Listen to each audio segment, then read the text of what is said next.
information and technology, women are being empowered. And for a program like this, I must say it's a good one that will seek to encourage women to attain higher heights and influence others. All right. Thank you so much. All right. Thank you for having me. I'm grateful. All right. Personally, I think this program is very, it's so important because when women find themselves in spaces where the men are dominating, they find it difficult to come up or even take leadership positions. But I believe that there should be gender equality, and women should be also able to master courage and take up positions, because just as the men can do, we women can also do it, and sometimes do it so well than people think we would do it. So I encourage the organizers. I thank them so much for doing this, and I pray and ask that this goes on continuously. So ladies and gentlemen, we'll hand over to the next co-host. Stay tuned.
Should I hold something for you? Okay, fine, yeah. It is indeed a wonderful day. We are live at the Waisa International Festival 2026. Thank you, First Princess, for setting the pace. We are here to empower women to celebrate brilliance. Oh, you're welcome. Thank you. Welcome Hi. to the Waisa International Festival. Thank you. You're looking beautiful. You look amazing as well. Hey, it's for the occasions for you guys. Oh, thank you for honoring it. Your name? Yes. Lali, ex Lola, your favorite Ghanaian twins, AAA.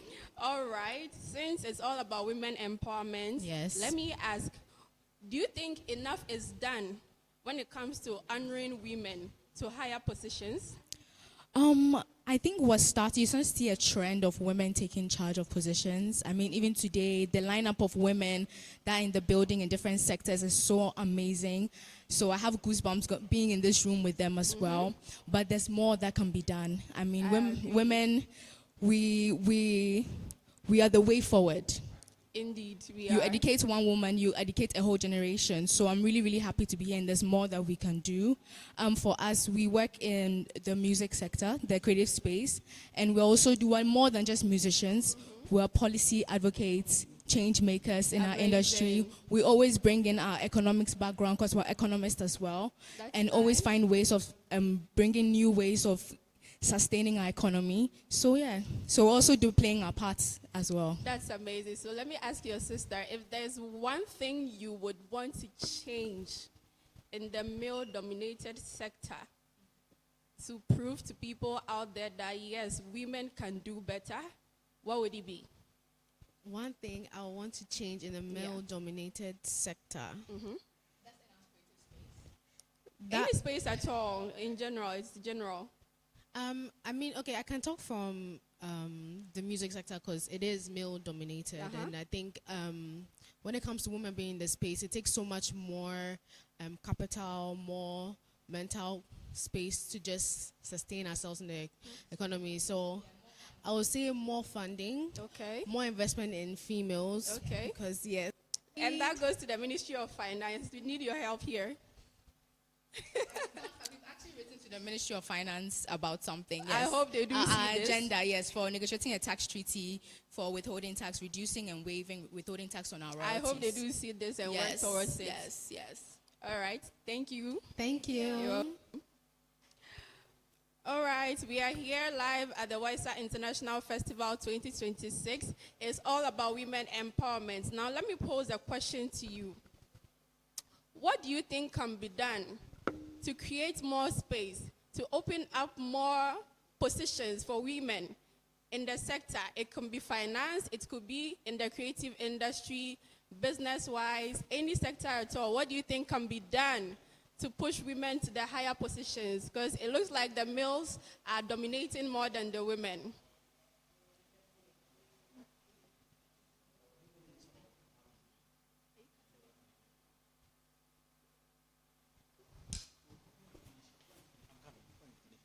There's nobody on standby. So, okay, ladies and gentlemen, just stay tuned.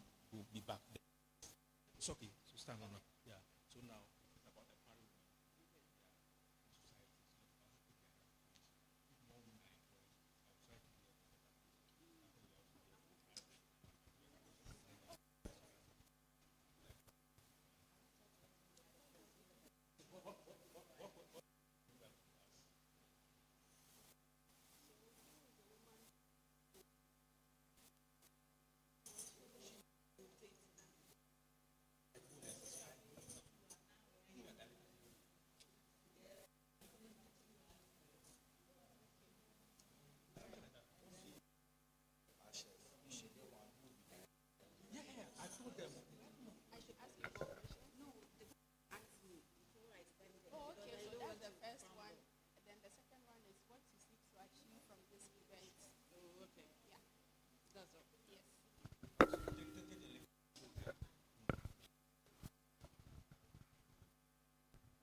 At the WISA International Festival, I am your co-host, Benedicta Osekere, and like I said before, we are here to empower women in the economic sustainability sector here in Africa.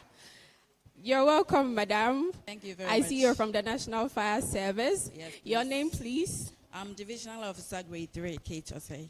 Come again? Divisional Officer Grade 3, Kate Osei. Oh, that's amazing. So what position is that? Is it like, what rank would you put that in? Because I It's a see you're senior officer.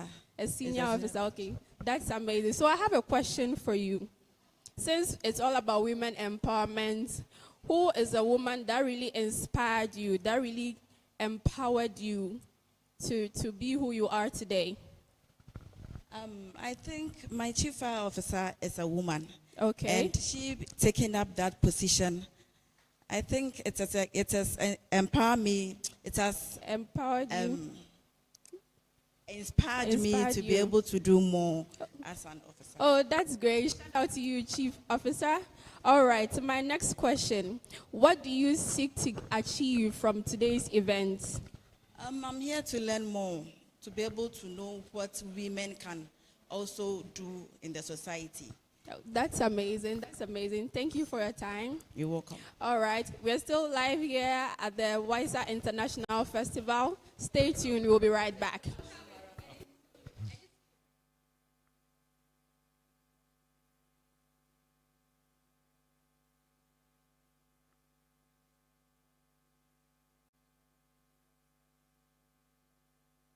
Hello, everybody.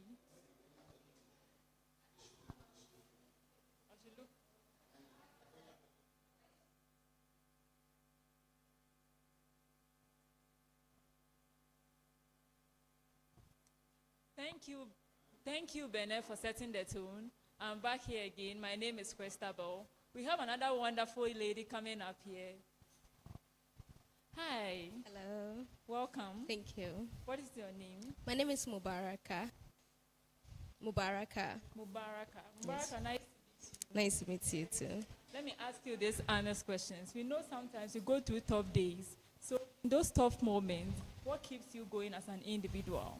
Okay, what keep me moving is my passion. My passion of helping people, especially young women, because I have a business called Tamani Cosmetics, and what Tamani Cosmetics, and we are actually into an African heritage skincare Wow, brand. that's wonderful. Yes, thank you. I'd love to purchase some of your products. Oh, as sure, well. because yeah.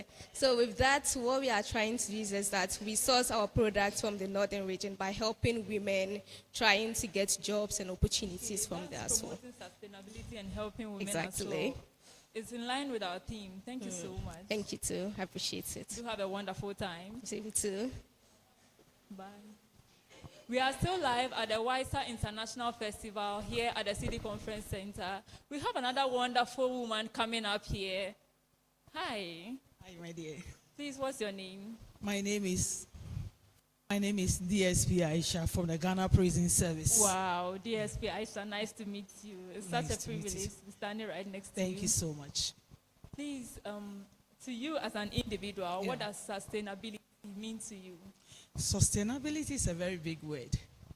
But sustainability means as a woman, as I stand here, my duty is to sustain my home, my workplace, the society in which I live, to make it an environmental free for everyone around me to have a good life. Wow, DSP. So, thank you so much. That's wonderful. thank I you so really, much. really admire that. Thank you Please so keep, much. keep up with the good work. Thank you so much, my Do dear. have a wonderful time. Thank you, and you too. Thank you. I just had DSP Aisha right here, and it was a wonderful privilege speaking to her. I, as a woman, admire when other women are in leadership positions, and I encourage each and every one of us to encourage women, support us, because we can't do it all on our own. Stay tuned, we'll be right back.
Hello.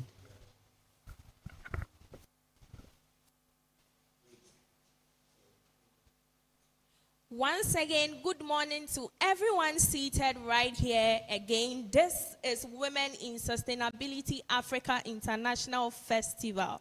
And we have a beautiful lady right here. Please, can I know your name and what institution you are from?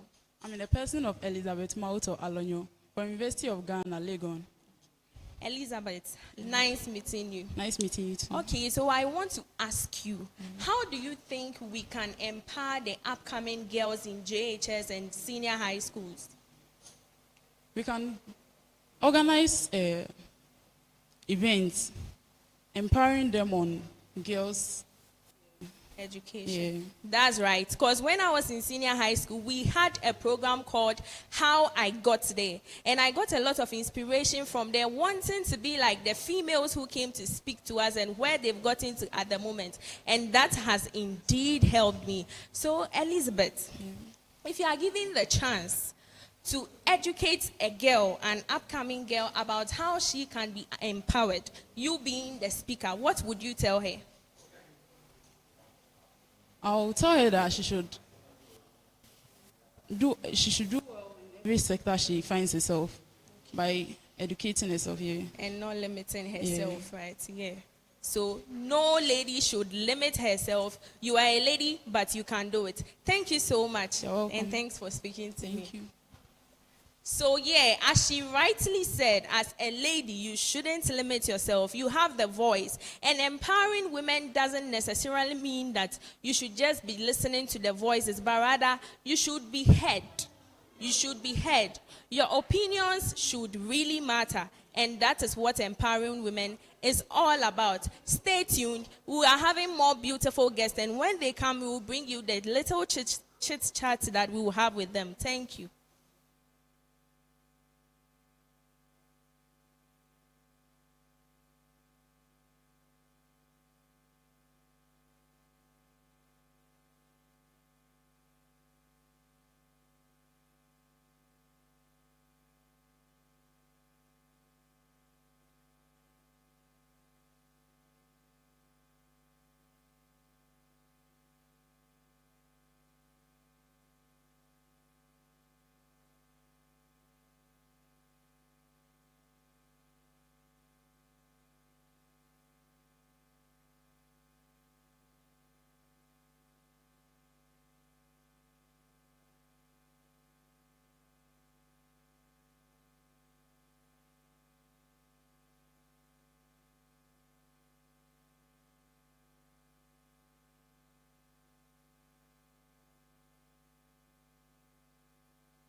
Hi, beautiful. You look amazing.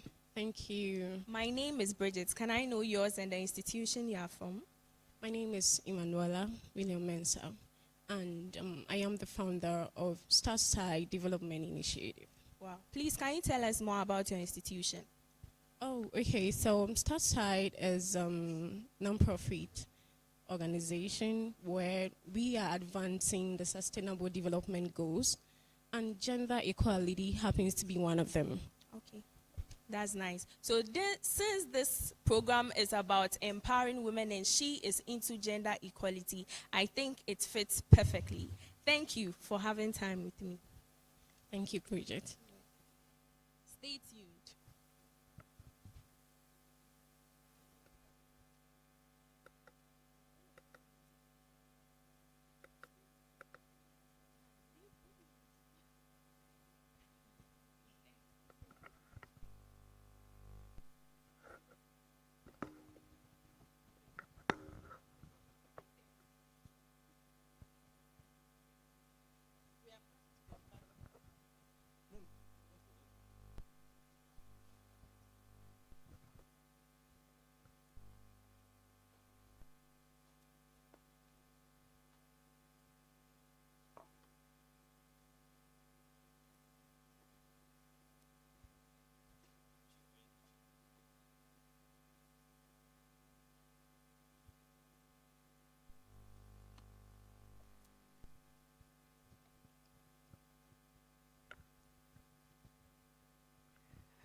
We are still live at the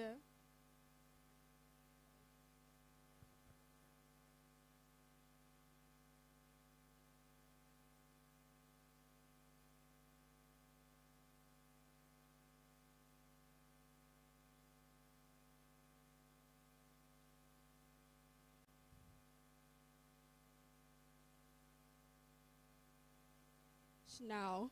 You're welcome, ma'am. Thank you. May I know your name? Dr. Mrs. Dimfna Baka Edo. That's amazing. I actually have a question for you since it looks like, you're a doctor. All right. So how do you balance ambition, purpose, and then your personal life as a woman in the sector? For me, anytime when it comes to questions like this, I always see that it's better to look at yourself, what you are doing, Yeah. what you want to do in the future. Aspects can also bring you future. All right, that's amazing. I actually agree to that. So in just like 3 words, will you describe who a woman is, an African woman? African woman is intelligent. I agree. African woman is a go-getter. African woman knows what she wants. Yes. Yes. I agree to that. Thank you so much for your time. I You're hope you welcome. do have a great and wonderful day at this event. Thank you. Thank you so much. Stay tuned, guys.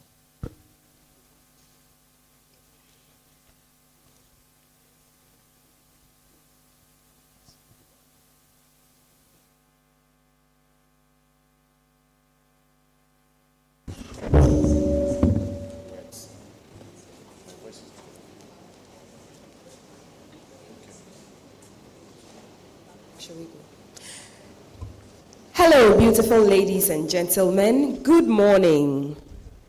Please, I'm not hearing response. So, good morning. I know it's a holiday, so you probably wish you were snuggling in bed, maybe watching your TV. Us, we the ones who don't really get the holidays, entertain and educate and inform you, but we're all here because we're here for a good reason. Thank you so much for being here this morning. Please give yourselves a big round of applause for making it. You made it. You are here. You're committed to the cause. I am Multi-Decider Sadiq. I'm a multiple award-winning journalist with the Ghana Broadcasting Corporation. I'll be emceeing with... Well, I am Joshua Kojo Mensah, and I work with the EIB network. Ladies and gentlemen, please one more time for yourselves. And can we do a bigger one for Miss Tourism and her runners-up as well? They've been fantastic interviewing you, speaking to you, getting your expectations ahead of today. And ladies and gentlemen, one big one for yourself. So you are all welcome to Women in Sustainability Africa, our international festival for the year 2026. And indeed, it's been a great journey thus far. God has brought us this far, and we are excited to be here and to get to empower women and to chart the course of women once again. Because indeed, it is said that when women lead, societies thrive. When women rise, economies also do well. And so, ladies and gentlemen, welcome once again. But before we get into the program itself, I'd like us to bow down our heads shortly for a word of prayer. Gracious King, we thank you so much for your presence here in our midst. We pray that you take absolute control over whatever we do here.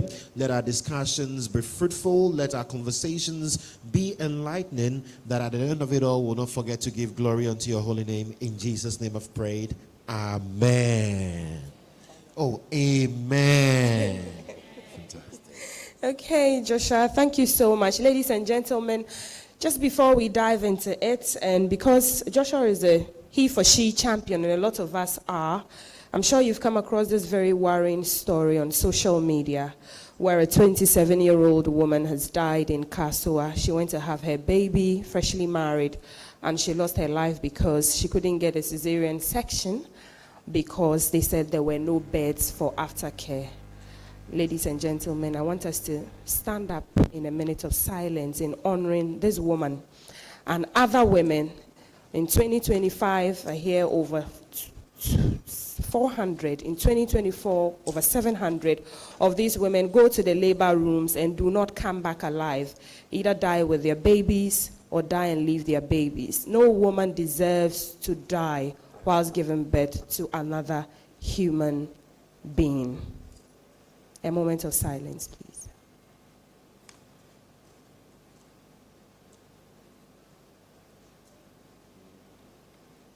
Thank you so much, ladies and gentlemen. Please resume your seats. Thank you so much. And the conversations today definitely will center around women and how we can drive change and who our champions are, who our stakeholders in this value chain are today.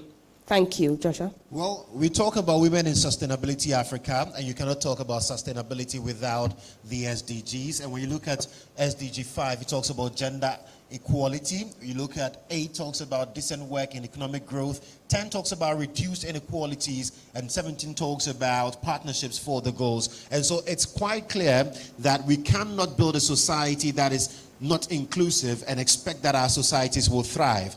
A lot of times people ask themselves, why are we talking about women empowerment consistently?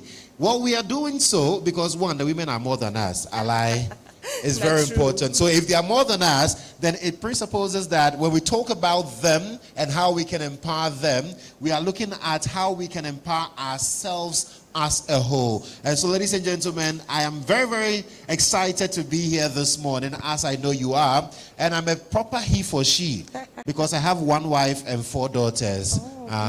So in my home, there's gender inequality. Let's give Joshua a round of applause. This is amazing. Yeah, don't look at me like that. They are looking at me like, are you this small boy?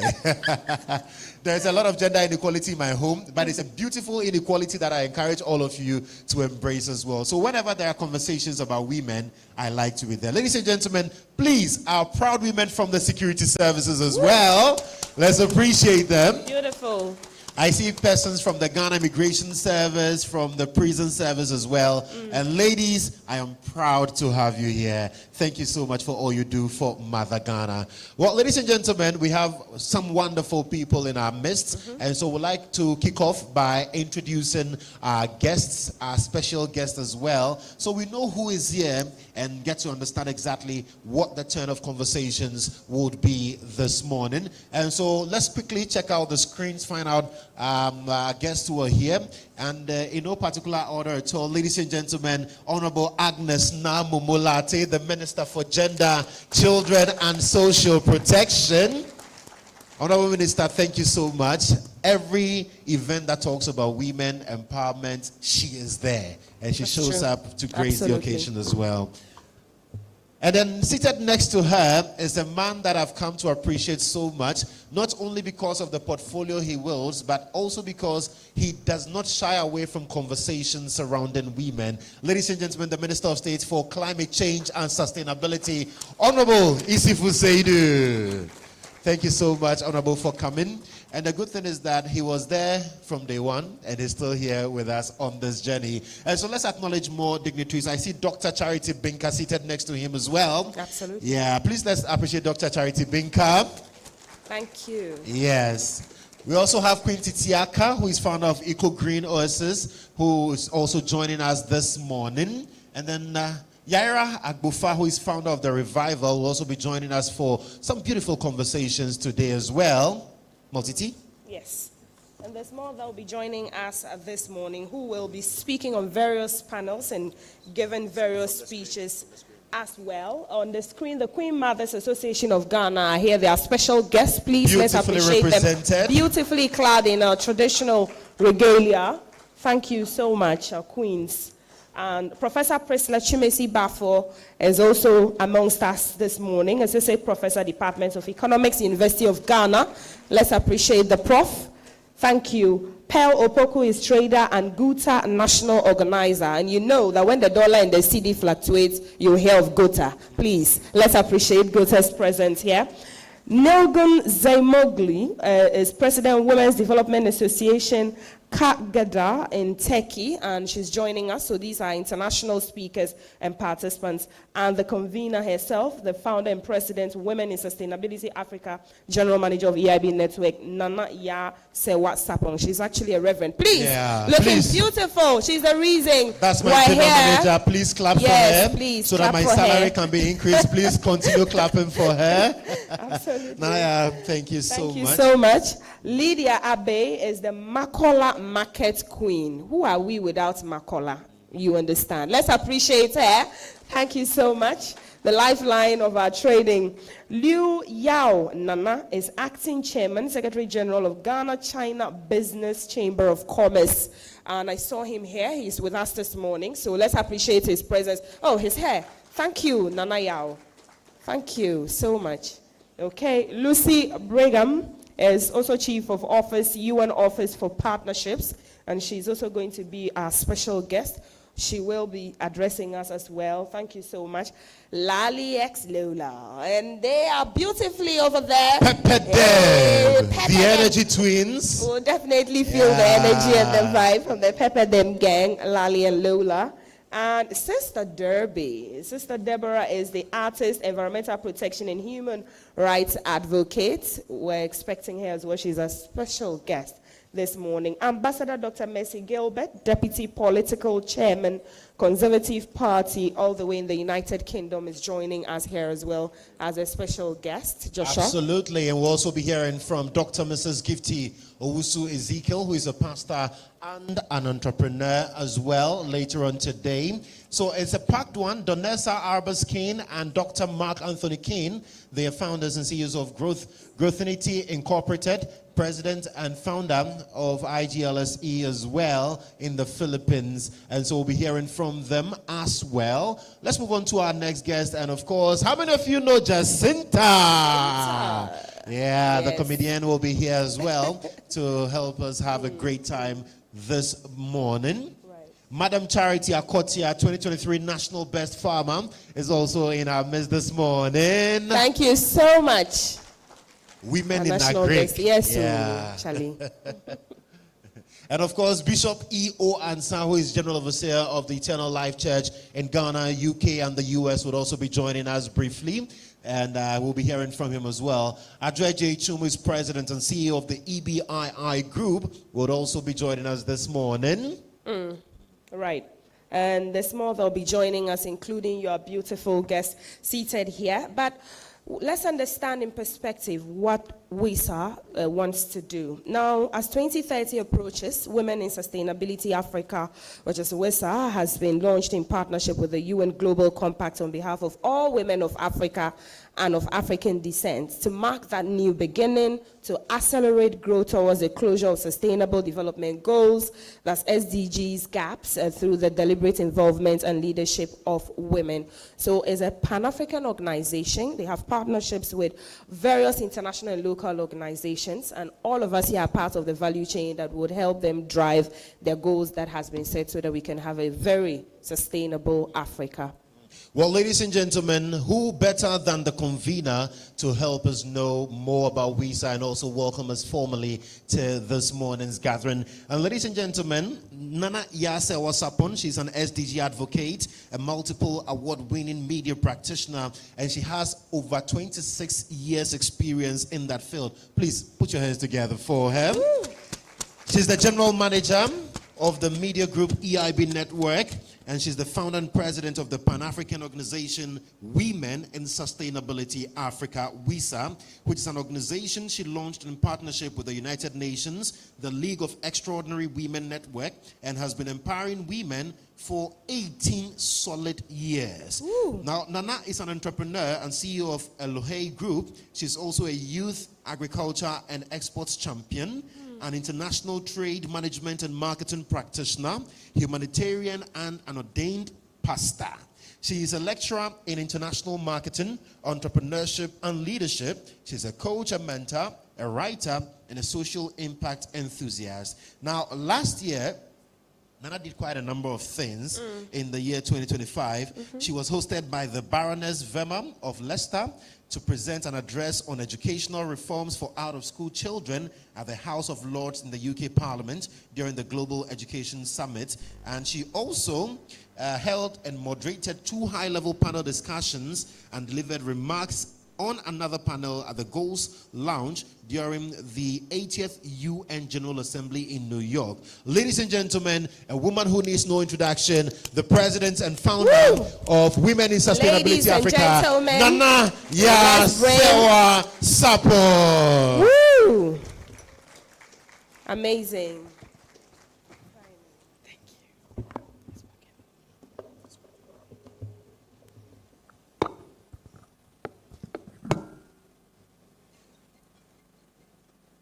Hello, everyone. Good morning.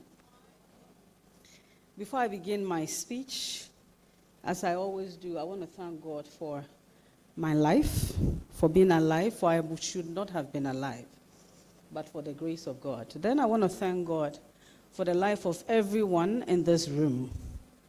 And I want us to sing a simple song before I begin my speech. It talks about the goodness of the Lord, and I know it's a song that most of us are familiar with.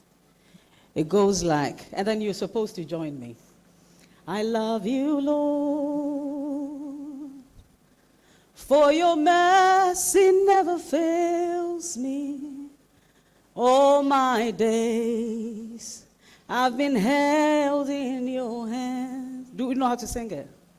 From the moment that I wake up until I lay my head, oh, I will sing of your goodness, oh God.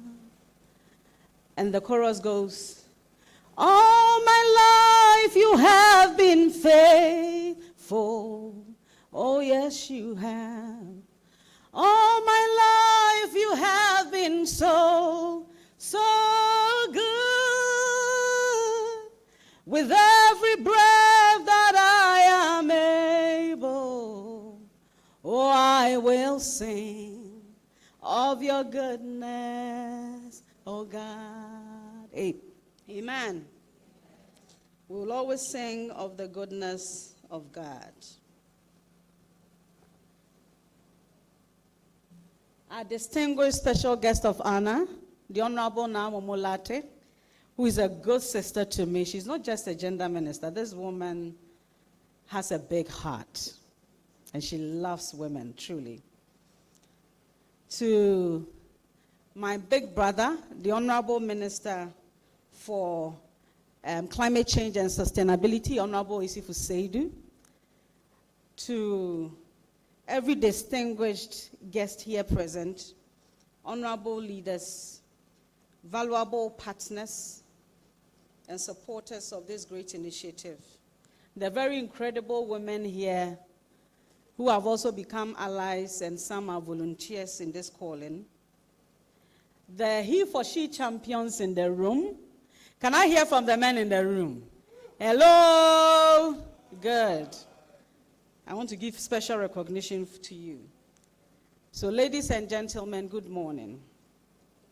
Today is not just another date on the calendar, but it is a declaration. A declaration that the future of Africa's economy cannot be designed, discussed, or defined without women right at the center of it. WISA was born out of a simple yet urgent realization that whilst women are deeply impacted by economic, environmental, and social challenges, they remain underrepresented in the very spaces where solutions are conceived and decisions are made. Today, we are not just acknowledging that gap, but we are actively closing it. We gather here under the theme that is very powerful and holds significant meaning to every woman in this room and every woman on the continent and in Ghana. And that is empowering women for the economic sustainability of Africa. What we are saying is that in order for Africa's economic growth to be sustained, in order for its economic and productive sectors to be expanded, the capacity of women must be built to meet up with that demand. Empowering women for the economic sustainability of Africa is not just about economic sustainability, it's not just about policies, projections, or profit margins, but it is about people, about inclusion, and it is about access. And ultimately, it is about unlocking the full potential of every contributor to our continent's progress. Across Africa, women are already doing the work in agriculture, in trade, in innovation, and in leadership, in communities, but contribution without access is a limitation. We are contributing to the productive sectors, but we are still being limited in terms of the returns that we receive from our labor. And for that, I want to go to some statistics that has recently been produced by the Ghana Statistical Service this year. According to the research released, the findings of its latest Integrated Business Establishment Survey, it provides a comprehensive map of the nation's over 2.6 million recorded businesses that we have in this country. And this survey shows that women and urban hubs drive Ghana's 2.6 million business landscape. The data paints a picture of a resilient and evolving enterprise landscape where non-traditional operations play a critical role in national commerce. While the majority of businesses, approximately 1.87 million, which is about 70%, are conducted within fixed structures, the survey highlights the massive scale of the informal and semi-formal sectors. The enterprises that are operating in open spaces and mobile units now account for nearly 30% of all businesses in Ghana. And these 776,000 plus entities are more than mere points of trade. They are essential pillars of daily access to goods and services. And furthermore, the data reinforces the indigenous nature of this microeconomy.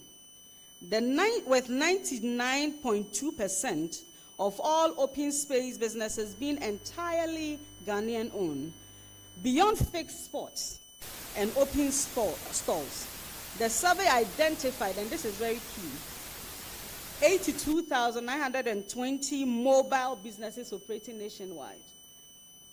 And this is thanks to social media.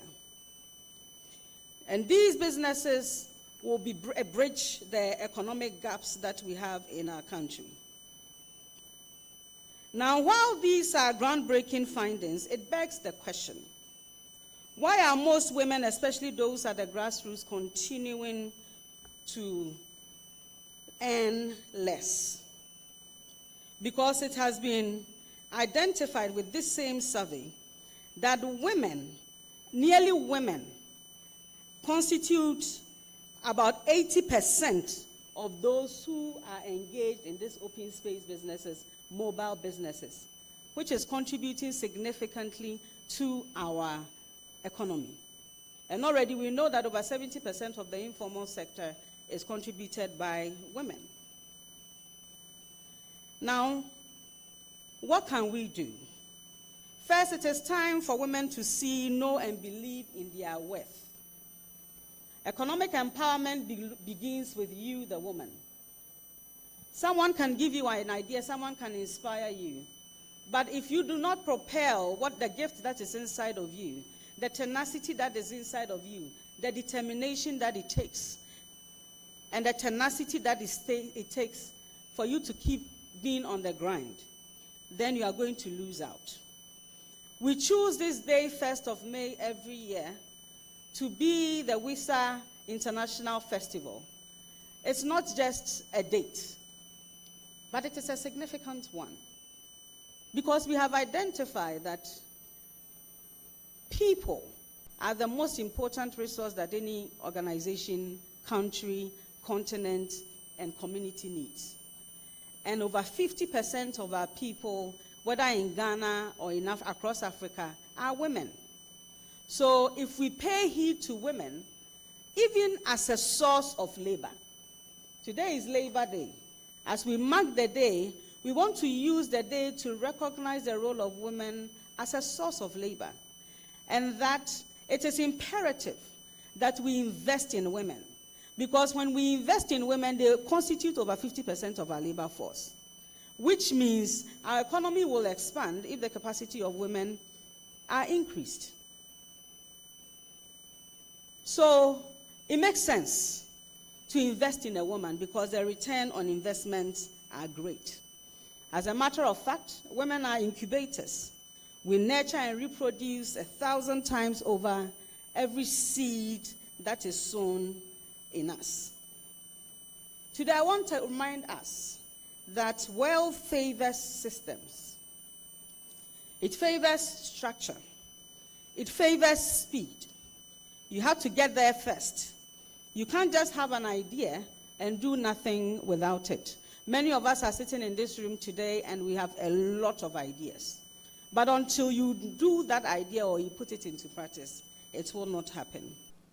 Wealth also favors storytelling, because we are talking about economic empowerment. How well you tell your story will determine the brand value, will determine the brand value you are able to make out of it. You must have mastery over your story, and the story you have to tell is termed branding. And if you don't have a brand story, then you are going to be lost in the conundrum of voices who are telling their story, or someone will tell your story. To succeed economically as a woman, empowered to move in the economic sphere, you must build structure. You cannot operate your business, any entity, your idea, you cannot operate it without structure. You cannot run with just ideas, but you need processes and systems to turn your vision into lasting wealth and collaborations. And partnerships, very important. Partnerships and collaborations are the oil that would keep the machinery moving. The economic machinery, whatever you are doing, you need partnership. And as women, whenever we come together, we have come to know that when women come together, great things happen. As women, when we come together, we do marvelously well. So let us strive to work together as women. Choose to be a maker, not a spectator or a critiker, which most of us enjoy doing. We will critique instead of doing. But the more we critique the person who is doing it, the more they go ahead. As women this morning, I remind us of discretion and discernment, and to make sure that we keep these values in our pocket as we move on. Greatness comes in a very ridiculous form. So do not be afraid to be called ridiculous. Do not be afraid to be called that you dream so big and so high. Because if you are not willing to look ridiculous, you will never achieve it, because every idea first looks ridiculous until it begins to make sense. If you're an entrepreneur here with a business, then you know that you are a missionary. You are an evangelist. And a very important point I want us to note. Most of the times we come over wealth, or we come into earnings as women from the various things that we do. But we suffer from anxiety. And it is anxiety that prevents us from investing. This morning I want to remind us that when we're talking about economic empowerment, we are not waiting for money to be put in your hands. But as the Bible says, God asked Moses, what do you have in your hands? Whatever you have in your hands, you can use. The woman is economically empowered just as the man is. And I know the men in this room agree with me, don't you? When God was blessing them in the garden, it was to both the man and the woman that he blessed and said, take dominion, multiply, and take charge. That means we are ably empowered. A lot of the issues that women are facing these days is as a result of economic empowerment. That is why we chose this theme. Because even after you have empowered that woman from that abuse, from taking her from all of that, at the end of the day, she returns back to her root just because of economic hardship. But if women, we are on our feet, if we are standing together and if we are building, then we will be able to build ourselves to be able to do more and contribute more. I will soon be bringing my speech to a close. But at this juncture, I want to invite a few of the people who are around, who are part of the volunteers who have been with us. I'd like to acknowledge the people who stand with us when we are building. Please, can some of you join me on the stage, those of us who are here, to represent the rest of the people at the back. Yes, let's give them a round of applause as they join us.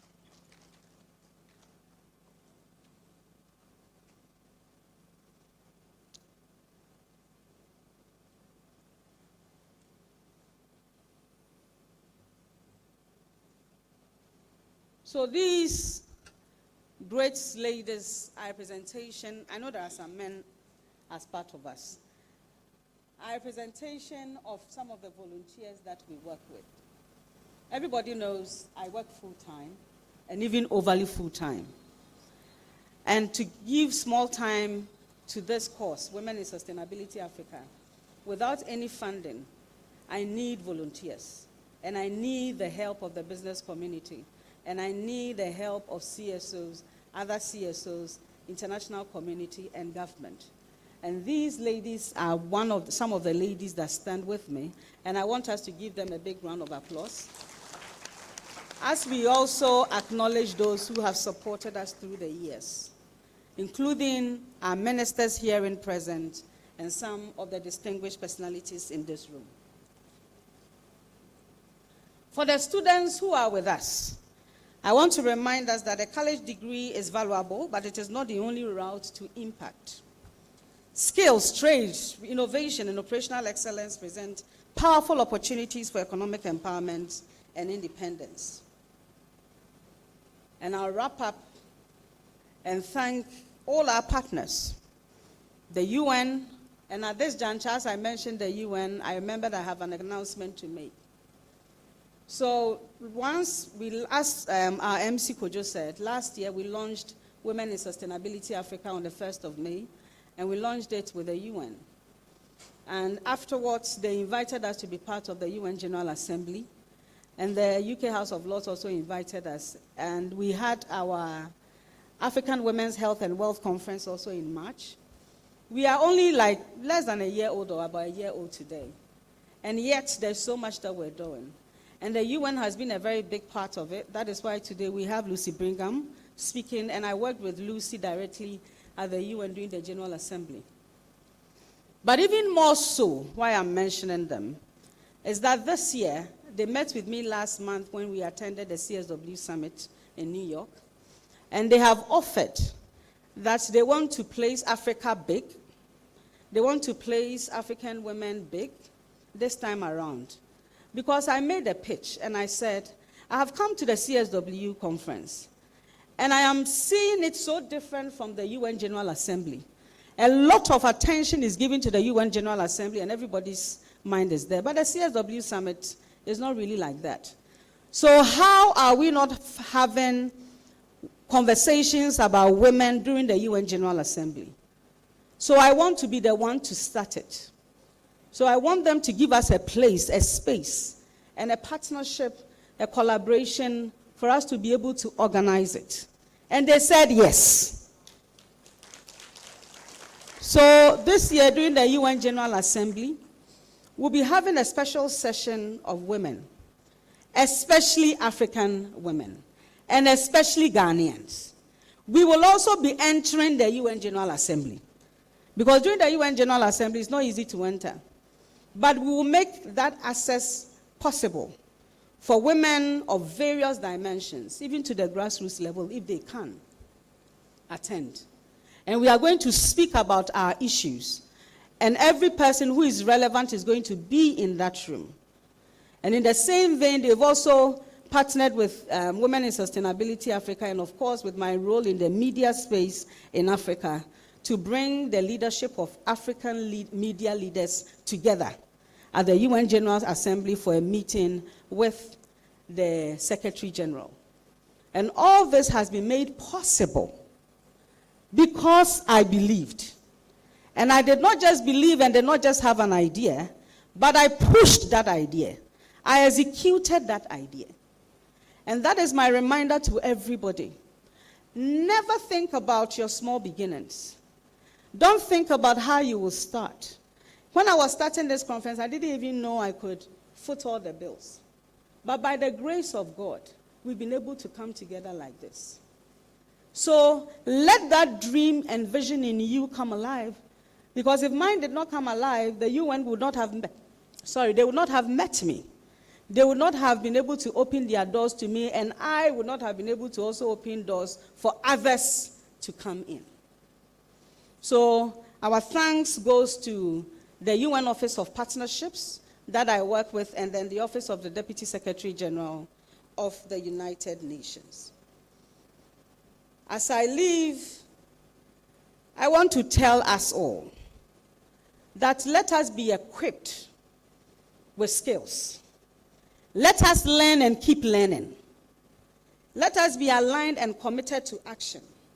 Because when we move from survival to purpose, from ideas to building systems, from vision to execution, we do not just transform our lives, but we transform our continent. Once again, I welcome you all to the Women in Sustainability Africa International Festival. This is your home. Make sure that you have joined our Telegram group and WhatsApp group. We'll be projecting the QR codes here. And if you've not registered, to make sure that you register, so that when we start our projects, which we've developed and looking for funding, we'll be able to reach out to you. And of course, our membership remains 70% women and 30% men, because we believe that to close the gender inequality gap, women cannot do it alone. But we must work together with our men, and our men are willing to work together with us to close the gender inequality gaps. Thank you very much.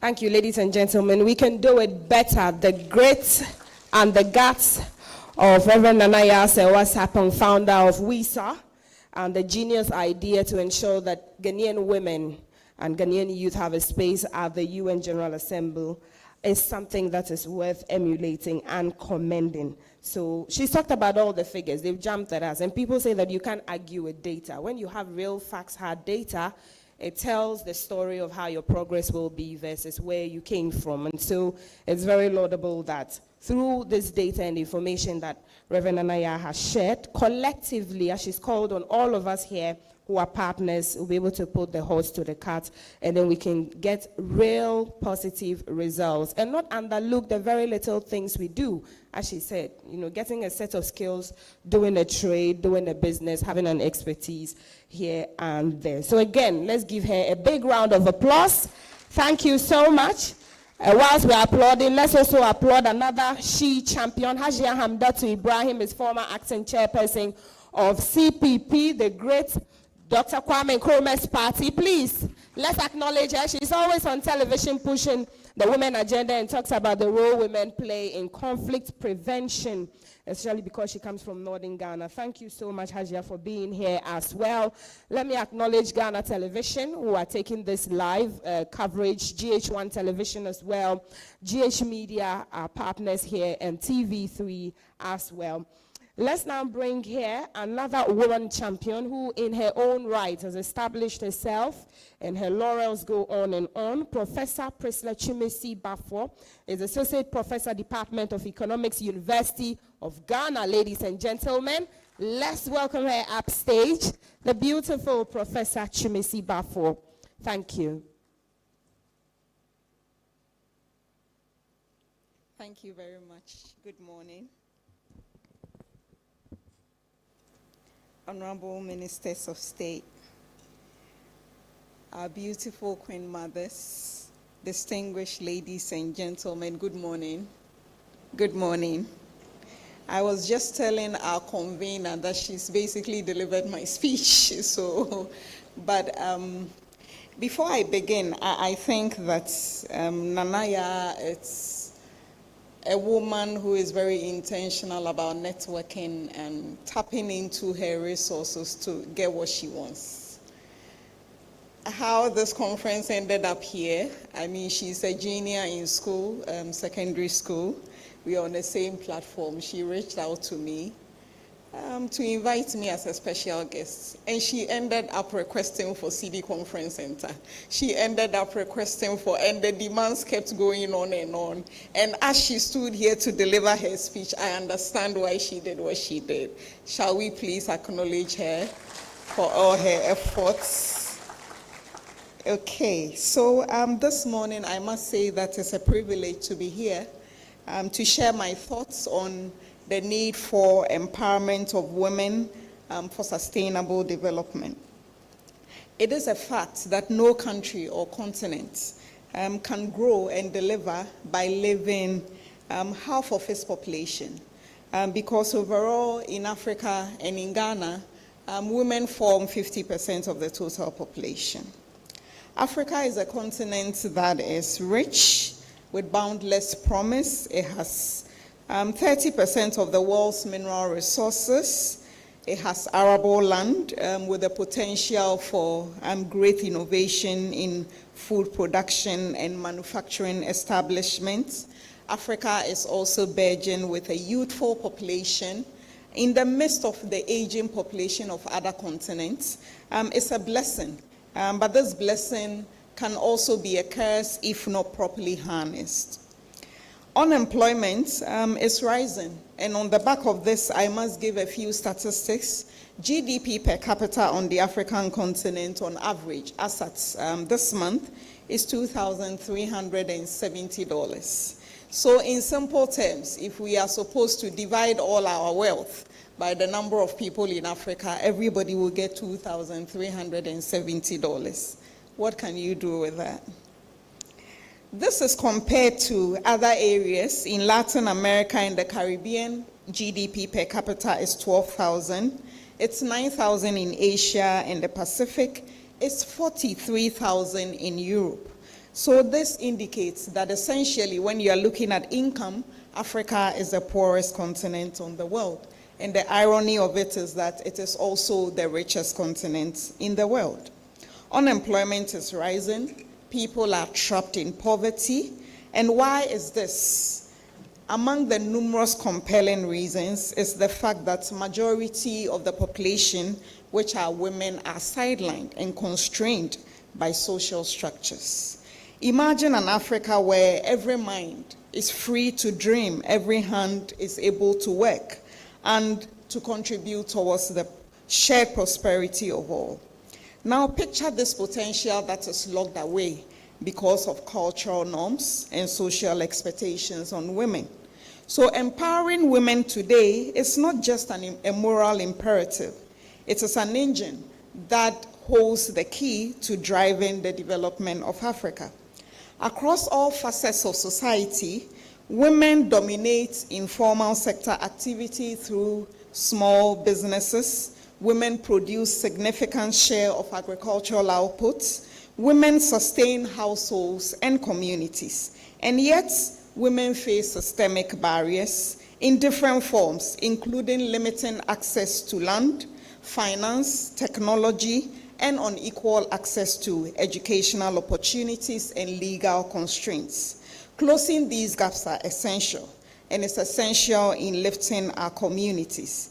In sub-Saharan Africa, women produce 80% of the continent's food, yet they own only 20% of the land.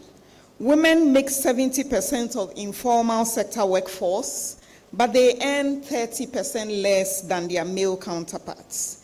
The World Bank indicates that to achieve gender equality in employment, African economies can grow by an additional 300 billion annually. That is, if all hands are on deck and women's potential are duly tapped in. This is not just a statistic, it is really a potential that we are not using. So empowering women is not charity. It is not something that is nice for society to do. It is smart economics. Educated women invest, and the evidence shows that educated women invest 90% of their earnings back into their families. And this leads to enhanced nutrition in the home. It leads to better educational outcomes for the children. And this is a significant investment in the next generation. A typical empirical scenario is the case for Rwanda, where the post-genocide, it became mandated, and they mandated strong representation of women in the Rwandan parliament. And based on that, we know that Rwanda is one of the stars in Africa, even given their dark history in the days of the genocide. Women in technology are driving growth in inclusive finance in Kenya. In Ghana, the story is not different. Yet, besides these pockets of successes, barriers still persist. Discriminatory laws in most of our African societies still limit women. Child marriage robs 15 million girls yearly out of education, and violence against women cost Africa $100 billion annually in lost productivity, and more so, this contributes to more than the combined educational budget on the continent. As Africa undergoes structural transformation, the nature of work is changing. We know that on the back of technological advancements, new opportunities are emerging in the areas of digital technology, entrepreneurship, service, and innovation. The digital revolution offers a chance to leapfrog our traditional barriers, but it also presents a significant risk if women are not educated in the proper way in the areas of soft skills, digital skills, networking, among others. So what must we do? Empowering women requires deliberate action. Investment in education of all, particularly women. Universal secondary education for girls is estimated to add 500 billion to Africa's GDP by 2030. Enforce equal property and inheritance rights to unlock women's potential.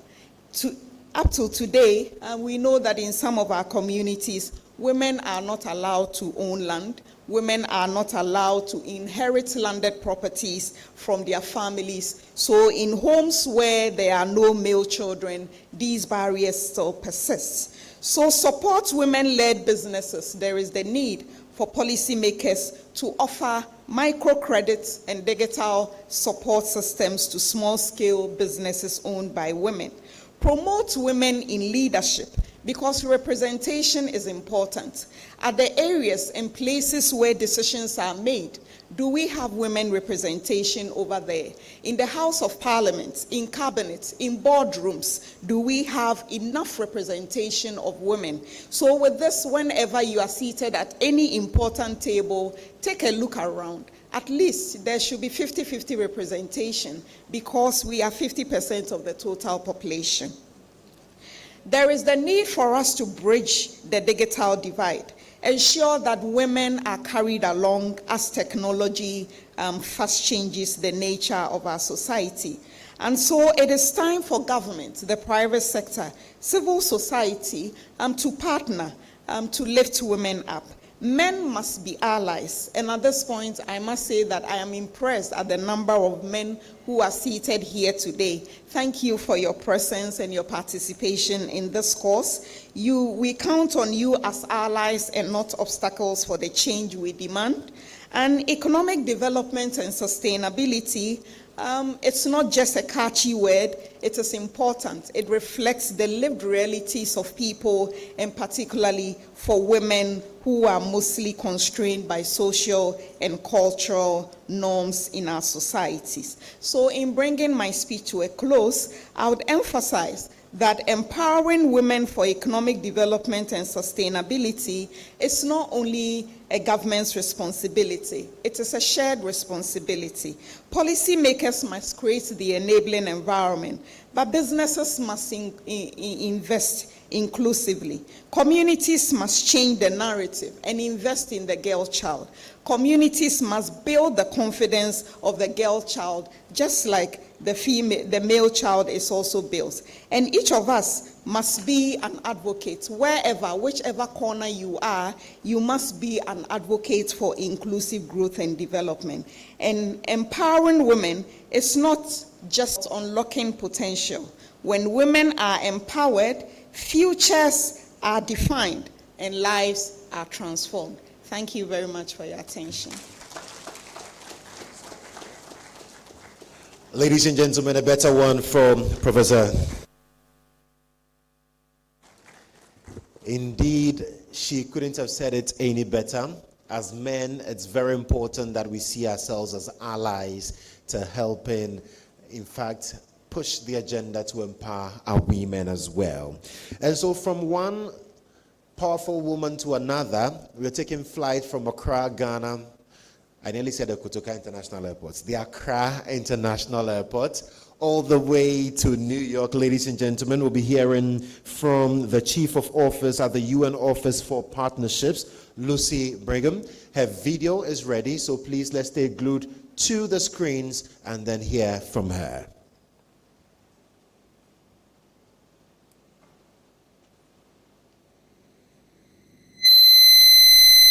From United Nations headquarters in New York to everyone gathered in Ghana for this important event. To the women leading the way in sustainability, your work is not only inspiring, it is essential. On behalf of the United Nations Fashion Lifestyle Network, I want to recognize and celebrate what you are doing. This network exists to connect efforts like yours to ideas, partnerships, and practical solutions so we can move faster and reach further. Ghana sits at the very heart of global sustainable fashion conversation. From the dynamism of Kantamanto market, one of the world's largest hub for reuse, repair, and resale, to a growing movement of designers and community leaders transforming discarded textiles into new value. Ghana shows both the scale of the challenge and also the promise of circular solutions rooted in local livelihoods and creativity. Fashion and lifestyle industries are powerful forces. They shape culture, influence economies, and touch everyday life. They are also powerful platforms for change. What we wear, how we produce, and how we consume all play a critical role in shaping our planet's future. By embracing circular design, ethical sourcing, and cultural heritage, you are redefining both style and responsibility. Progress will not be driven by trends alone. It will come through collaboration and leadership. That is why gathering like this matters so deeply. The future of sustainability is not only female. It is diverse, innovative, and already in motion because of you. I wish you a productive and impactful festival.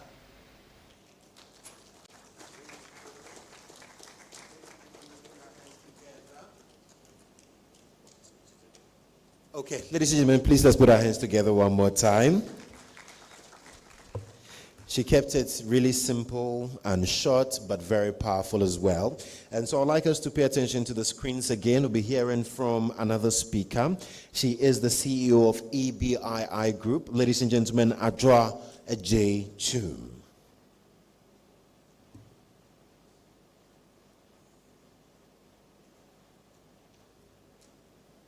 No, this cannot be Adra. Your Excellencies, distinguished guests, colleagues, and partners, it is a pleasure to join you. And I want to commend Nana Yase Wansapong and her team for this important and very timely initiative. We often say that African women are the backbone of the African economies. But I say that they are not just the backbone, but they are really the engine of the African economies. Across agriculture, trade, and enterprise, women are already driving productivity and resilience. Yet the systems around these women have not kept pace. And I say this not just from observation, but also from experience as a woman entrepreneur. Building a global business from the UK and now leading from the Washington, D.C. in the US has not been a very easy journey. I've had to fight for my space, and I continue to do so even now as a woman. And that is exactly why together we must make the path for other women easier. Because when systems are not designed for you, you spend more time navigating barriers rather than creating value for your world. And that's what led me to building the EBI Group Corporation and also to found the EBI Foundation. Because this work, to me, is not just a profession. It is deeply, very personal. At the EBI Foundation, our focus is very simple, moving women from participation into investment readiness. And as we approach 2030 in the next few years, we need to be clear. We will not close the Sustainable Development Gap goals without fundamentally thinking and rethinking how we invest in and support our women. Not as beneficiaries, but as economic actors. And that means moving from participation to ownership, from access to structured capital, and from advocacy into execution. At EBII Foundation, we are already working with partners to strengthen the pipeline of investment-ready, women-led SMEs, particularly in agriculture and the value chain. Because real impact comes from converting potential into bankable opportunities. And importantly, women are not here to replace men. We are here to lead in the spaces where we are called, and to do so alongside the great men who are equally committed to progress. And remember, when women move, economies move. And when African women are fully enabled, Africa leads. Thank you so much. Thank you so much, Adra, for also giving us your speech. Ladies and gentlemen, our next speaker is a woman that I am particularly proud of, not just because of what she has achieved in the space, but also because I've had the privilege to sit in conversations with her that border on women empowerment, especially in the media. And in all those meetings, she has, very frankly elucidated the challenges and also proposed solutions. So ladies and gentlemen, please let's welcome upstage the chairperson of the African Women Leaders Network, Ghana chapter, Dr. Charity Binka. Please, let's keep doing it for her. She likes hand claps a lot, so can we do it louder for her?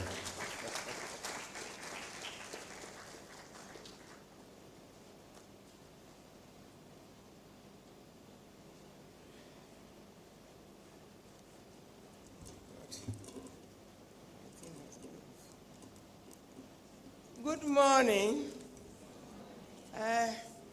I was trying to make a show by using my iPad, and it's messing me up.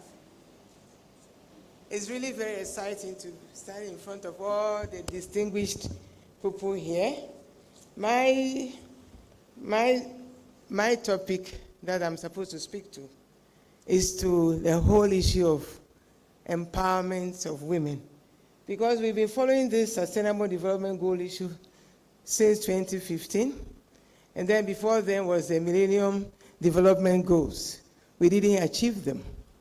And then we are having the Sustainable Development Goals. And the question I keep asking myself, I think we are in 2026, right? So it's left to 4 years. The question is, are we going to achieve them? I'm really very passionate about Development Goal 5, which has to do with women's empowerment, has to do with gender. But are we anywhere near achieving those goals?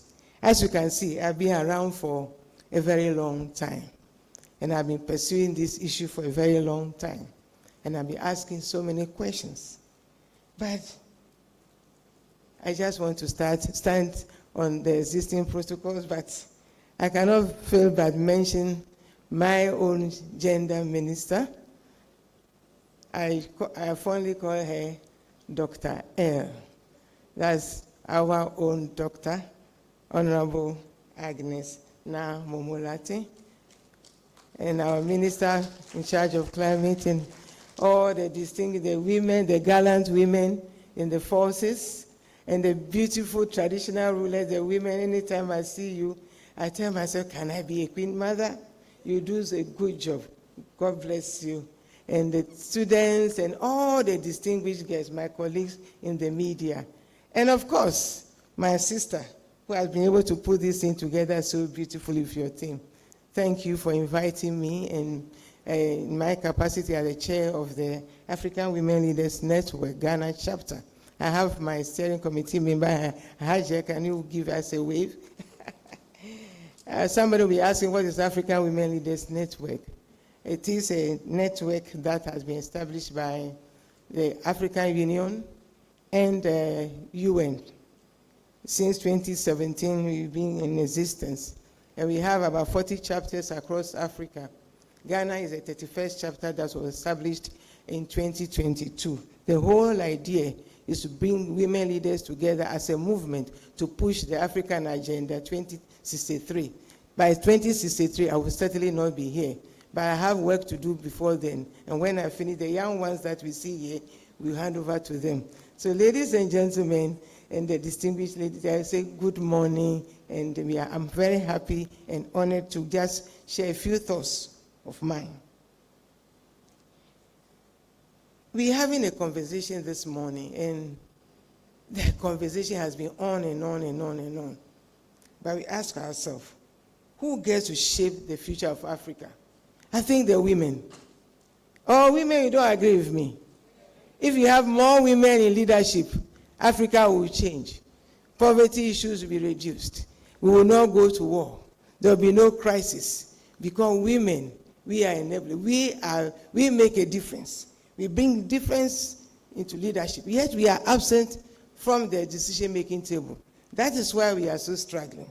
My topic is women empowerment in modern-day Ghana, the crusade in getting enough voices at the decision-making table.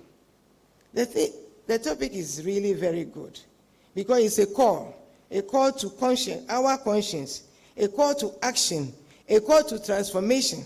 Because for how long can we continue to talk about the absence of women in decision-making? What are we doing about it?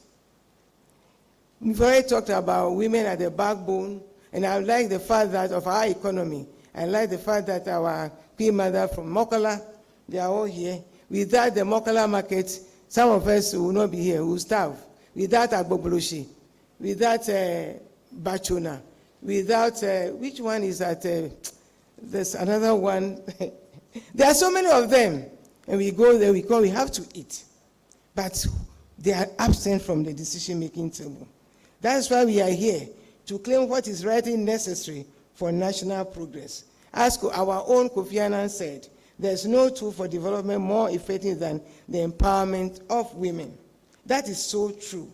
So are we ready to fully equip women, give them the space that they need, without compromise, and doing so boldly, without any reservation, without tokenism? We heard about the Mokala women, the Mokala market, the farms, and all that. Our women are there. But when it comes to the decision-making, we are still underrepresented. That is our issue. That is the reality. Now, the modern Ghana woman. Who is a modern Ghana woman? Definitely, I'm from the other generation, and I'm not here, so I'm in between. The question is, are our realities different from the old ones like me? No. It's the same, but only the fact that the fact is that now we have more opportunities, but the barriers still remain. Limited access to political financing. Many women are not in politics because they don't have the funds to do so. Politics have been so commercialized. So every year, 2028 is coming. We'll be pushing, we'll be doing all the workshops for women to get there. But when the chiefs are down, the women are not there. They don't have the muscle to be there. In parliaments, 14%. Now, 2026. That is a shame. We still have issues about corporate leadership. Women, they are not there. Issues about balancing professional work with the traditional role that we are supposed to play. The facilities are not there at the offices, our places, for us to, be free of the burden of childcare. That's why I salute the Minister of Gender, Children and Social Protection for initiating this whole idea of having creche in other places. Can we clap for them? They have one right now at the ministry, and they are encouraging many other ministries to do so, where you can just bring your children there and go and do your work, so that if a meeting is being held at 7 o'clock, you will be there. You will be there. Otherwise, or 8 o'clock, you say 8 o'clock, you are not there. You have to now take your child to the creche and run out and come here and do all that. And we are also talking about exclusive breastfeeding. How do you do exclusive breastfeeding when you have to be home? You have to leave your home after 3 months. These are the real issues we need to confront. Today we are blessed with a first female vice president. And fortunately for us, she keeps on saying that now that she's in the door, she'll keep it open for others. But I can tell you there's a lot of work to be done to get there. And that is why we are here. So that we don't live here just talking about the issues, the lamentations, the figures, and all that. But the question is, what can we do? If you have more women at the decision-making table, then we are talking about transformation. Part of my topic has to do with crusade. What is the crusade we want to be? We have been doing this crusade for a long time.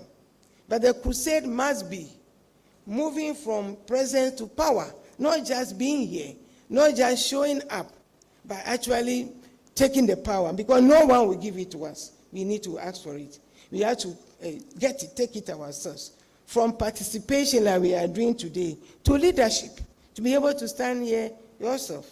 From symbolic inclusion to critical mass. These are the things that we want to do. Because when women lead in numbers, they do not just participate, they shape outcomes, and positive outcomes there are. Like Wangara Maathai, the environmentalist, said some time ago. He said, when we empower women, we empower communities, nations, and the future.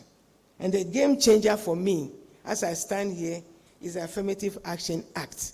We've been talking about women's empowerment and all that, but we lack structure. But Affirmative Action Act is supposed to be deliberate, is structured, and is enforceable action. So if it works for us, that will certainly be the game changer. Because for a long time, our ways, we talk. But if we believe in, that is why we need to support the initiative. We need to support the ministries for us to roll it out. It's a collective responsibility. It is not only the responsibility of the ministry. All of us must make sure that this act works for us. It shouldn't be like the Domestic Violence Act. Someone, earlier speaker, talked about domestic violence. Violence against women. There are so many women in this country today who do not even know about the Domestic Violence Act. And yet it's supposed to protect us. We fought for it for 7 years. The Affirmative Action Act, we fought for it for 12 years. It must work for us. It sets out clear targets, issues about creating accountability and mechanisms, and expanding opportunities for women, and institutionalizing this whole issue about equality. Affirmative Act definitely is an act of hope. It's an act of structure. It's intentional, and its implementation must work for us. It must not only be historic. So now, let the last part of my presentation before I leave you. It's about voice. It's about voice. Do we have voice? There are some people who never talk when they go to places. They said, any questions, any contributions, any reflections, you just sit there. We must have voice. That's what God has given us, this mouth. We must be able to speak up. We must be able to knowledgeable about issues so that we can speak up. We can share our lived experiences. We can lift other people up. When we have voice, we shape policies. When we have voice, we can shape policies about our health, education, social protection, governance, peace processes, and even the economic issues that we are talking about. We all say the Sikaya Muja. Without economic empowerment, we can never have empowerment. It is not an ideology. It is evidence. When women are there, they can make a difference. So women leadership is not a favor to be granted. It is an advantage that we need for the country, for ourselves at the personal level. So we must ask ourselves, are we satisfied with incremental change that we are seeing, or are we going to be pushing for transformational leadership? What we must do, therefore, to make sure that the affirmative action works for us, full implementation and all that. But the private sector, so government has a responsibility to fully implement and enforce the affirmative action policies, invest in women's political participation and leadership training, and ensure gender-responsive budgeting. And the private sector, we must open the pathways for women to help lead them to executive leadership. Today, we see a lot of women in the banking sector and other places, even in the forces, where we thought that it was male-dominated. Women are now coming out, and they are leading a lot of the strategic positions. That we must applaud ourselves. But there's a lot more we can do. So we must close, by all means, as we are talking about government, we talk about the private sector, all we are saying that the gap must close. The media, as we see here, my colleagues, they also have a role to play. They must work to change the stereotypes, the language they use. And they must deliberately look for women and amplify their voices. Sometimes when they want to interview people on economics, when the budget is read, they go to the men, not to the women. The thing, because we are not economists. By here, Professor has showed us that she is a professor of economics and you can go to her. Can we clap for her? And we should avoid misinformation, all this character assassination that we see in the media, which cowers women. They don't want to go into the public because they think that, hey, the media will come after me. The media must wait for them. So let me say that we also have a responsibility. And families, we are all mothers here. I believe so much that empowerment begins from the home, not in parliament and not in offices. The way we raise our girls, the way we raise our boys to respect equality, we respect women, and the fact that we have shared responsibilities at home. That is where the empowerment starts. So ladies and gentlemen, for the young ladies, are you waiting for somebody to give you a voice?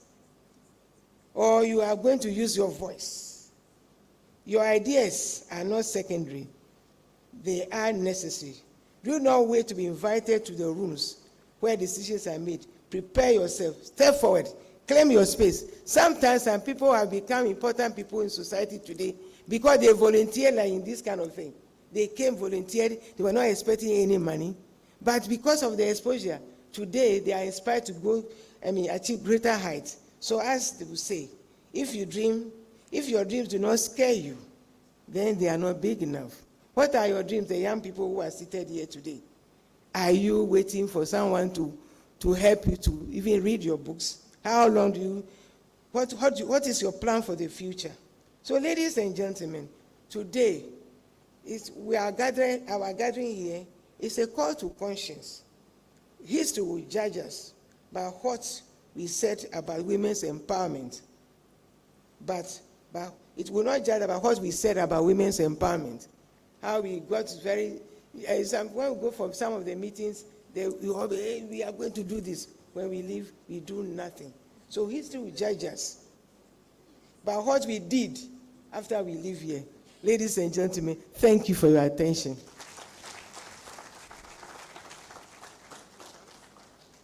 Let's do it better, ladies and gentlemen. Dr. Charity Binka, Chairperson, African Women Leaders Network, Ghana Chapter. And for some of us who own young foundations, Mind Multitude Care International, we take so much inspiration from her, ladies and gentlemen. Again, Dr. Charity Binka, let's give it up. Appreciate her. Thank you so much. There'll be a chance where you can engage and network and find out how did she do it all to where she is today. She's said quite a lot of things. And I want to ask, ladies and gentlemen, she said 2030, we're what? 4 years? And I want to ask, will we make it? Let's become parliament now, and the yes and the no's. I want to hear the yes first. Will we make it by 2030? Will we make it by 2030? Hey, the no's. Okay, I'm hearing a lot of yes, but some no's are security officers. I don't know. Are there some inequalities that we're not paying attention to? But overwhelmingly, we all want the yes. It seems sometimes scary that 4 years, but the strides that Dr. Charity Binka has talked about, that the drivers, like the Ministry of Gender, having that crutch at the ministry, we want to see it across board, hopefully, as we progress to that 2030. Doc also said we should close the gaps and we should have a voice. I want us to turn to our neighbor and say, have a voice. Have a voice. And when I think about the woman who died in Kaswa, the child and mother, or mother and child hospital, as TV presenters were discussing it on TV and we're so frustrated, my co-presenter was like, into family, no, couldn't they speak? Couldn't they take her out of there? Nobody could say anything. I would create a scene. I would cause drama. I would do something. Sometimes people do not even know the power that they wield. Doc talked about the Domestic Violence Act. People do not know. And if you do not have knowledge, at the end of the day, you may be 6 feet under by now, unfortunately. So please, have a voice. Again, thank you so much, ladies and gentlemen. A round of applause for yourselves. And we're welcoming now on stage the Honorable Isifo Seidu, Minister of State of Climate Change and Sustainability, Ghana. He will address us now. We know all the gaps as well in climate change, climate finance, and where do women stand in all of this. Let's welcome the Honorable Isifo Seidu. Thank you so much. Thank you. Do we have a voice? Do we have a voice? Thank you.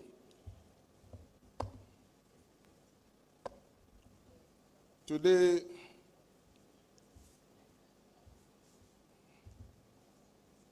is all about women and people who believe in women empowerment. And I'm happy that I'm one of those who believe in women empowerment. Thank you very much.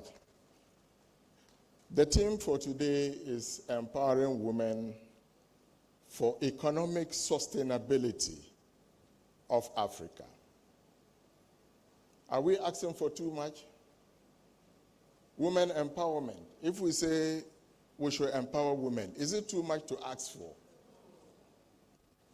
So we are in the right direction, and we're all committed to it. Distinguished ladies and gentlemen, the founder and president of Women in Sustainability Africa, Nanaya Sewa Sapon, the Honorable Minister for Gender, Children and Social Protection, who is also our special guest of honor for this occasion, Honorable Dr. Agnes Na Momolati, esteemed traditional leaders and queen mothers, distinguished special guests, development partners, leaders in industry, colleague speakers, our exceptional students present, friends from the media, and most importantly, our remarkable women gathered here today. I say good morning to all of you. It is an honor and a responsibility to stand before you at the 2026 Women in Sustainability Africa Festival. This initiative is entering its second year and has, within this short period, moved from vision to a powerful national force for transformation. This year's theme, Empowering Women for the Economic Sustainability of Africa, could not be timelier. It speaks directly to the future we seek as a continent, a future where women are not only included in development conversations, but are fully empowered as architects of Africa's economic resilience, climate sustainability, and shared prosperity. Ladies and gentlemen, let me acknowledge the founder and president of Women in Sustainability Africa, Nanaya Sewa-Sapon, for your bold vision, which continues to inspire a new narrative, one that places African women at the very center of sustainable development. Thank you very much, Nanaya. African women have always been the backbone of our economy and communities. From agriculture to trade, from caregiving to innovation, women have consistently carried the weight of our societies, often without recognition and too often without adequate support. But today, we are not here merely to acknowledge that reality. We are here to change it because the truth is simple. We cannot build a sustainable Africa without fully empowering the women of Africa. As we approach 2030, the deadline for achieving the Sustainable Development Goals, the agency is clear. Progress has been made, yes, but the gaps remain significant. And closing these gaps will require more than policies. It will require people.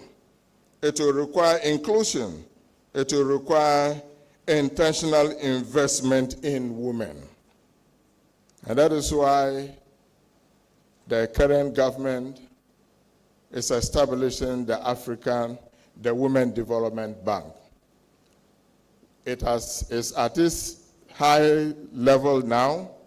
In the course of this year, that development bank will be launched.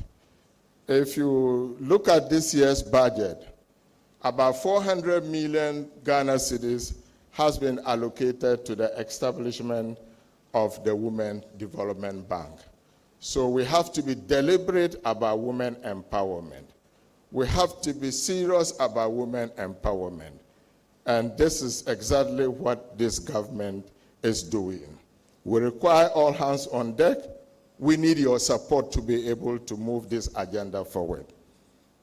WISA represents a new paradigm, one that recognizes women not just as beneficiaries of development, but as drivers of it. This aligns strongly with our national and global climate agenda. Distinguished ladies and gentlemen, at the Office of the Minister of State for Climate Change and Sustainability, we deeply recognize this. And we recognize that women are frontline responders to climate change. We recognize that women are innovators in agriculture and natural resource management. We recognize that women are leaders in building resilient communities. Yes, paradoxically, they remain underrepresented in decision-making spaces and underserved in access to finance, technology, and opportunity. This must change, and it must change now. The WISA model highlights a powerful and practical pathway forward. First, we must recognize that empowering women is fundamental to economic stability and sustainability of Africa. Investment in women is not a charity. It is smart economics. When a woman is empowered, productivity increases, families thrive, communities stabilize, and economies grow. If a woman moves from subsistence farming to commercial agriculture, we do not just improve her livelihood, we strengthen national GDP, we enhance food security, and accelerate industrial growth. Secondly, we must embrace collaboration, not division. Gender equality is not a woman's issue alone. It is a societal imperative. We must bring men and women together, working side by side as partners in progress. The division of he for she's championed is not symbolic, it is strategic, because sustainable development cannot and will not happen in silos. Distinguished ladies and gentlemen, climate change remains one of the greatest threats to our generation, but it is also one of our greatest opportunities to rethink, to rebuild, and to reimagine our future. And women must be at the forefront of that transformation.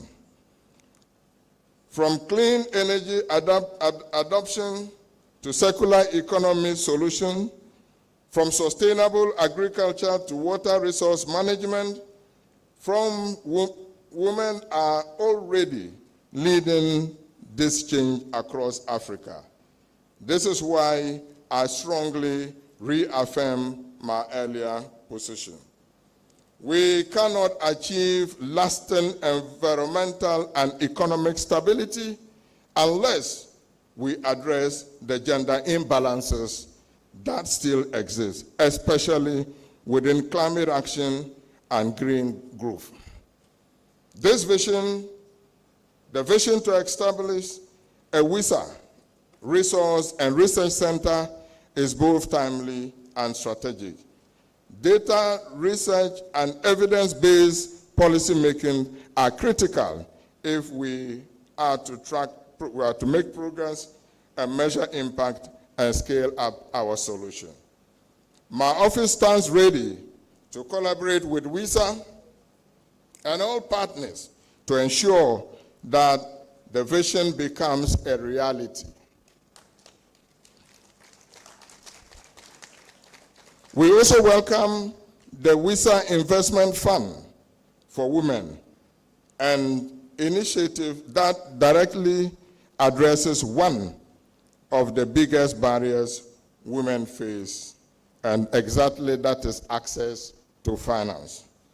As we are gathered here today through dialogue, exhibitions, and partnership, I urge all stakeholders to move beyond conversation into commitment by investing in women-led green enterprises, supporting innovation across all 17 SDGs, strengthening policies that promote inclusion and equity, and building partnerships that transcend borders, while also remembering that sustainability is not an abstract concept, but is fundamentally about people, livelihood, and the future we leave behind. Ladies and gentlemen, the theme for this year's WISA Festival reminds us of one powerful truth. When women are empowered, Africa rises. And when Africa rises sustainably, the world rises with us. Therefore, this gathering should not just mark another event on the calendar, but serve as a turning point, a moment where we fully recognize women as a vital human capital and agents of sustainability, and also leaders of transformation. Together, through unity, purpose, and action, we can build the sustainable, inclusive, and progressive Africa we all envision.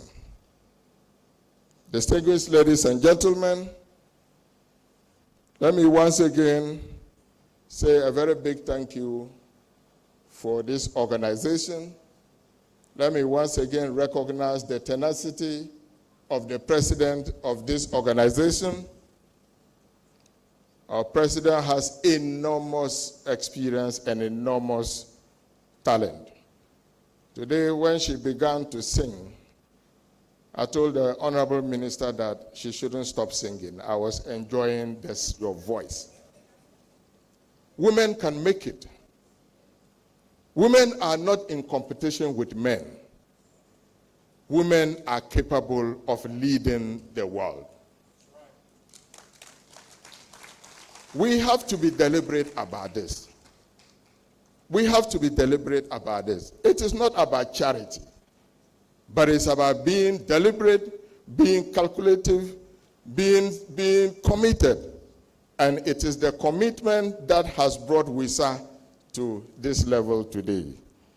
On this note, distinguished ladies and gentlemen, I want to wish the 2026 Women in Sustainability Africa Festival a great success as we collectively work together and empowering women for economic stability for our continent. Thank you very much.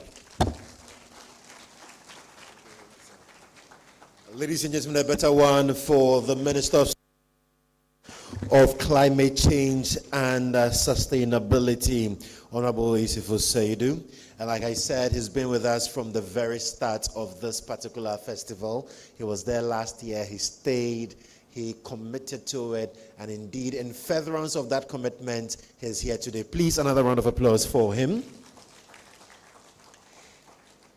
And so, ladies and gentlemen, it's time now to hear our keynote address from our special guest of honor. She's a woman who has been dedicated to the cause, and in fact, I dare say that she's been one of the busiest ministers of President John Dramani Mahama, because one day, it's some issue around a phone call she has to rush to, or something in the northern part of the country that her attention has to be drawn to.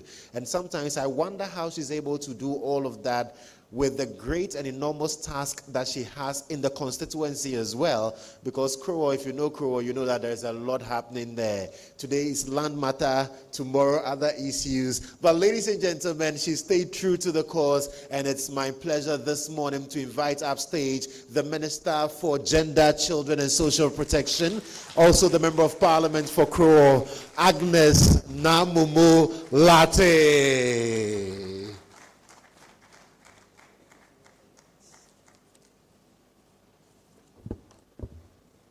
Thank you, a very nice MC. My colleague minister, academia, in fact, my dear sister Nanaya, who has not given up when the burden became just too much to bear. Because of that dream, today we are all sitting here and witnessing this beautiful gathering. Representatives of civil society organizations, our revered traditional and religious leaders, distinguished members of the media, invited guests, ladies and gentlemen. I think it's still morning. Good morning. Good morning. How many of us were at last year's gathering? How many of us? I want to see by hand. Okay. So this is an addition to the numbers, and which is also very positive. But we need to make sure that we have first, second, and whatever batches coming together to share experiences, and then to also see how far they have walked after every session. And so I want to say welcome on board. It's a good platform. It is both an honor and a privilege to join you today as a special guest of honor for this year's Women in Sustainability Africa Festival under the theme, Empowering Women for the Economic Sustainability of Africa. I wish to express my profound appreciation to the organizers, especially my sister Nanaya. Women in Sustainability Africa, not you alone, but all your partners. And I heard Prof. clearly. Thank you for the support in coming this far, for convening such a timely and strategic dialogue of regional and national interest. This festival is not only a celebration of the achievements of African women, but also a call to action that challenges us to accelerate investments, strengthen policies, and deepen partnerships that place women at the center of Africa's sustainable development agenda. Distinguished guests, the government of Ghana, led by His Excellency President John Dramani Mahama, and then our very own Her Excellency, the very, very first ever female Vice President, Professor Nana Jane Opoku Ajiman. It took us over 60 years to have the first female Vice President. And it took a man of vision to make that come to pass. And so be proud. It is a message and a commitment of hope from His Excellency John Dramani Mahama. He remains resolute in its commitment to advancing women's economic empowerment as a cornerstone for inclusive growth, poverty reduction, and national development. The government also recognizes that empowering women is both a social imperative and an economic necessity, as women continue to be principal enablers of productivity, innovation, and sustainability, particularly within emerging sectors such as the green, circular, and orange economies. Ladies and gentlemen, It is for this reason that the Ministry of Gender, Children and Social Protection has initiated and is implementing targeted policies, programs, and initiatives, as well as project interventions aimed at enhancing women's economic resilience and participation across key sectors. The passage of in fact, after affirmative action, I think all speakers have mentioned it. The last two speakers, I've heard from them. The passage and implementation of the Affirmative Action Act represents a significant milestone to address structural inequalities by promoting equitable access to economic opportunities, leadership positions, and productive resources for women. This provides a strong foundation for ensuring that women are not left behind in Ghana's transition towards a green and sustainable economy.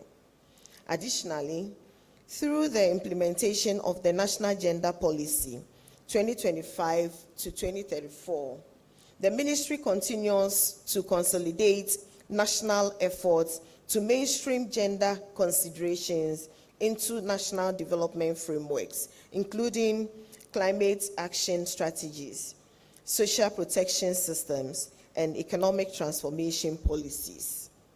This ensures that women's unique vulnerabilities and contributions are fully recognized and addressed. I'm speaking more on the policies and initiatives so that we can situate today's program and platform within national context. Through the Livelihood Empowerment Against Poverty program, the one we popularly call LEAP, the LEAP program, complemented by targeted productive inclusion interventions, government continues to support vulnerable women by providing income security while equipping them with relevant skills to pursue sustainable livelihoods and enhance their economic resilience.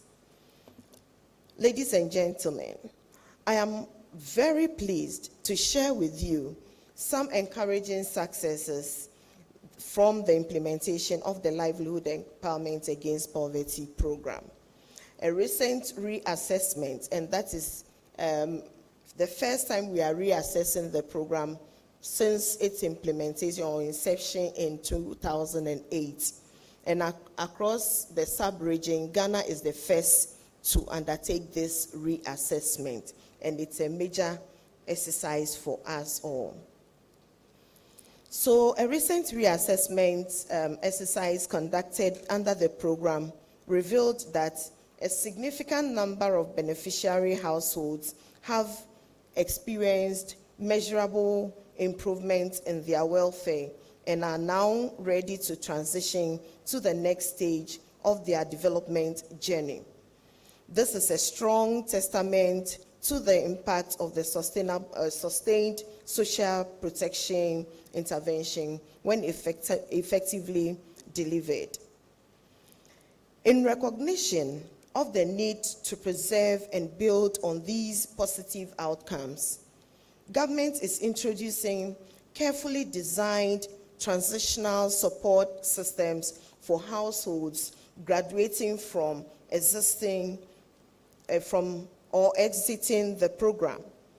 This strategy is intended to ensure that the transition process is managed smoothly, respectfully, and with the necessary institutional backing.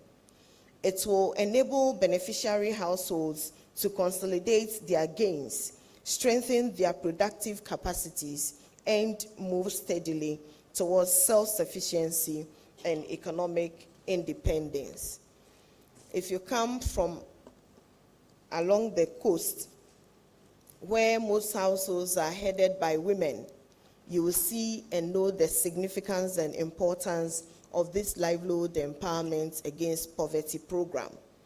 And so graduating people from the program needs careful and well thought out strategy to ensure that people are not left worse off or people don't become poorer.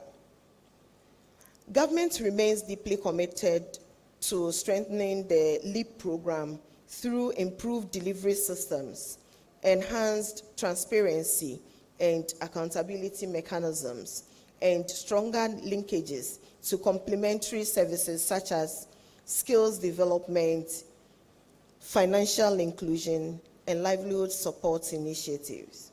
These efforts are aimed at ensuring not only immediate relief, but also long-term well-being and resilience of vulnerable households across the country. Today, as we are gathered under the ministry's various women's empowerment initiatives, we have facilitated capacity building programs for women in agribusiness, renewable energy, waste management, and other green economy sectors.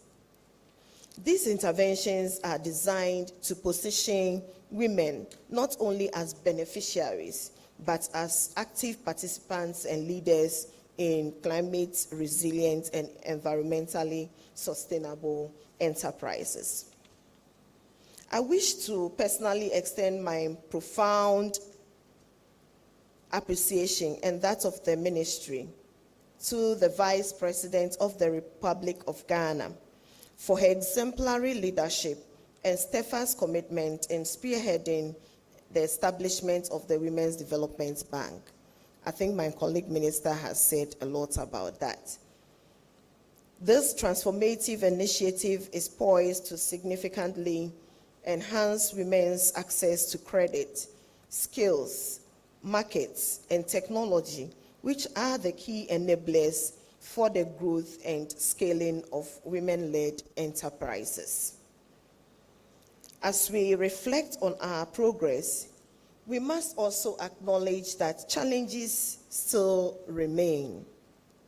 A significant number of women across Africa continue to face barriers, including limited access to land, finance, technology, and decision-making spaces. These constraints invariably hinder their full participation in economic and sustainable processes across the continent. Therefore, gatherings such as the WISA Festival are very essential and vital. They provide a platform for dialogue, knowledge sharing, and strategic discussions that can unlock opportunities for women throughout Africa, not just Ghana. I wish to use the opportunity to call for strengthened collaboration among government, the private sector, civil society, and development partners. We must work collectively to scale up investment in women-led green enterprises, advance gender-responsive climate policies and financing, expand women's access to digital and financial inclusion, as well as creating an enabling environment that fosters women's leadership and sustainability. Africa's future is linked to the empowerment of its women. When women thrive, economies grow, communities prosper, and nations become more resilient. Let us therefore deliberately and strategically invest in women as leaders and innovators in shaping a sustainable Africa. That is what this platform calls for. I once again commend the organizers, especially my sister Nanaya, for this laudable initiative and assure you of the ministry's unwavering commitment to advancing the economic empowerment of women in Ghana and beyond. On this note, I duly declare the 2026 and the second edition of the Women in Sustainability Africa Festival duly open. I thank you for your kind attention.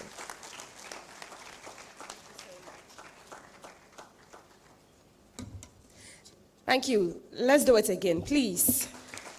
The Honorable Minister, Joshua, has said lots of work to do, heavy ministry to handle. She's talked about the LEAP program and all the improvements that they're doing, the strides they're making, green economy and how women can tap into that.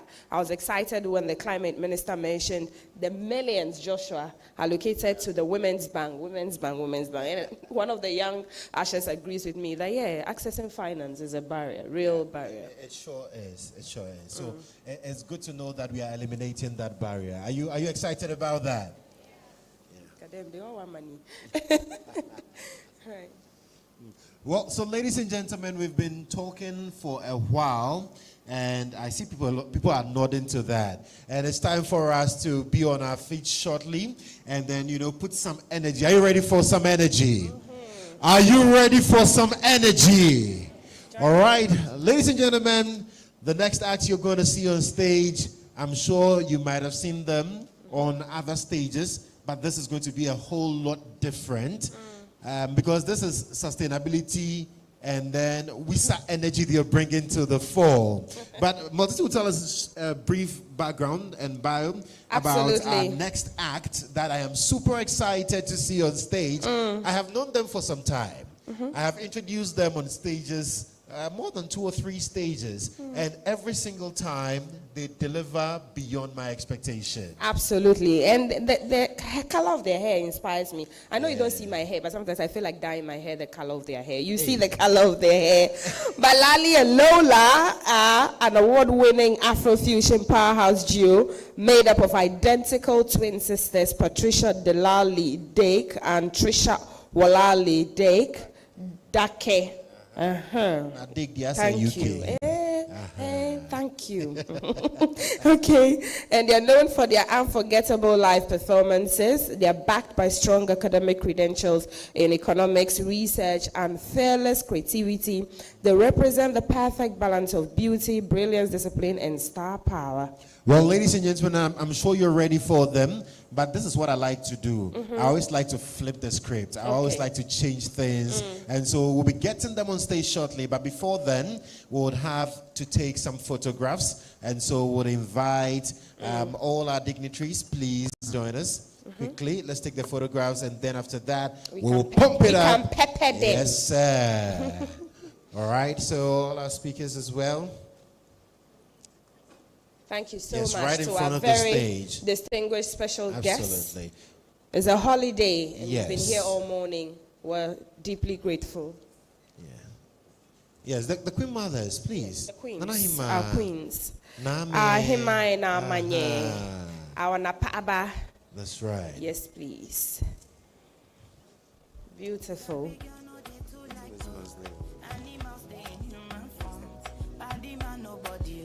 So, I like Bishop's suits. Unfortunately, it's not my size. Bishop Majin is here. Bishop Ewan's powerful man joining us here as well. So we'll take a photograph, a very big group photograph. That Very indeed beautiful. Women in Sustainability Africa.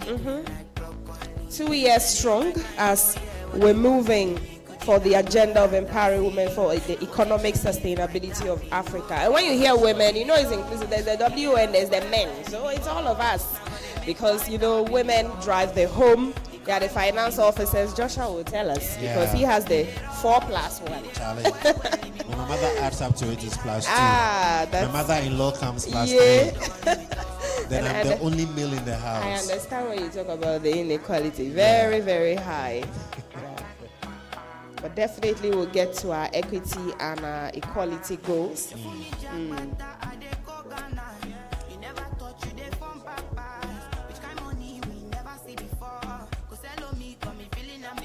All right, let's give the smiles. Beautiful, wonderful smiles. Okay. Guys, are we good? Beautiful. All right, fantastic. Okay, the ministers. Right, so please. We'll have the ministers stay. Yes. Our The ministers honorable with ministers. Nanaya will take this photograph. Yes. Thank you, our distinguished guests, our Queen Mothers, We truly love and appreciate your coming. Absolutely. Beautiful. Yes. Thank you so much. Yes. We'll have the ladies sandwich. The Honorable Minister Yes. of State for Climate. Just take this one first, yeah? Yes. Then Dr. Binka and the rest will join as well. Fantastic. Okay. You see gender inequality right there. Honorable Seidu. Allow us against three. sometimes. Allow us sometimes. You heard Dr. Binka also calling positive. Dr. Binka was calling for more female-led panels. Absolutely. But please, when we call on the women, please show up. Yes, especially we for try. media For interviews. media, we will call you. Yes. Today, there's fire that has gathered somewhere. I mean, not good, but you are a woman and you have expertise. Please speak to us. Absolutely. We want to hear your voice. Especially the professors. I know. I would never look behind me. The professors. Yeah. Yeah, we have brilliant ones. So please, accommodate us and open your doors to us. You know, Bank of Ghana would get their financials released, and then we'll be speaking to people. We are hoping to see more women speak about the financials. The brains in the... We'll come to University of Ghana. The maths. We'll go to UGBS, a lot of brilliant female professors of business and finance. Well, thank you so much. Thank you Ladies so and much. gentlemen, the moment is here. The time is now. They've been nominated for the TGMA as the group of the year. So without further ado, ladies and gentlemen, let's welcome Lali Gang. Hi. Good morning. Good morning. Is this still morning? It's still morning? Is it still morning? Correct me now. Okay, so you're correct. Lola, you're correct. Sorry, I was going to correct you. Okay, so we go by Lali X Lola, your favorite Ghanaian twins, AAA. And we want to greet our honorable ministers, distinguished guests, and everybody else. If you're smiling at me, I say hi. If you're not smiling at me, I can't say hi. Okay, yeah, smiling. Okay, Oh, you guys are cute. Okay, so today, we're not just here as musicians, we're also here as economists. I mean, Lola, you have your master's in economics as well. And we are so happy to be here, Awisa. We greet Nanaya, Reverend Nanaya. I'm so happy to be here. Okay, so on a serious note, before we inject some energy, on a serious note, can you imagine you get a contract to work, you finish the work, and when it's time to pay, they only pay 70% and keep 30% of your own money, and there's no way of claiming it. Now, this keeps going on. Every contract you get, 70% is taken, and your 30% is kept. Still no way of claiming it. Now, this has been happening for how many years? Like 10 years, 20 years. And that 30% keeps accumulating, but you still have no access to it. Now, what would you do? That 30% is sitting somewhere. You don't have access. You can't claim My it. money. Your own money. Hey, we must claim it though. We must claim it. Important. So now, so after we did research, because we're here as we also economic researchers. So after doing research for the Minister of Communication, we found out that there's money sitting somewhere, our own money, and we don't have access to it. So Ghanaian monetized digital content, that is, it ends globally, from music, film, art, YouTube, content creation, but because of missing tax treaties, we have no access to it. Now, millions of dollars of our income is tax withheld abroad and never comes to us. Now, we have been advocating for tax reform treaties to be made. So these millions of dollars of withheld earnings are repatriated and comes into funding Ghana's creative economy. Now, that is sustainability, because we are saying that we don't want to borrow from any other. We don't want to borrow from Ministry of Gender. We don't want to borrow from the health sector. We want our own money to repatriated back into our economy to sustain our creative space. Now, that's like over 10 years, that will probably be like $100 million. Dollars. Yes. Dollars. We're talking about, point of correction, Lali. Yeah. We're talking about US, Yes. because most of our digital platforms that we Yes. use, they are domiciled in US. Yes, so that's true. up to 30%. Now, the reason why we are saying this is because wherever we find ourselves as women, we always want to champion this space and always find ways of improving it, because our voice is the future. Our voice is important. And that's just the message I'm going to leave you guys with, okay? Now, to get into the energetic spirit, don't be shy to shake your hand or shake your head or shake your leg, okay? Okay. Now this next one is called kamikaze. Let me hear you say kamikaze. Nah, I don't. Guys, help me. Are you sure? Let me hear you say kamikaze. I like love your it. energy. I love I it. So like kamikaze means come correct. It means good vibes, good energy. So everybody here, your smiles are kamikaze. Kamikaze. Hey. Let's go, DJ. Let's go. I'm hearing someone say kamikaze. I like the way you said it. Hey. Hey.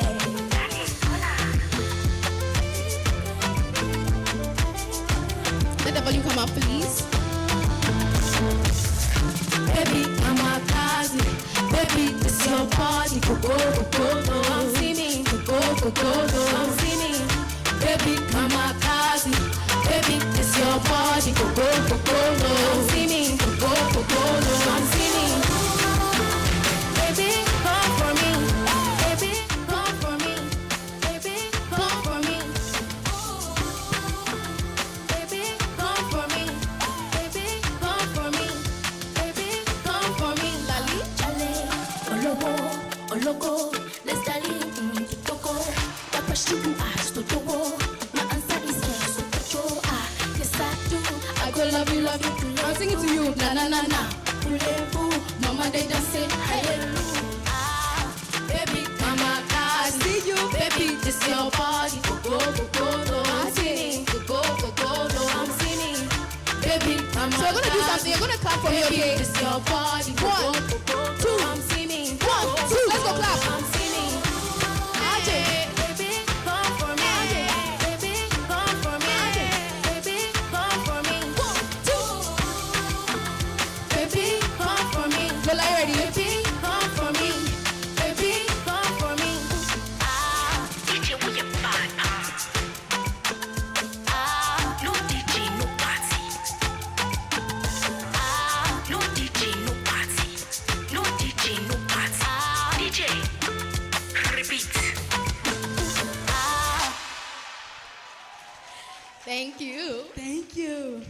Okay, do you want more or we should go? Are you sure? Okay, do you know what's written on my, can you see what's written on my shirt? What? Okay, so everything I say, you say pepper them, okay? Get more money and I pep. All that time I did pepper them. Plenty commas for the. Wisa is so hot, Ide. Nah, Need more energy for we that need to one. go again. We need to go again. We need to go again.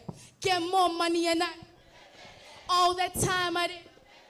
Plenty commas for the. Pepper them. Wisa is so hot, Ide. Pepper them. Oh, your voice is so yeah, sweet. Wisa is so hot, Ide. Thank you. Thank you. Are you ready? Sorry. Let's go. Don't call me. Sorry, 2020. Oh, little poison baby from the ghetto. Is it too much to be fun like this? Just a fine babe who don't like nonsense. So make it make sense. When you talk, What you say, it is what you be. I switch it up.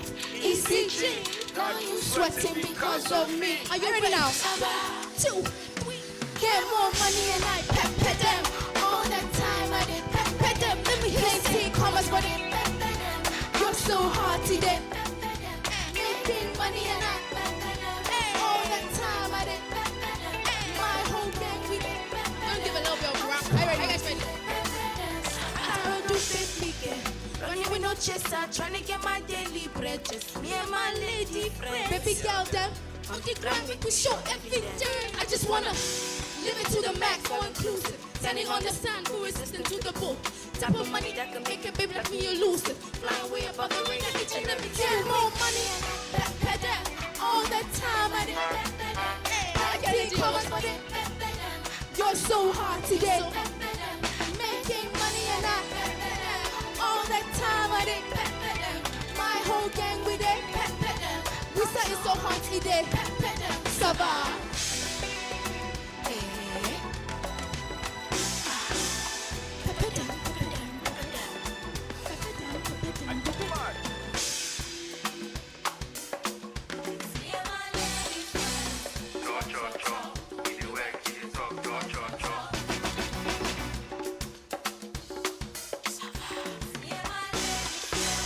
One more time. I need more energy for this.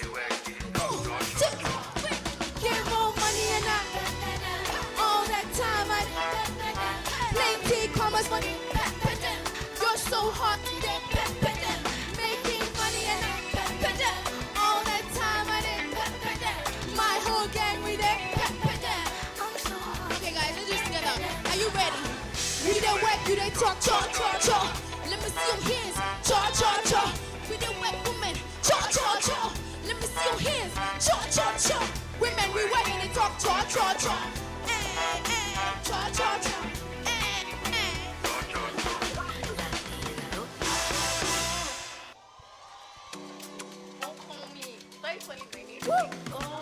Okay, do you want to do one more? Can we do one more? Can we do one more? Guys, this one you have to dance for me. Oh. If I come to you and you don't if I come dance, to you, I'll just leave the mic and go. I'll carry the building with me. Okay, Okay, so this let's is go. Jenny Begins. It goes, no delay for where we go. Cause yawa no day. No You get the vibe? No delay for where we go. woman. Cause yawa no day. Okay, let's go. Let's go.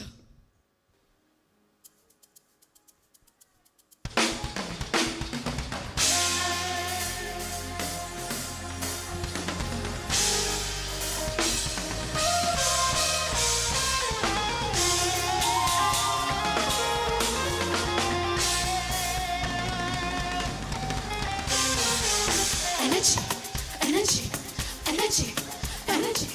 Bounce, bounce, bounce. Hey, hey, hey. Yeah, Landy, Lola. I don't fuss. It don't take you right and walk. Make I be somebody, be somebody. Make I be somebody, be somebody. I don't fuss. It don't take you right and walk. Make I be somebody. So don't they look? I'll be Pacific as the journey begins. You can't take what's from me. You can't take what's from me. I see you. I'll be Pacific as the journey begins. You can't take what's from me. You can't. Everybody know. Everybody know. Everybody know. No delay for where we go. Hey, you're singing a song. I see you. No delay.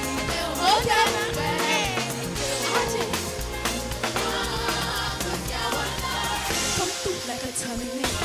Shine bright, no jam, no window. See me now, see me now, see me shine. Show the opposite command my life. All my enemies go shake, go shake. You don't like this, stay in your lane. Your lane. I don't pray, I don't cry. I don't think you judge, I know you walk for this land. I don't pray, I don't fast. I don't tell you I don't walk. Make I be somebody, be somebody. Make I be somebody, be somebody. I don't pray, I don't cry, I don't shout. So they walk, make I be somebody. So don't they look? I'm a Pacific kid. As the journey begins. You can't take what's from me. You can't take what's for us. Woman, you be Pacific kid. As the journey begins. You can't. Okay. Go now. So everybody now. No delay. No delay. Where we go. I take it. Here's the moves. Okay. No delay for where we go.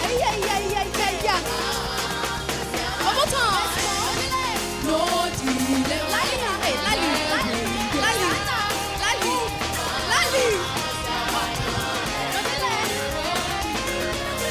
We have to dance for you. Let's go. Pressure.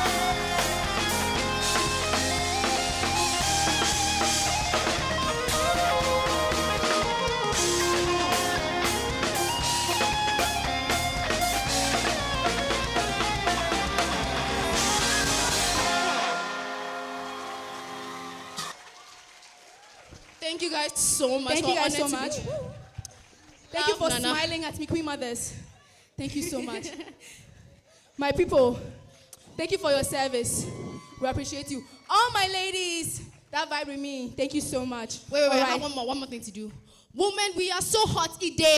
Pepper them. Women, we're so hot today. Pepper them. I Team love here, it. clack it. Clack it. Woo! Wow, wow. Give it up again, ladies and gentlemen. Lali and Lola. TGMA Group of the Year. Wow.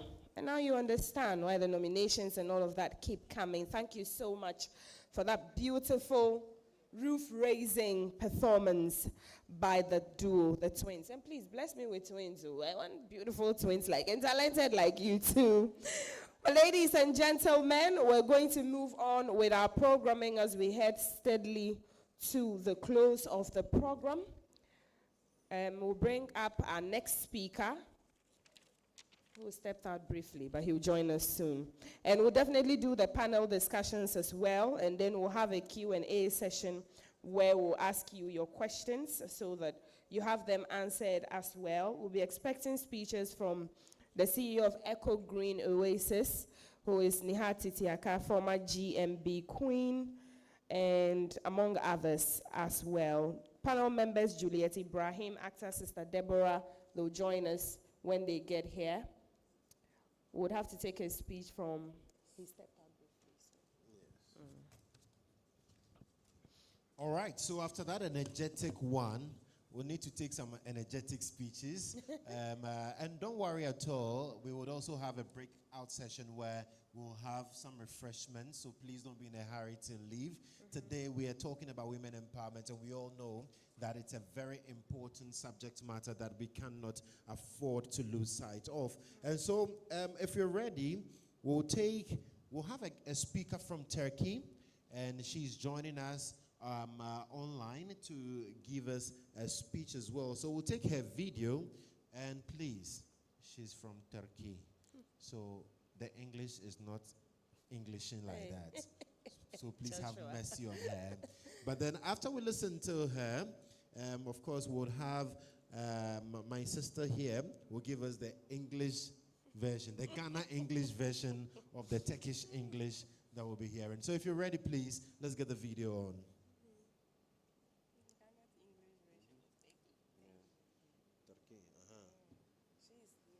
Distinguished participants, esteemed colleagues, and members of the press. Today, I stand before you not merely as a speaker, but as a representative of a multi-phased journey that stretches from the production line to the written word and from the dynamism of civil society to the resolve of the Chamber of Commerce. In Çerkezköy, of the industrial needs of Turkey, I keep my finger on the pulse of the business world as a member of the Assembly of the Chamber of Commerce and Industry. Simultaneously, I am actually involved in the kitchen of production and trade with my own company on the industrial kitchen sector. However, my greatest responsibility is the mission I have undertaken as the president of the Women's Development Association, as another who believe that progress is inevitable wherever women are present. I state in my book, Power Turn into True Development on my when it is shared and united. I am here today in Ghana, this shining star of Africa, to discuss women's economic empowerment and sustainable development by bridging the discrete line of trade, the conscience of civil society, and the broad vision of authorship As a businesswoman in the industrial kitchen sector, I know this very well. Even the most complex systems function only with correct planning, the right equipment, and most importantly, harmonious teamwork. Economic development is actually the same. If you leave women who constitute half of security out of this economic kitchen, you cannot expect anyone at that table to be fully satisfied. All right. I work at the Chamber of Commerce, and my identity as an industry. Yes, so I'm now going to summarize all she said. I actually thought I heard the Strait of Hormuz. Hey, now Iran and Israel by this time. So that's actually Nilgün Zamoglu. She's president of the Women Development Association in Turkey.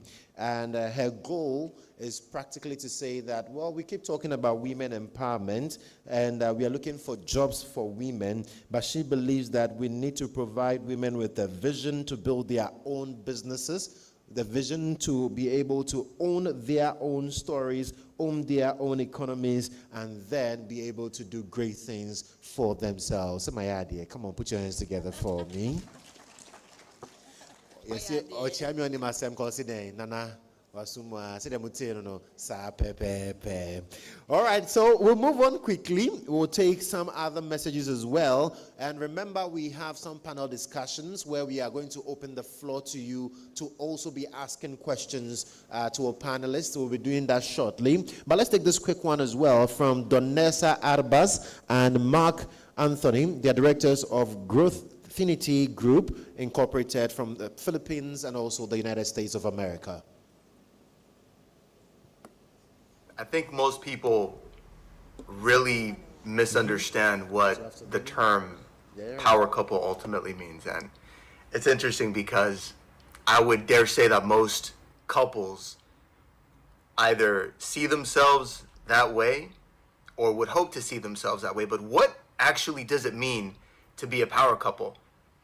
They think it's two individuals who are successful, who attend events together, who maybe go to galas or functions, maybe they have a joint social media account, and they strategically post, they strategically show up, but that's not power. Best case scenario, that's contrived proximity. Because ultimately, guys, power begins when two people, in this case, myself and my beautiful wife, stop merely existing in the same space. Stop just living together and start moving together as one. I'm going to say that again. Stop existing together and start actually moving together as one. But for what? Because love, beauty, passion, that can definitely bring two people together. But at the end of the day, what keeps two people together is alignment. And alignment is what determines what you build, how you build, where you build, and how long you build for. Now, we have to understand when alignment begins. It doesn't begin when you are in a relationship and you can say you're aligned, right? It begins within you as an individual. You are aligned spiritually, mentally, emotionally, meaning your values, your conviction, and your action align. You align with your principles, with what you claim you believe, you live by it. Now, before we ever build anything together, we have to confront who we are. That was hard. Yes. So before he and I built together, we had to confront who we are. We had our own moments. God separated us. You know, we had our, how do you call that? I'd say a trial period, definitely. Isolation moment, okay? Because we need to deal with our own patterns, confront our own wounds, even assess our own habits, and calibrate our expectations. Because when we are confused internally, we bring that into the relationship. So that will not create, or that will not build partnership and connection. However, it will start creating a conflict. So without that clarity, without that individual clarity, then it's gonna be challenging for you to build something with your partner. In that case, my husband. We were building our own thing separately before we even met. And now that we've met, even before we became a couple, we were business collaborators. In other words, things were clear from within us individually. Mm-hmm. I received, or I would say, my calling, my purpose, my mission in life became clear in 2019. That's how many years back. That was before I met him, because I met him first in 2023. So that clarity led me to building what I am building now. And I believe, at the time, what were you doing in 2019? 2019. We haven't met. We hadn't met yet. I call that the dark ages. Yeah. To just reiterate what my wife just said, you have two people who were building their own respective global movements. She was building a movement. She was building several platforms. I was building a government global consultation firm and speaking organization. But we collided. We collided after we already knew what our mission, our vision, and our purpose was. And again, you can't build something stable unless you have a deeply rooted, very strong sense of self. And I'm going to say it again because we talk about the MVPs all the time: your mission, your vision, and your purpose. So for the men, a man without a very grounded, strong sense of identity, if you don't know who you are, if you don't know why God put you here, if you don't know what your calling is in this life, you're going to break under pressure. And as a man, you are entrusted with being a leader, a protector, a provider, a spiritual covering, basically the priest of a house. Your life by default is wrought with heavy burdens that you have to shoulder. And I say burden not because it's something difficult. That is your honor as being a man. That is your honor as being a husband. And a woman, this is the part that I think most men really mess up. A woman without clarity, especially a woman that does not have a man of mission, vision, purpose by her side, she is going to carry weight and pressure, and ultimately that's going to manifest in trauma that she was never meant to have in the first place. We live in a world where you have lots of men who aren't stepping up, who aren't rising up, and as a consequence, that's throwing that dynamic off between men and women, where you have women behaving hyper independent. Didn't you enjoy that? He said a lot about your internal challenges and how you can overcome them externally as well. The beautiful couple, Donessa Arbas and Mark Anthony, directors of Growthinity Group Incorporation in Philippines and USA. We're going to take our next speech, but just before that, because we're championing each other up and we're cheering each other up, I just want us to give a big cheer to my camera woman from GTV, Auntie Justina, one of the very few female camera women we have in Ghana. Absolutely. Who covers football tournaments. So when you are screaming at your TV, she's behind the camera. Very big one, so please. So let's appreciate her. Thank you so much. And today she's the only woman cameraman here. Yes. Last woman standing. Only woman cameraman. Yeah. Hey, Debbie, the only camera woman. Whoa. Okay. Now we're going to bring up here one of our stakeholders, Mr. Louis Winim, who is acting chairman, Ghana China Business Chamber of Commerce, for his speech. Let's welcome our brilliant partners from China Ghana Business Chamber of Commerce. Thank Please, you. let's do it better for him. Let's Mhm. appreciate him. Yes, absolutely.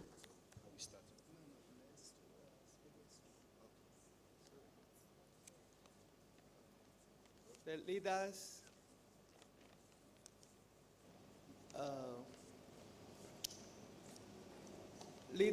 and all the Queen Mother and the media, beautiful women, the good afternoon. Yeah. So because my English is a limit, so I want the host to help me to speak the English. I speaking Chinese language. Okay. Thank you. And by the way, I learned my Chinese in Ho, so I understand everything he says. Yeah, ni hao. 哎，你好。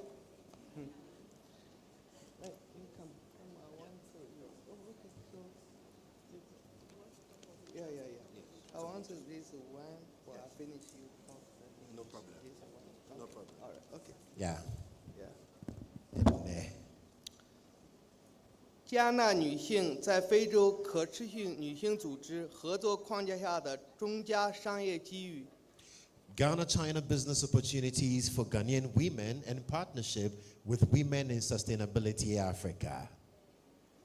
加纳与中国的关系是一种战略性的经济伙伴关系。 Ghana-China relations are a strategic economic partnership. 加纳女性是贸易和企业发展关键的贡献者。 Ghanaian women are key contributors to trade and industry. 下一阶段的经济发展需要女性积极的参与到跨境商业中来。 Now, the next phase of growth requires women and cross-border businesses.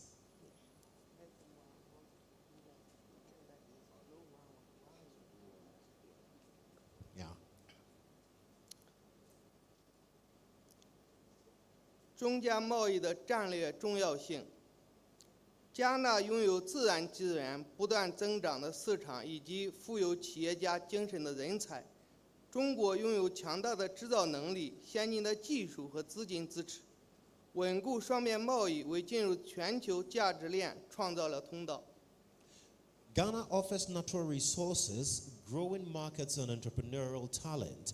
China offers manufacturing capacity, technology, and financing. Now, strong bilateral trade creates access to global value chains. 高价值的机遇领域，贸易、进出口、出口、乳固抹油、可可制品、纺织品、手工艺品、进口、机械设备、电子产品、工业原料等。女性主导企业可以掌控采购、品牌建设和分销渠道，制造业与产业合作。 通过与中国企业合作实现本土化生产，推动从原材料出口向成品制造转型，由女性企业家驱动就业增长和工业发展。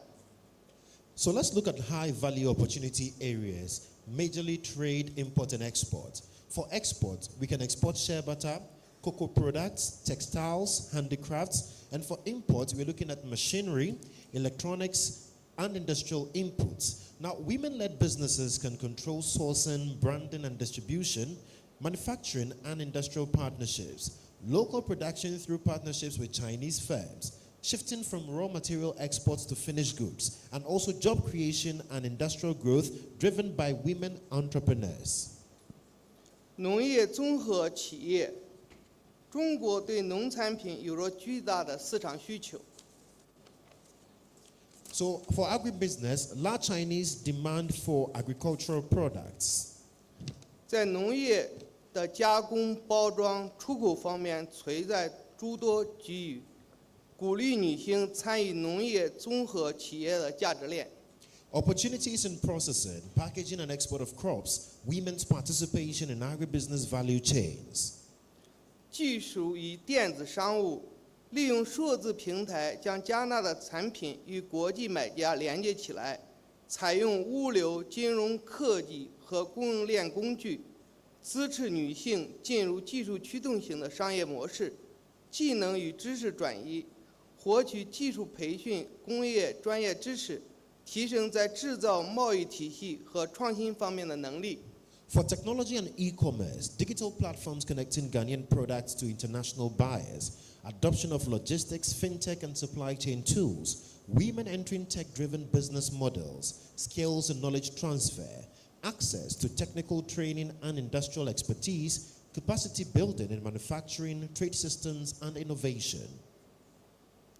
主要挑战：获取资本和融资渠道有限，缺乏国际市场信息的获取途径，监管和贸易流程的复杂性，商业和领导领域存在性的偏见。Let's now turn our attention to some of the key challenges. Limited access to capital and financing, barriers to international market information, regulatory and trade complexities, gender bias in business and leadership spaces. 战略解决方案：扩大面向女性融资计划，开展贸易教育和能力建设培训项目，加强女性商业网络和合作社建设，为国际贸易中的女性主导企业提供政策支持。To some solutions now, expansion of women-focused financing schemes, trade education and capacity building programs, strengthening women's business networks and cooperatives, policy support for female-led enterprises in international trade. 经济影响：提高女性参与度，推动国家国内生产总值 GDP 的增长，在各行业创造就业机会，增强家庭收入，并促进社区发展。 Economic impact: increased participation of women boosts national GDP, job creation across sectors, and strengthened household incomes and community development. 思维模式与定位：女性应成为全球贸易的领导者，而不仅仅局限于本地市场，专注于规模化、可持续发展和竞争力，树立长远远景，创造财富并建立基业。 Mindset and positioning: women as leaders in global trade, not just local markets, focus on scale, sustainability and competitiveness, long-term vision, wealth creation and legacy building. 加纳女性必须积极把握中加贸易机遇，建立战略伙伴关系，将业务拓展至本地市场之外，投资知识、技能和全球竞争力。 Now, Ghanaian women must actively engage in Ghana-China trade opportunities, build strategic partnerships and expand beyond local markets, invest in knowledge, skills and global competitiveness. 加纳女性释放中加经济合作全部潜力的核心力量，我们为能与非洲可持续女性组织 WISA 达成合作而感到自豪。 Finally, Ghanaian women are central to unlocking the full potential of Ghana-China economic cooperation, and we are proud of our partnership with Women in Sustainability Africa. Thank you. Thank you. But how do you say thank you in Mandarin? How do you say thank you in Mandarin? 谢谢。谢谢，谢谢，谢谢. So, 谢谢 to you, 谢谢 to China, 谢谢 to everybody. Please put your hands together for him. You will never get this anywhere unless WISA is organizing a program. So please make sure, see, with WISA you would hear Turkish, you will hear Chinese, you will hear Aigbe, you will hear you to your language. Please put your hands together one more time. But that is the beauty of empowering women. No borders at all. And borders are never a challenge when it comes to empowerment of women. So like my colleague said, we'll shortly be hearing from Queen Titiaka as well. And we have more people that would also be hearing from. But let's take this quick one from Mercy Gilbert. She is Deputy Political Chairperson of the Conservative Party in the UK.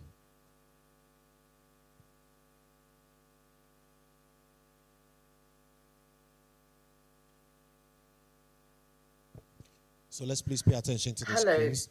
I'm Honourable Mercy Gilbert from the United Kingdom.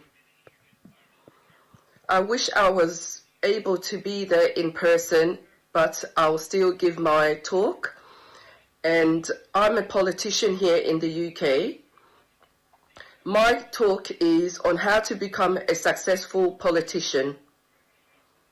I joined an organisation called Operation Black Vote in the UK, which trains black people and supports black people to become politicians and run for office. When I joined that organisation, they told us to join a party that aligned with our beliefs and that would get us elected. In my area, it happened to be the Conservative Party, which was a party I followed anyway since childhood. During my time at Operation Black Vote, I shadowed an MP who happens to be a Ghanaian. His name was Sam Jima. He was the then Minister of Justice and Minister of Prisons. I spent my year in Parliament doing his work and shadowing him and going on the ground and doing his paperwork and attending political meetings and surgeries. The experience gave me a wealth of knowledge, and I won an award as the best trainee on that program when we graduated. During that program, we also had twice a month training sessions where we'd have experts in media and politics and elocution, various specialist training from experts in the industries, and would also have various politicians come and give us talk about their experience and their journeys in politics, the do's and don'ts. This was a very useful experience, and it really helped me when I had to now do my political career, because I was just thrown into the deep end. As part of that training, I soon became, a week later, a chairman for the Conservative Party for the #1 seat. I was the first black chairman in the United Kingdom for the ruling party at the time, and I was thrown into the deep end. And I was also a mother of 5, so I was juggling motherhood, and I was juggling the home and work, and I was also doing a degree in media.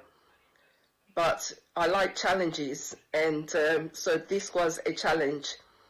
During that training, we were sent to the BBC. 5 of us were selected to go to the BBC, and we're told, as politicians do, that we were just going to observe. But when we arrived there, we found ourselves on a live studio session, and each of us had to defend our parties.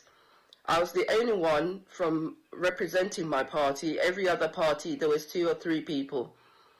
I was faced with very angry people because it was the BBC, and my party was not popular on that particular platform.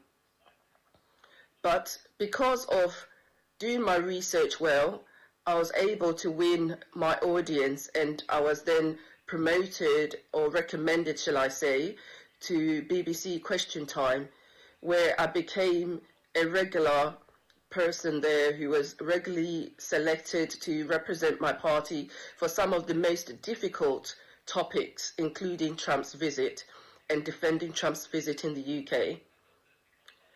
I was told by somebody who I really admire, Richard Branson, never say no to something, always say yes and work out what, how and when later. So I said yes, regardless of the fact that I was an advocate for women. I sit on a lot of boards to do with women empowerment and represent the UK. So I was thinking this could compromise all my beliefs and what people know me for. But I was able to harness it and embrace it well, and I decided to say the US is our closest ally, and Trump represents our closest ally. So let's not look at the person of Trump, but let's look at the country which is our closest ally, which we needed at that time during Brexit. This became a popular topic and a way that people would address the relationship between America and the UK when trying to avoid the person in office. I then went on to do the general election and we won. Every time we won our seat, and we won it as the #1 seat with high figures. But it took a lot of work, a lot of dedication, a lot of canvassing, a lot of planning, a lot of sacrifices. So if you want to go into politics, it's not for the faint-hearted. It's a lot of sacrifices, a lot of time dedication, a lot of reading, a lot of engagement into the community. I soon began to engage with the community, and I then began to be known as one of the top 5 community leaders in the United Kingdom, and I was put as one of those 5 community leaders by the London Mayor during COVID. When he would refer to community leaders, he's consulting, I was one of those. So this put me in a good stead as a politician in my journey to being a successful politician. I looked for every opportunity to help my community, to support my community. Ladies and gentlemen, please let's hear it for her. Mercy Gilbert, Deputy Political Chairperson of the Conservative Party in the United Kingdom. Now, we've heard from a lot of women this morning, and we've heard from 2 men, but it's time to hear from another man. And ladies and gentlemen, please let's receive Yaira Agbofa, who is founder of revival.org.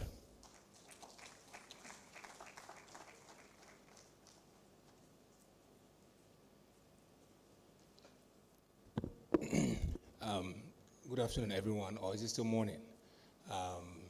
It's still morning. Good morning, everyone. Afternoon. Okay. Good afternoon, everyone. Distinguished guests. And it's a great opportunity and an honor to be invited here as a person who understands the essence of a woman. And not just as a person, but the essence of women in livelihoods and in growth.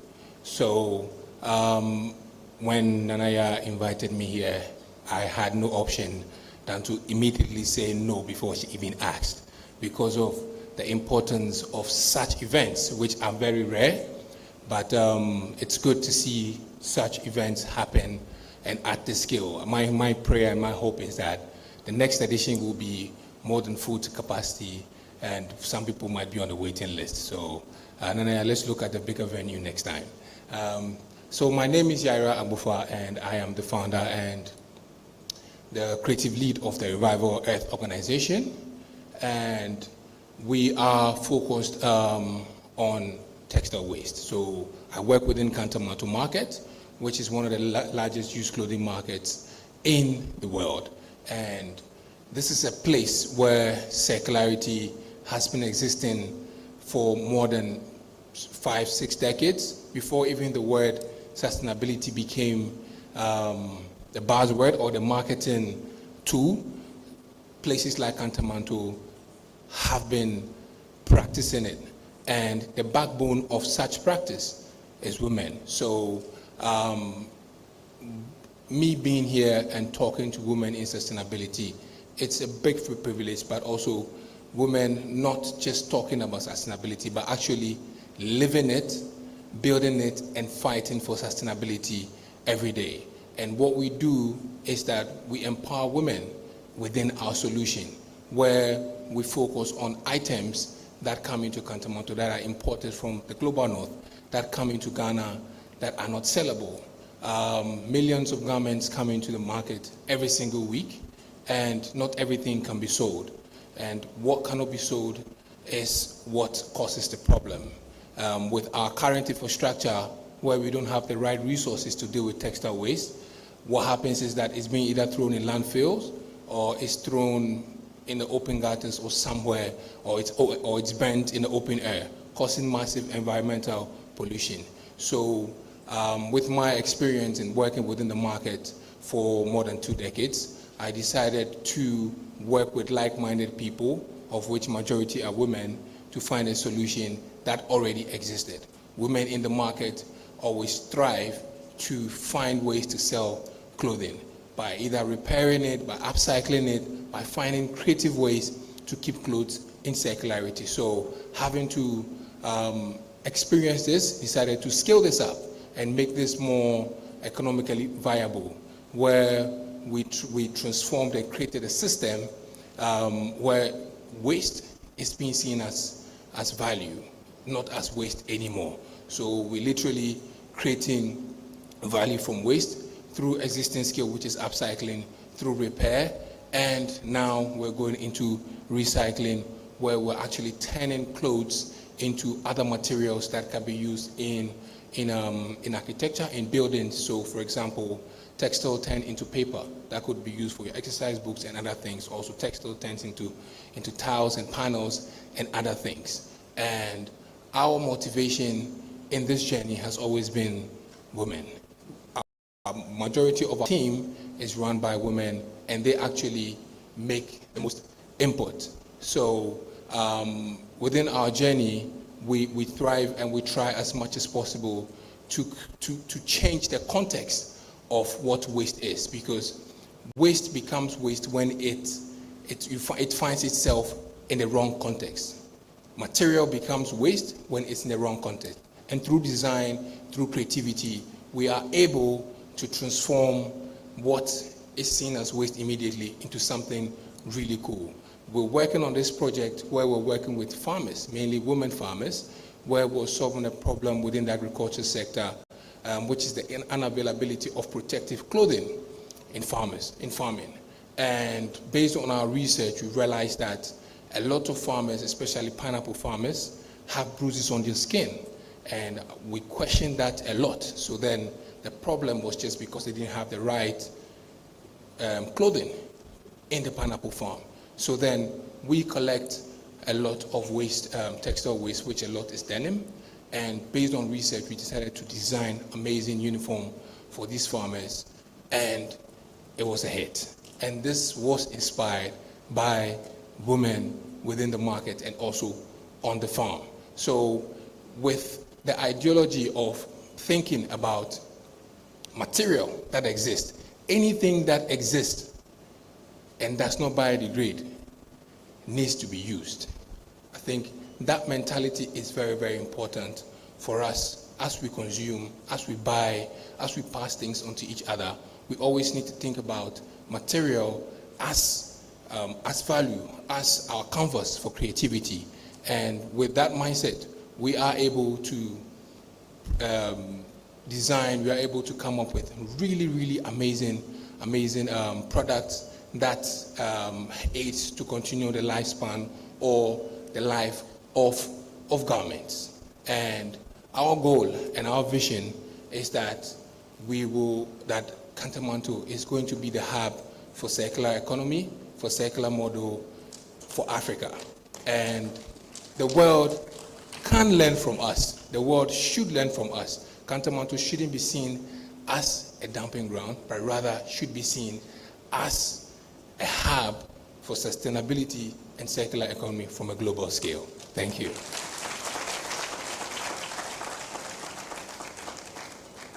Let's do it better. We love seeing young founders, innovators like this. We've had the first of the first. Dr. Nkrumah led, the independence of the African, the liberation of the African continent. So to see young people turn our Kantamanto.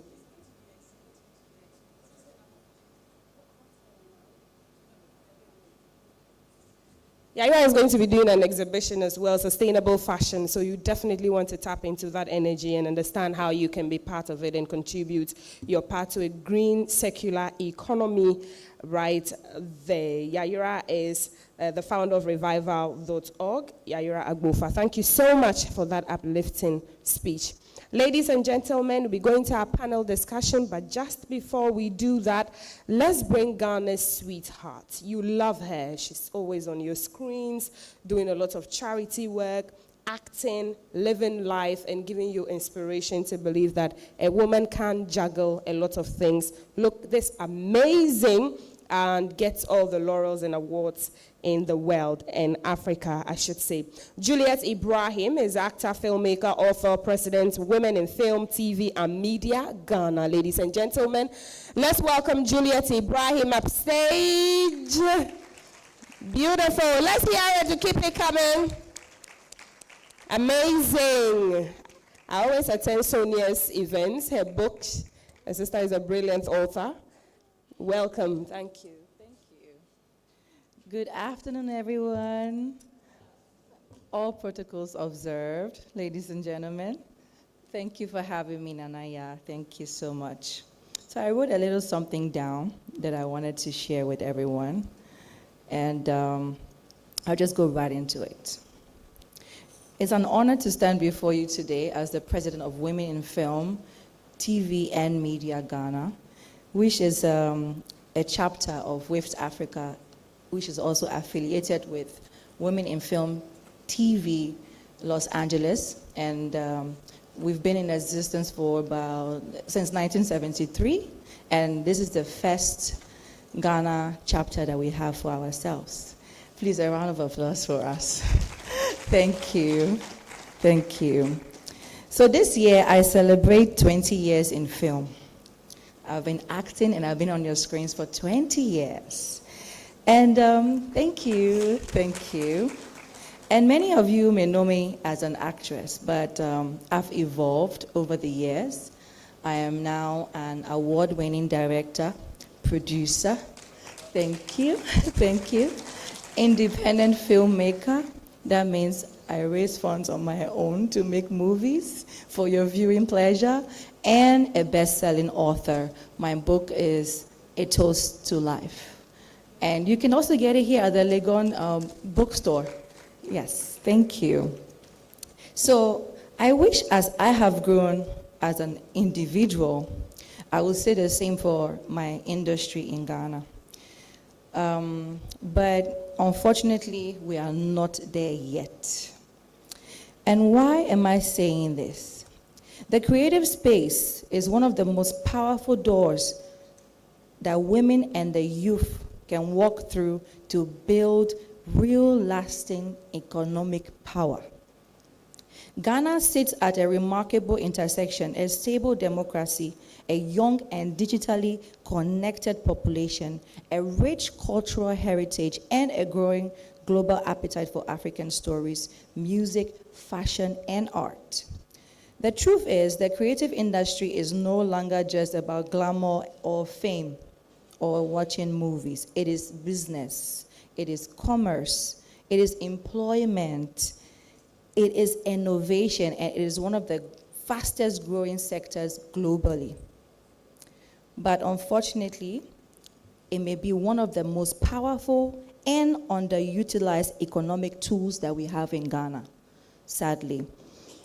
The African creative economy is projected to be worth $20 billion by 2025. That was, in 2025. And in Ghana, we have barely scratched the surface of what is possible when it comes to the creative sector. So here is what we don't know about the creative sector, right? Every film that we produce, every series, every music video, everything content that we do creates jobs for the youth, for the women. And it's not just the actors and the directors that you see on TV when somebody is singing. No, there are people behind the scenes that are working. That means we're talking about carpenters, makeup artists, hairstylists, production designers, even drivers that transport equipment here and there, people who rent equipment. Is a whole industry. So we're talking about employing over 200 people across different production sectors or cycles every time someone makes a film or a music video. So when you scale that across a thriving industry and you have, jobs that reaches deep into communities by filming into regions in Ghana, this is including the women and youth who are often excluded from employment. If we do this, we are going to get a thriving industry. Now look at the Ghanaian music, for instance. It's already a global export, right? Film has the same potential, but with the right distribution infrastructure. So when we have that, we can earn, our film industry can grow and be where we need it to be. The creative industry is also one of Ghana's most powerful tourism tool.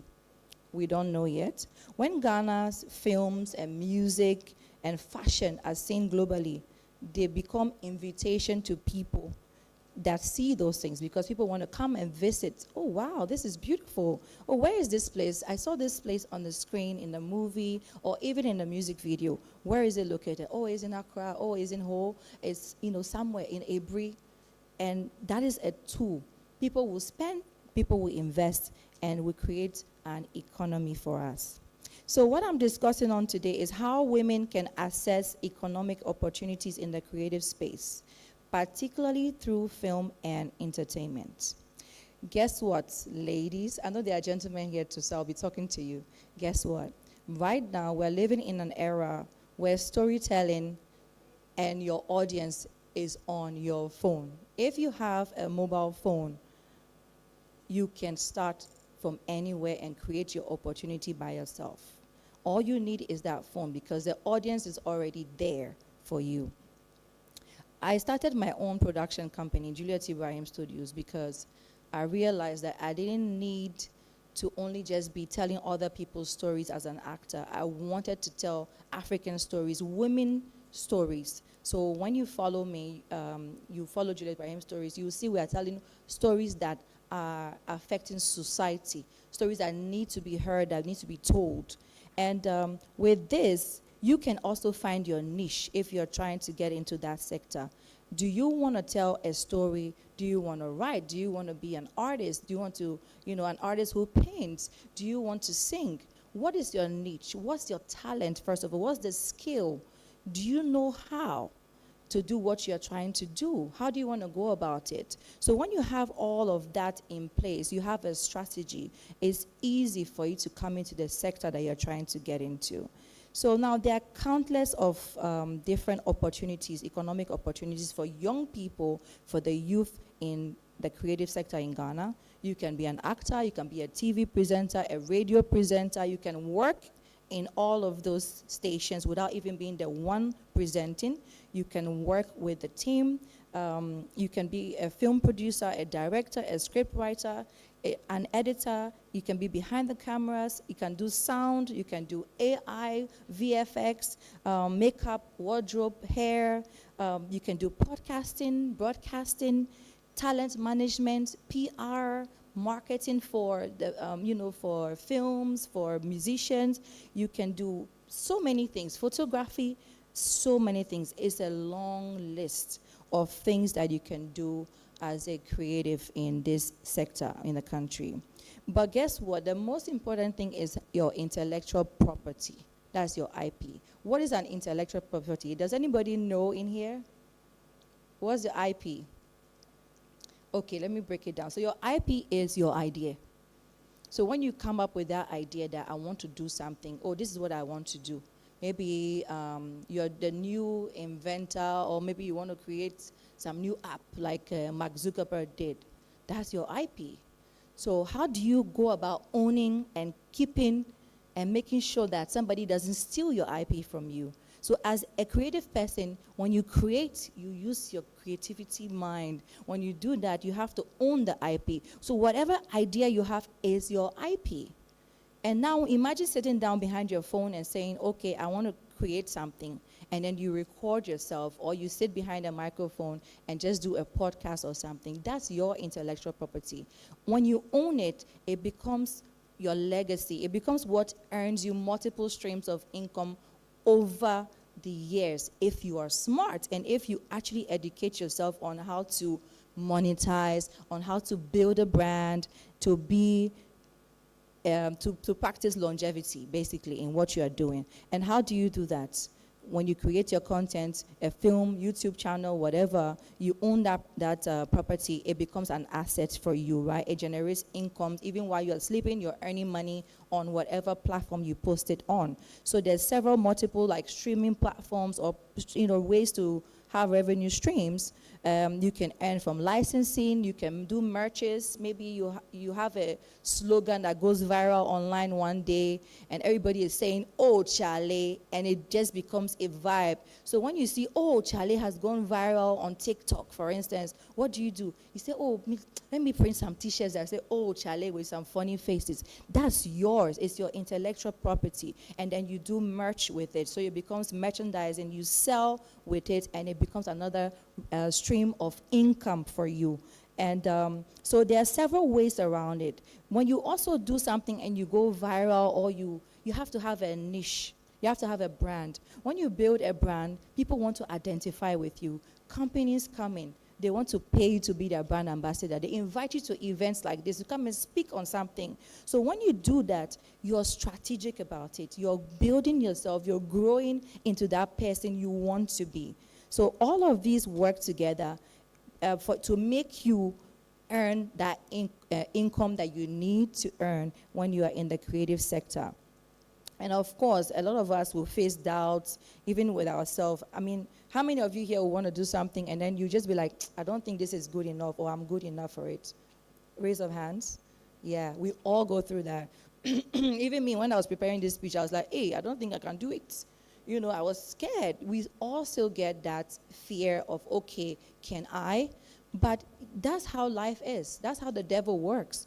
You'll be a procrastinator in your ear. Oh, Charlie, I don't think it's good enough. Go and work on it again. But all you need is to start something. And then you need to build a community of people around you. In your church, your family members, your cousins, your uncles. Let them be the ones to be watching it for you. And they will have friends, and their friends have friends. And we have this powerful social media tool now that all you need to do is be sending broadcasts to people every day. And they will see it one day. They'll open that thing you are sending to them every day. Say, oh, let me just see. What is this person sending all the time? So we have to build that. So lastly, to access economic opportunities in the creative sector, you need to understand the business of creativity.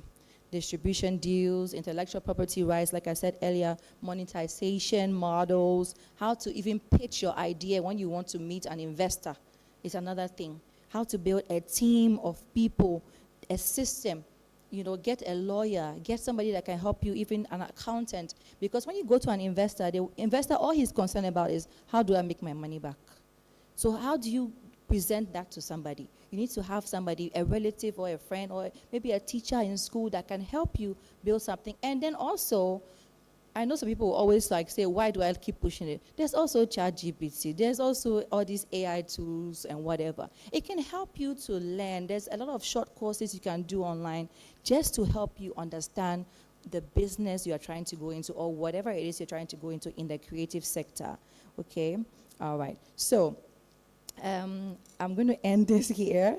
I think I've spoken on every important thing that I wanted to do, but the most important thing is you just have to start. You don't need a big budget. You don't need someone to tell you how perfect it is. Just believe in yourself, have confidence in yourself, and then be consistent and true to yourself. Once you start that thing, it will grow into something that you yourself later on you'll be like, oh, if I had started a long time, by now I've reached far in life. And that's how life is. So start creating, start owning, and start earning. Thank you very much for having me. Thank you. Ladies and gentlemen, a better one for Juliet Ibrahim. Very fantastic. And so very, very diversified opinions as well. Moving from agri tech and then also women in media. And a lot of us could actually resonate with what she was sharing because, yes, we are in the age of social media. People are becoming millionaires because of social media. And so it's time that we also get empowered in that field and get the best out of it.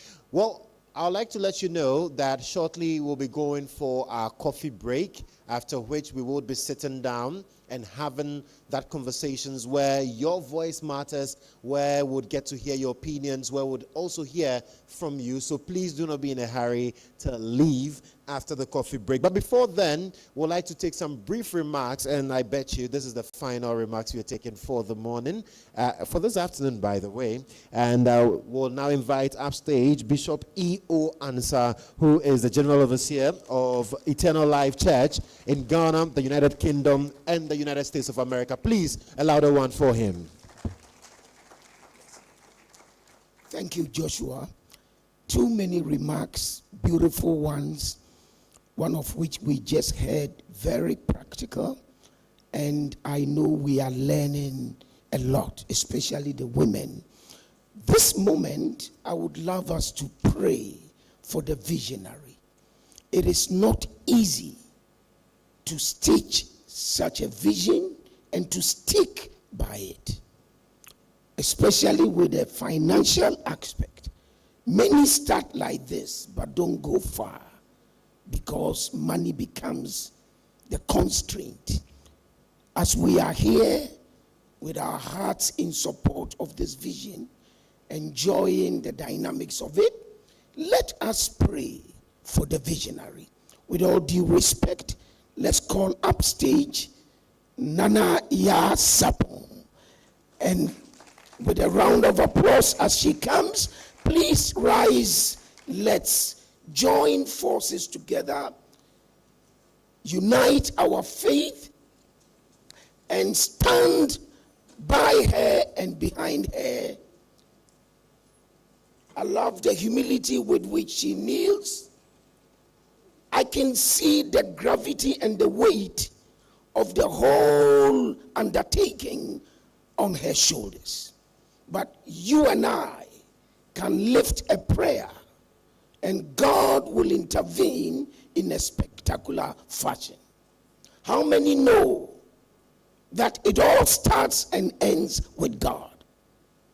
For a woman to lead and to make waves, this is the second conference. Number 2 is the number of witness, meaning she will go and go and go.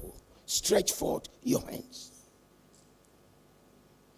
Now, I don't know if there are a few clergies here to stand with me, but it's okay. Your faith is enough. Stretch forth your hand. That God will grant her courage, knowledge. Thank you. The ability. Thank you, sir. Pray that God will grant her support, sponsors, financiers. Let me tell you, you can carry a great vision, but without provision, you aren't going anywhere. Say something. It may not be loud, but your heart is praying. You may not be heard, but your heart is behind her. That God, who has begun this great work, shall surely bring it into fruition. Nanaya Sapong, woman God, we unite our faith and we stand together with you. Number 1, no weapon fashioned against you shall prosper. Tongues lifted against you in judgment are brought under condemnation. That the God who began with you will run ahead of you and touch hearts to understand this vision. That it is not personal, it is not selfish, but universal, especially for the continent of Africa. That women will harness their potential, the leadership in them, and to be involved in our socio-economic development. As you lead this procession, let favor find you on every side. Let people who matter discover you. You will not fall. You will not falter. You will not faint. You will touch the finishing line. In Jesus' name, amen.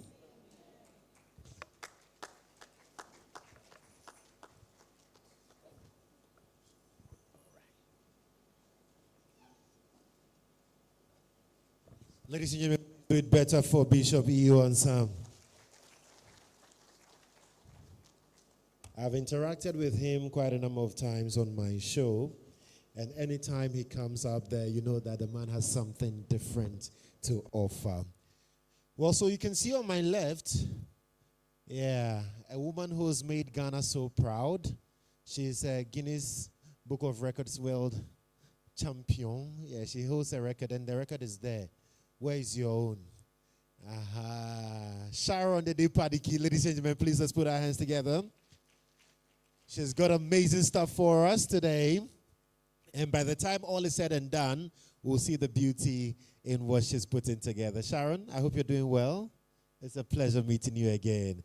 You know, recently she and I were at a program where we were talking about Pan-Africanism and empowerment and all of that. And it was so great to have her on and espouse her ideas as well. So like I said, we'll be going for our coffee break, and tell your neighbor there is lunch.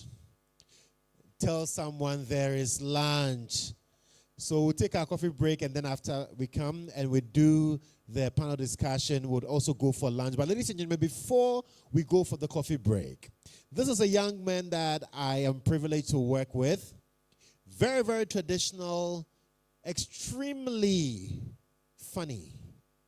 He has a great sense of humor, and he has a beautiful way of blending our language. For those of you who understand Chi, this is going to be the icing on the cake for you. So ladies and gentlemen, let's welcome up stage Nana Kwame Adasa.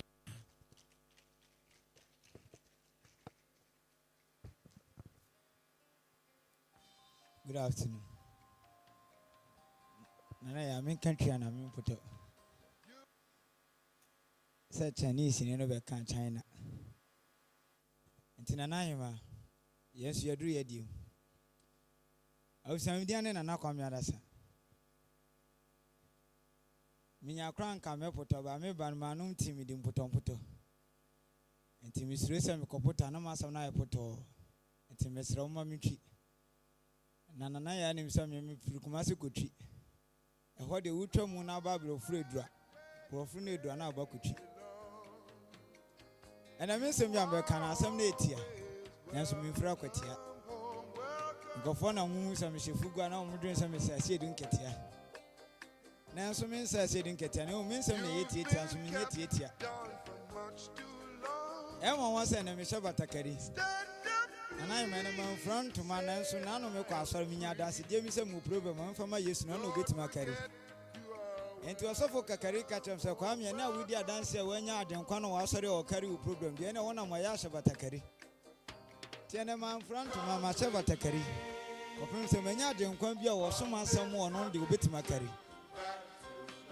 And I asked Santua Santua Caso Bayer, do media be now tough for doing so young to a tour. Yes, when they didn't know about 12 and they watch they say, will be see through the matua. Nanso, Emma, Mamma, I tell you, Dijam, so for two in my swan becca. Ye did Dijama. Yet, I told you, we any assassin, any man in it. Nanso, Mrs. Apiani, Mammy, or Phoebe, they be your catch ups are coming, Mina, they made you cry and Pomania, you cried their Germany. Nanso, they be to say, yeah, assassin. None of them was ordered in session, but to Monia do be Punya do be. And to Batavetna Bompata, Catas or Quamotin and Catas them to Achimota. Osmama to Ametra Achimota, or not so by Abrabumo, the crew never be obedient, there be no ways of Wabapata. What will be your best run was a minimum of Mountain Mama Fanta, Nels or Kaisan and Alpha video cut out Adenta. Abrabona yet a craman, and so who are no bonus wakata. To catch him, Kwame, Abrabona, and I'm not some your bench, as a minister, father, Meshadam, and Senfata. As a mammy, Edina, Obesafata. Am I a Didi Jamopa? A do you maybe say, and I'm a man, I'll bet time what you be, people, once a lunch and could be the jam. Atara biam to one manam drink say na moja na nananom jema ye no ase obi di moja na akwa kwadi moja duro. Opem say na no bi ama bi katra me so wode ne ba woduro ko hospital akwa akopado ma me ye koye wo se wanya duro. Onya kokudu ode ne sabo no bo se akwa akopado e katra ne so onko akura se nkosa ne ba na akaka duro. Na so da bi ato ye ne asasene. Inse ya se emamu na moble. Ye de ndale kura beda. Enti atara bia na meto no ma na me kacha mu se san pompo so ya bedru ni ye ma na mo bodawuru no di asa na mo kama nei e ma na ye kopem se ye di asase no kra to ma kopem se ma na ye tim no atara bi kra na ma ni bi ka se Ghana kra de kama ne maburu no nyina afri Africa kra kwa America na no madam fu bia afra na aka me kobo no bosi na ode ne ka na no kacha se kwa me abrabo no se ne na fo te sika se ntu ahwa me no be ya aka Mianya kopesa abrabo na nkasa mama te mekakanka nanso na madam fo aka ahotre nti ama na afri Africa akotre obi ma so te America na no mefre no so kwa me de abrabo na te kranya de asa meba meka kopesa ofre me wase Ghana kra ma te se Ghana kra de ka nanso madam fo aka te America da bia aka tem se ye ne asasini na nan me mu adi ho emwe ye ho ene nkra no kra to school mu kra na nkra mayiwa no kra na no me ko galamsi ase na nkra mayiwa bi kra nko school kra ko sian what is matter kopim se na no oje Ghana data wo hwe ye wo se o mom te classroom sian what is matter no ene wo mom wo galamsi ase shepeto matter o ka create tim so mo ankasa no se na Ghana e kono kra they don't understand the matter kopim se ye den kakra na se ya nso asem no ye kra Ghana vegeta ene oba bi na mo ano kasa odwen se na adwen no ne mental obi kra dia de akoye renta kopem so kire na asem kire wona ne ni so nyina tata o fa bia nko beka na asem atene ne so mpanyifo akom na ate so hwe kantata tetere bia na mbisa ansente e ma no aye da bia kasa aba ahemafo no me de hye me dofo ye yo muden ene omom so aka ya yo nyina memanim e ma nko a ene onam se ke na akro bia so atal ngo be ho ati no yo ba enti nana ya asanto a uduma die mesre ye pushi ma no yen so nkran keto animu kopensa ba bia Ghana ekono e ma no bebre di omuti pimpim fraku apem person be pem ba bia me ma na ba be pem so mo kwa no mo kwa akopem nanu bi na me kama asemi se madam fu bi ode atia nanu ofri ni krom ba akwatia wonya nanko be menteni ni din na atia na enso no ba bia wo ba betre nti ode akwatia na ese osese ni din ye ne nkatia enye bibia ntia wo dwen da ate sese da ate so no ye ho no ode atia no so once sani di na anya ne nkatia na so te akwatia na so no obi owo akwatia nya asam ne de koma akwatia hena oye hoho won hwe obeka sa asam no ko yentu ya na nsisi atoma ne nyetietia ti madam fo atia afri ne krombo akwatia be sese ne di se mfre ne nkatia kopem se da ache no obi nya asam akwatia enam so ode nkatia betu ya na asisi so asam na etietia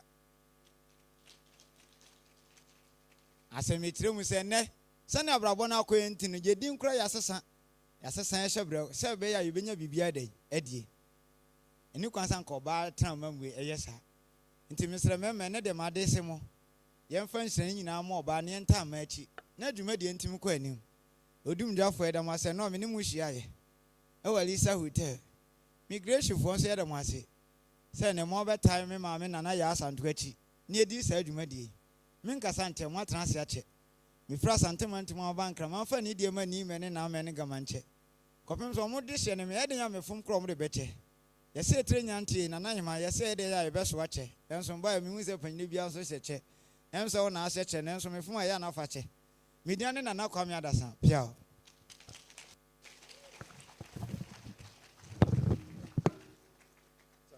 Ladies and gentlemen, I beg you one for Nana Kwame Adasa. I tried. You know, I schooled in TIMS in Kumasi. Okay. So my tree, that's why I learned my foundational tree. If you grew up in Tamale, if it's not Dagbanli or English. Right. So I tried, I really followed, and it was quite interesting. It's like a sarcody. What did you hear?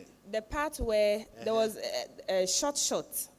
Nketia na wakotina akwetia on shara na sema koyetia. So I understood that. Please give it up for me to head a chair.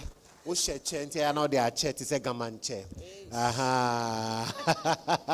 Ladies and gentlemen, thank you so much. It's been exciting since morning, but of course you've been sitting. It's time for us to now make our way to the top. When we get outside, the coffee break, it's ready for us. Please, in the next 15 minutes, we will be reconvening here to get into the panel discussion. We are not going to take too much of your time today. By 11:30 p.m., we are all out of here. All right, so ladies and gentlemen, please, thank you so much. Let's go up there. Let's get to the foyer and then get our coffee break.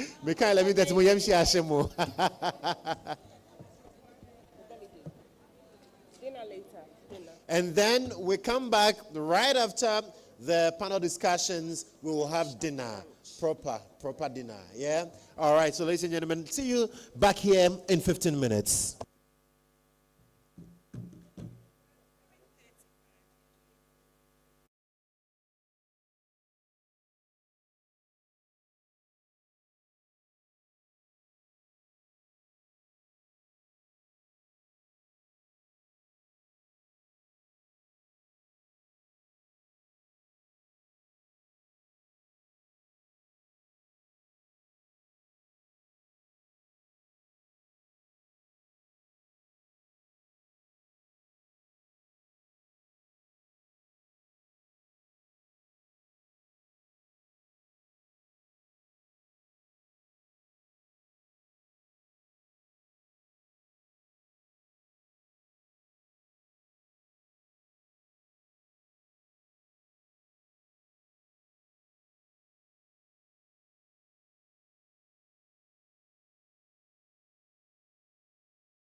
so that the message of women empowerment for economic sustainability of Africa does not remain in the room, but then we carry it on afterwards. So, ladies and gentlemen, please, can we settle? Can we settle? Can we settle? For those of you at the top, if you just come down a bit for me, because I'm sure you would have questions to ask. We can't come all the way there. There are a lot of empty seats in front, so please join us in front so we can get to the conversations. And so I'd like to now invite some distinguished personalities here to join me upstage for us to have the conversations. So today we have a representative of the Ghanaian Union of Traders Association, GUTA, who will be joining us upstage. Please let's welcome her. Hey, interviews before me, the devil is a liar. All right, we'll also have the Market Queen, who will be joining us upstage. And as she comes, we'll also be having our Best Farmer 2023. Yes, Auntie, join us upstage. Can we please have more microphones down here? Can we please have more microphones? Okay. So, yes, madam, please join us. Thank you. And then, Eco Green Horses. Yes? Oh, that's Titiaka. Yes. Titiaka, please join us upstage. We'll start the conversation and then we'll have Dr. Mrs. Ezekiel also joining us here. So please take your seats, ladies, as we begin the conversations.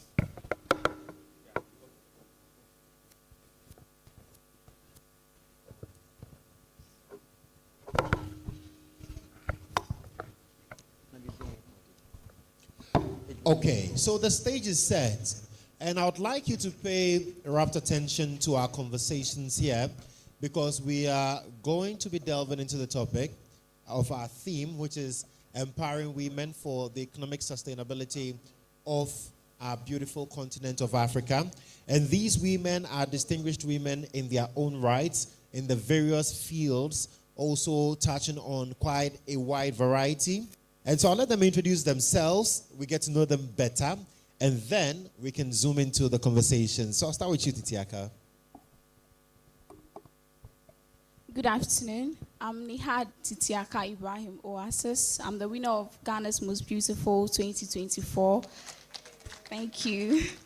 And founder of Eco Green Oasis Legacy. Thank you. Thank you. And from GUTA?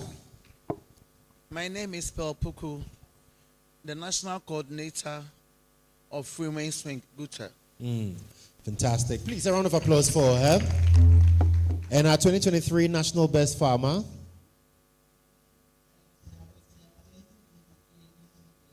Absolutely. So these are three women who are winners in their various endeavors as well. So let me start with you, Auntie Akotia. For you, being named National Best Woman, in fact, the National Best Farmer in 2020, how did that come to you?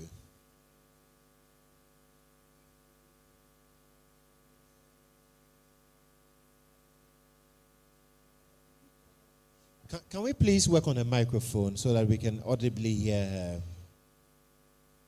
Yes.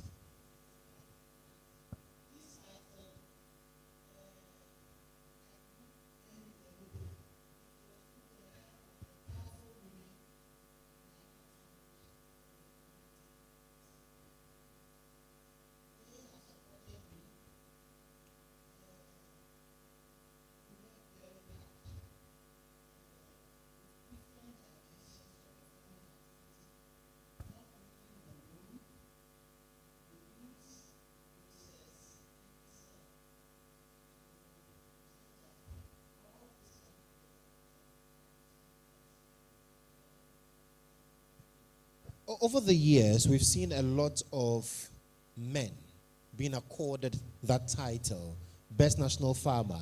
But we know that when it comes to the value chain, there are a lot more women than men. And so what is your message out there to women, especially in the farming value chain, who also aspire to be like you?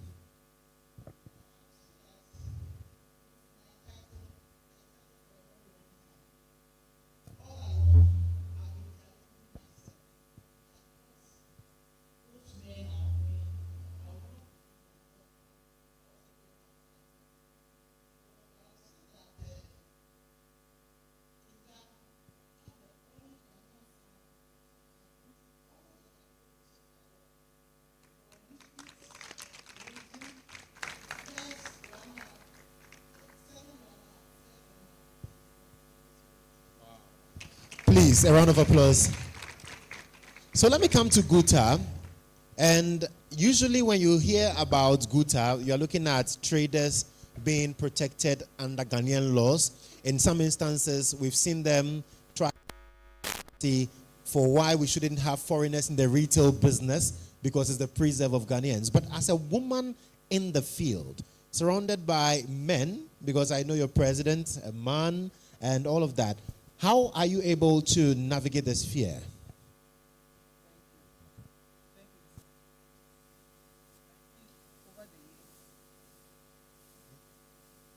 The women's wing of traders didn't just come by a day. We all know that we, the traders, the women traders, we constitute about 85% of the training faculty in Ghana. We are being challenged by the Chinese, not only the Chinese, the foreign traders. So I think it's at the time we took the market by ourselves, not by the policies of the government, but ourselves, because we know where I can't say, we know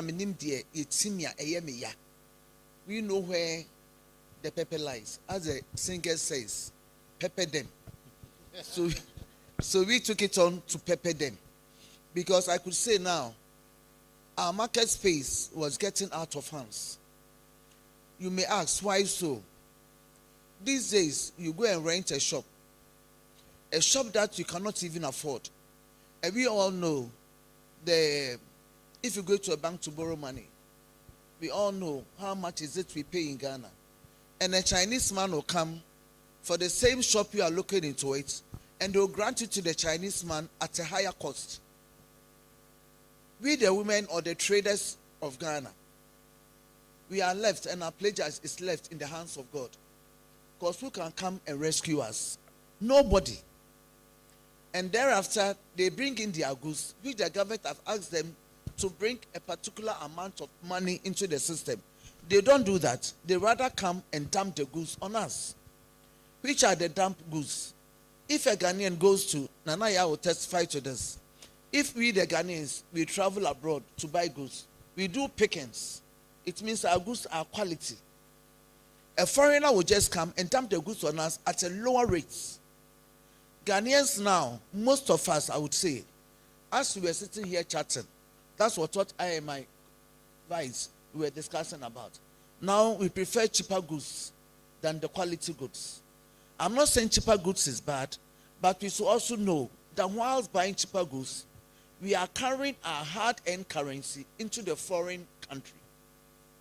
So this is why the women, we've taken it upon ourselves to fight our own play. And in terms of the trading industry in Ghana, have we been able to provide a solid platform, an equal platform for women to also be competitive in the market? Yes, please. We have. Now, so there are no disparities? Women are very innovative now. As I said, we dominate the market, not the men. So this time around, that is why our president, our former president, in his own, he decided to create the women's wing of traders. Because they know, and we all know, that we women, we dominate the market in the system. As I said, to pepper them. Pepper them, she says. Please, a round of applause for her. So let me come to Queen Titiaka. And usually, I'm glad that we have some queens as well here. Please give me your queenly wave. Aha. Now, we look at beauty pageants in a way that sometimes that not inure to the benefit of the woman. We think it's all about just being a pretty face, just go and stand there, and once people see you're beautiful, you get the nod. Now you have transitioned from that to even the authors that you're working with. Talk to me about the vision behind it. Thank you very much. And first of all, I would like to thank the organizers of this program for giving us this wonderful opportunity to share our views, especially in relation to sustainability. So the vision behind Eco Green Oasis Legacy, it all started after I won Ghana's Most Beautiful. So like you said, people see beauty pageant as not inuring to the benefit of women, and I completely disagree. I see beauty pageants as a platform for women to empower themselves, work on their public speaking skills, work on their self-confidence, and I'm here because of a beauty pageant. Firstly, I won Face of UPSA when I was in UPSA. Then later I became Ghana's Most Beautiful, being the first hijabi queen of Ghana's Most Beautiful and first person from my region to become Ghana's Most Beautiful. And it's a national platform, so if you use it well, it gives you the platform, because even during the process, you are being coached. And it's not just about winning the crown. It's not just about being beautiful, but being beautiful with a purpose. That's why every winner of Ghana's Most Beautiful, or even every contestant of Ghana's Most Beautiful, has to embark on a project that will positively benefit the people and the society. So that's how come I started Eco Green Oasis Legacy, because I'm very passionate when it comes to contributing my quota to the development of the society. And I've realized that climate change is a huge threat to humanity. And we are not supposed to just watch, but rather take steps to mitigate the adverse effects of climate change. And that's how we started Eco Green Oasis Legacy. And we are into empowering communities for climate action through recycling and upcycling, tree planting, and promotion of clean cooking solutions. So being on this platform is a very great opportunity for me, because what we do is directly in line with what Women in Sustainability Africa do.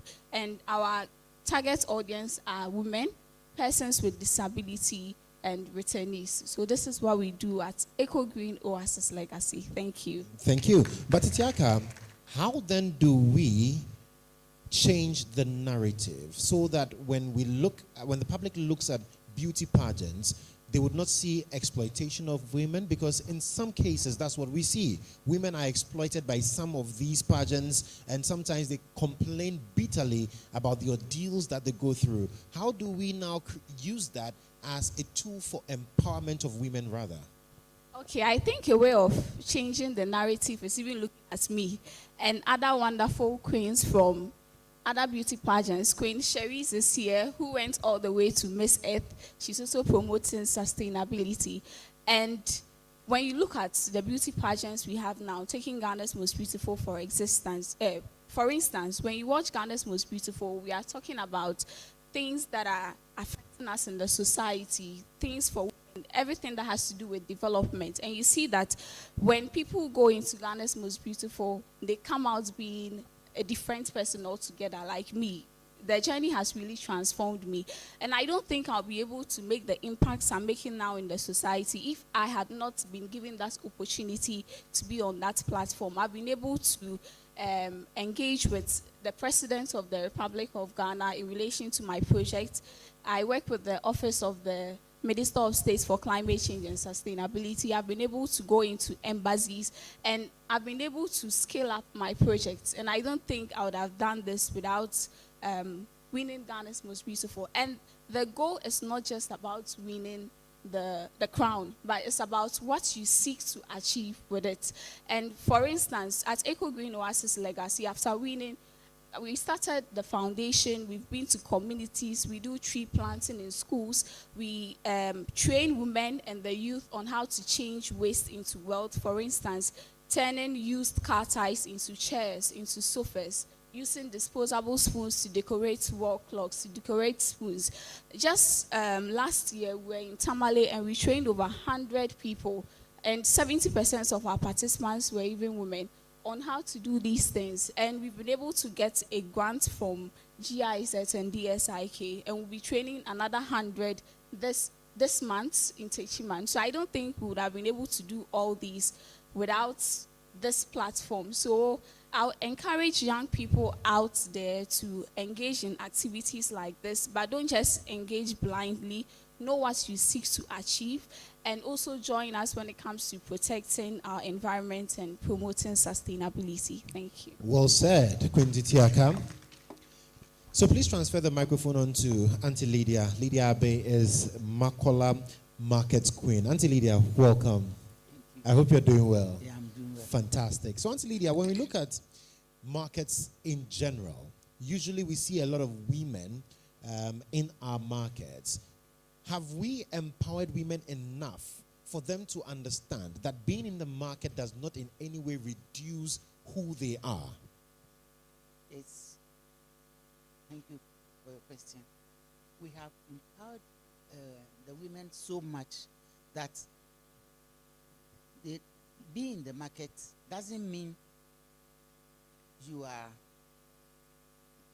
low or you are under, you'll be degraded. For example, I went to school, go to the secondary school, then straight to the market. So everybody can be in the market. And being in the market means you are doing something for yourself. You are working for yourself. You are not working under anybody. So you do things that makes you comfortable. Not being under someone who will pressurize you. And once we talk about markets, one of the things we've also been told is access to finance. So there are people who are selling on tabletops. They need money to be able to scale up. How easy or difficult is it for you to be able to attract finance? In actual fact, it is very difficult for us to attract finance. So when you want to start on the market, you have to get the support from your family. Because you won't get access to bank. You have no collateral. You have nothing. And the bank is depending on collateral. And so because the bank is depending on collateral, you have to fall on your people. Other than that, you'll be selling, and your profit that you get is from hand to mouth. Right. Because there is no one that is going to help you. No bank will help you. And why don't they help you? They don't help us. For that, it is for the government to answer. Because we will be promised, oh, this and this, we are going to give you this, we are going to give you this. And when at the end of the day, nothing comes. Nothing. Me, I am a trader. I trade in maize. Okay. And all the money that I trade is for myself. I have never had bank loan because you won't get it in actual fact. Well, so the access to finance is a major challenge when it comes to traders, and especially women, because women dominate that sector as well. And the government has to look into that Okay. for us. We're promised of the Women's Development Bank. Hopefully, when that comes on board fully, we'll get some access to finance for women. But let me come to you, Auntie Charity, and please be noting down your questions.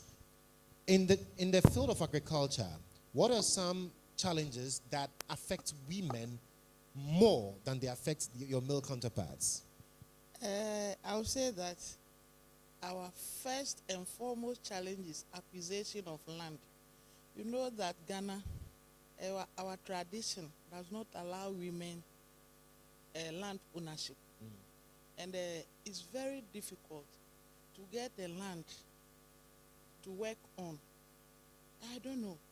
When you contact the landlords, being a woman, they find it difficult to release it for you. And even if you went to the bank for a loan, so that you can use that one to acquire your land, collateral. So in fact, it's a very big challenge to us as women farmers.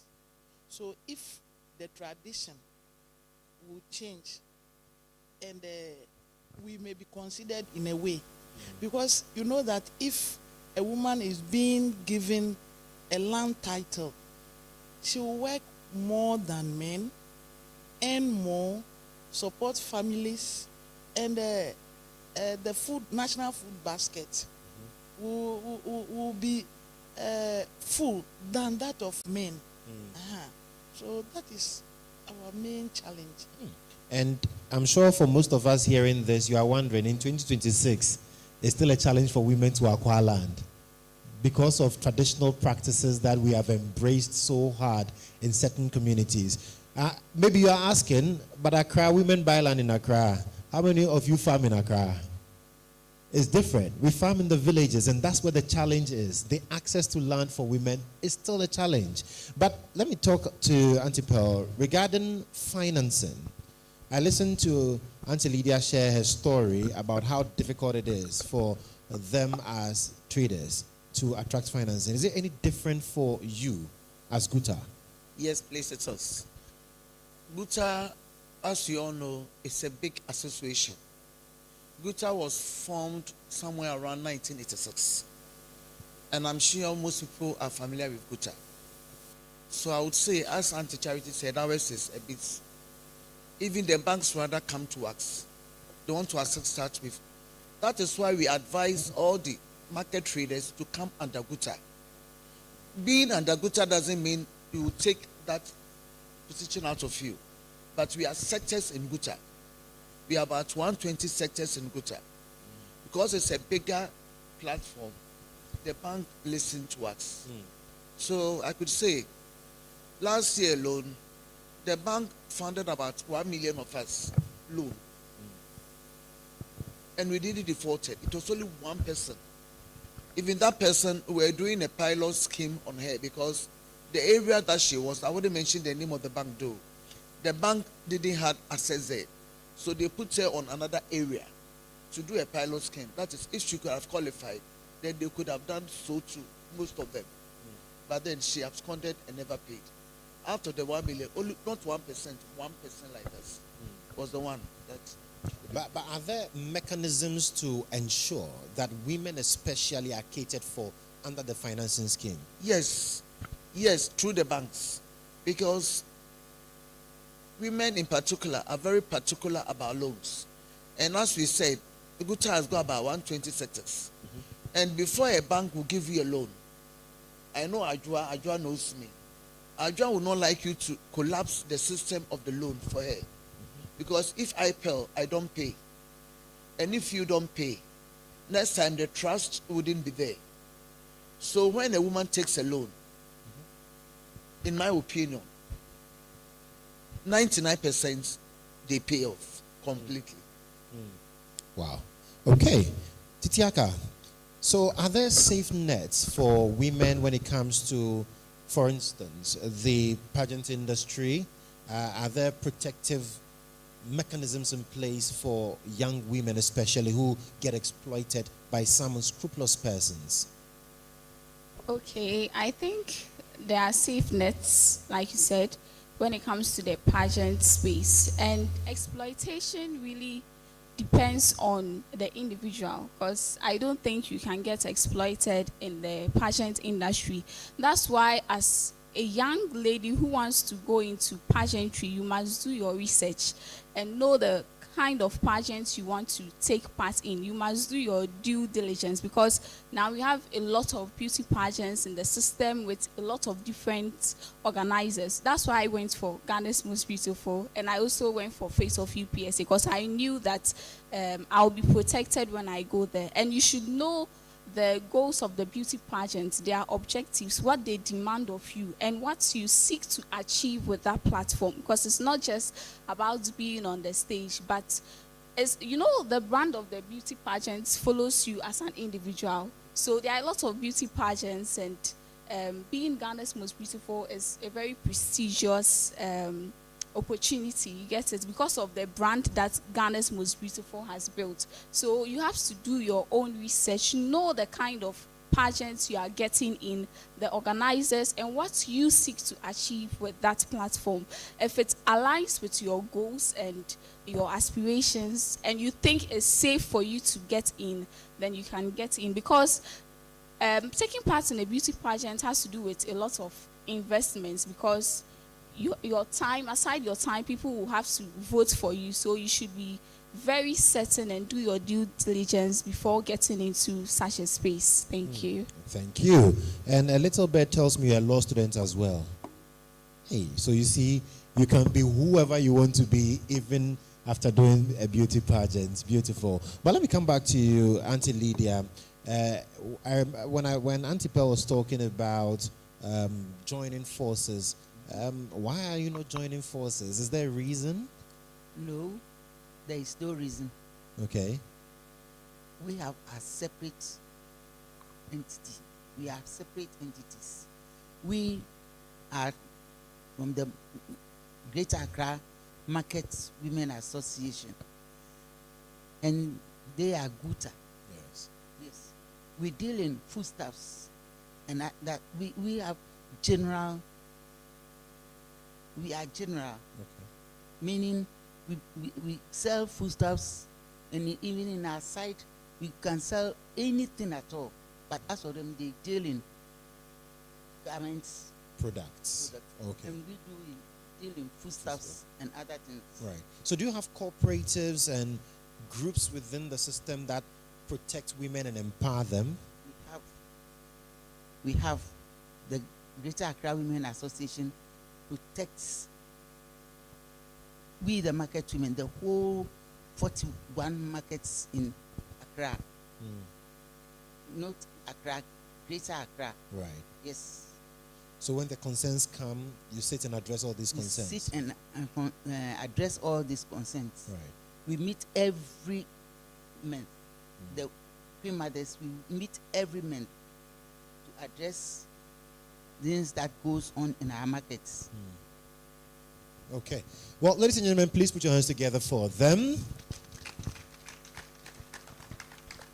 I think at this juncture, I want to open the floor for the first round of questions. We'll take first 3 questions. If you have a question, just indicate by raising your hand. We'll get a microphone to you, just so that you are able to ask your question, direct your question, and then we'll also solicit answers for you. So can someone please help me with the microphone? I think I have a lady up there who has a question to ask.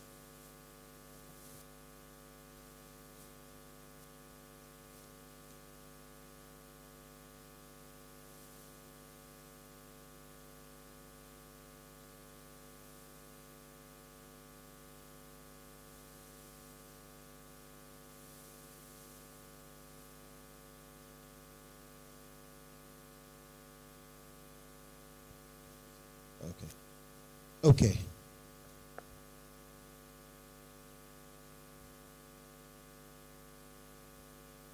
Okay, so before we actually take questions from the public, we would quickly want to also just pick the thoughts of a woman who is joining us.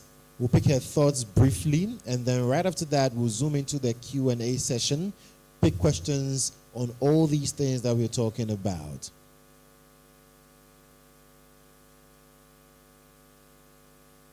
Okay, so our next speaker, she would be joining us.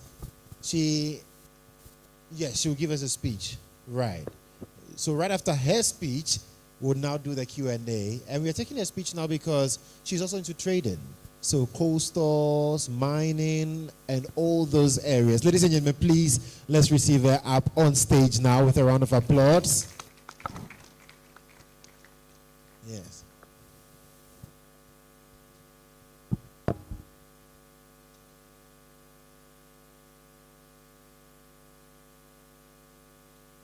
Yes, please, ladies and gentlemen, let's receive her as she will take her speech. Then right after that, we'll be coming to you for your questions.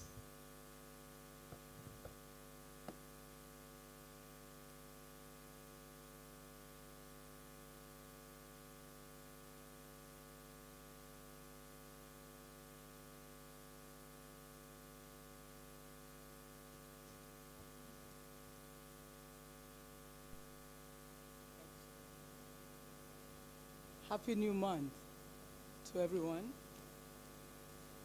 I believe our meeting today is not loud. I want to break protocol on this one because we have very important personalities in our midst and we must follow protocol and give Anna where Anna is due and introduce people properly, especially for this very woman up here. If today's event was able to come to pass and there was one person that helped me put it together financially, it is this woman. Can we clap for her? She's someone that I met only recently and shared the vision of Women in Sustainability Africa with. And she did not only support me emotionally and with ideas and all of that, but also, doled into her purse and her bag, and together with her husband, who is a true he for she champion, actually supported single-handedly to help events come to pass. And so I had to do this. She's no other person than Dr. Mrs. Gifty Owusu Ezekiel. For those who have not heard this name before, these are some of the names that must be in spaces. These are women who are building silently. And anybody who knows people who don't throw themselves out there knows that those of us that build silently, we keep to it because you don't even have time. And this is one great woman that Ghana has. She is a pastor, like myself. She's also into ministry and my senior in ministry and she mentors me now. Not only is she a pastor with a very thriving church, Christian Service Church at East Legon. It's a very popular church, old church in East Legon. Together with her husband, Dr. Ezekiel. Now, she is also into mining, underground mining transport. This is a man that stands behind the husband and stands in front of the husband besides him and does trading and business with him. She also runs a very big boutique store, Saks on Boundary Road. That is on the Boundary Road in East Legon. And we know of La Bianca Cold Store. She is the woman in charge. She and the husband. So this is a very great woman. So, Mommy, you are welcome. Thank you. And we have a lot to learn from her. She doesn't have much time. I wish that she could finish and stay with us for Q&A. She started from Makola. She has a story to tell. So let's give Anna to whom Anna is due and clap for her once again. Thank you.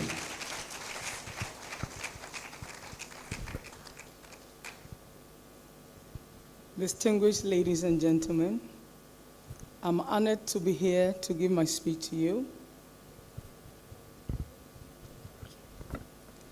We are gathered to reflect on truth that is both timeless and urgent. Africa's future prosperity depends on the empowering of its women, who are the backbone of our nations and families because they are drivers of innovation, resilience, and economic growth. To secure Africans' economic growth and sustainability, women have to be seen as carriers of the weight of household who nurture children and sustain communities through mercy and grace. Empowering women economically is not charity but justice. It is recognizing the grace they are already embodied with. By giving them the tools needed, as women are assured of transformation, grace, and sustainable progress. We see women as catalysts for economic growth. For example, women make up nearly half of Africa's labor force. Studies show that when women are given equal access to education, finance, and leadership, GDP growth accelerates.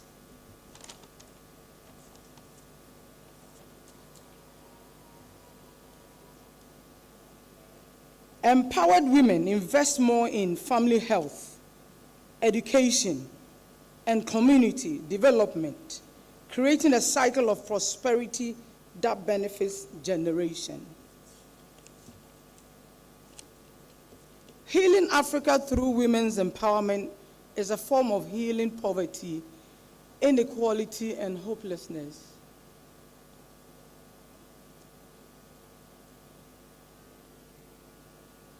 Women are not just beneficiaries of economic sustainability, they are architects of it. Therefore, by equipping women with education, finance, and leadership opportunities, Africa and our world will transform, secured, resilient, and prosper. To every woman here, I believe that you have more ahead of you than what you think you are today. Sometimes we do say things like, our office is the kitchen, but we can go beyond that. You have the power to prosper, and you have the power to be elevated. If I may share my story with you, we may not live here today. But then I will just say a few. I started life and it was so difficult. Everything wasn't that easy for me. But there was something that I did. I incubated prayer in all my areas of life. So areas that were difficult that I couldn't push through, I used prayers. And my dedication to the things of God also pushed me from nothing and to become something today. I wouldn't say that it was all by my strength, but I believe where I am right now and where I used to be is all by the power of God and the mighty hand of God that has brought me this far. So I will encourage a woman today that whatever you are doing is important, it is good.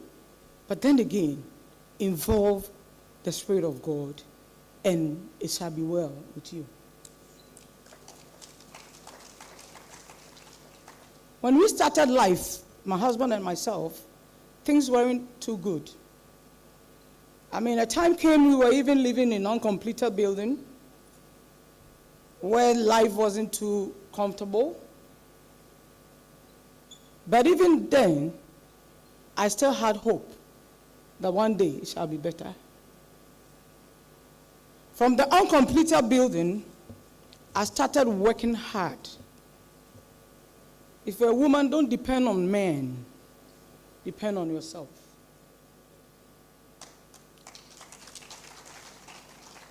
You have a very strong resilience in you that can push you up and you can become higher. Why am I saying this? From uncompleted building, through hard work and prayers, the Lord moved me from uncompleted building and I became a landlady.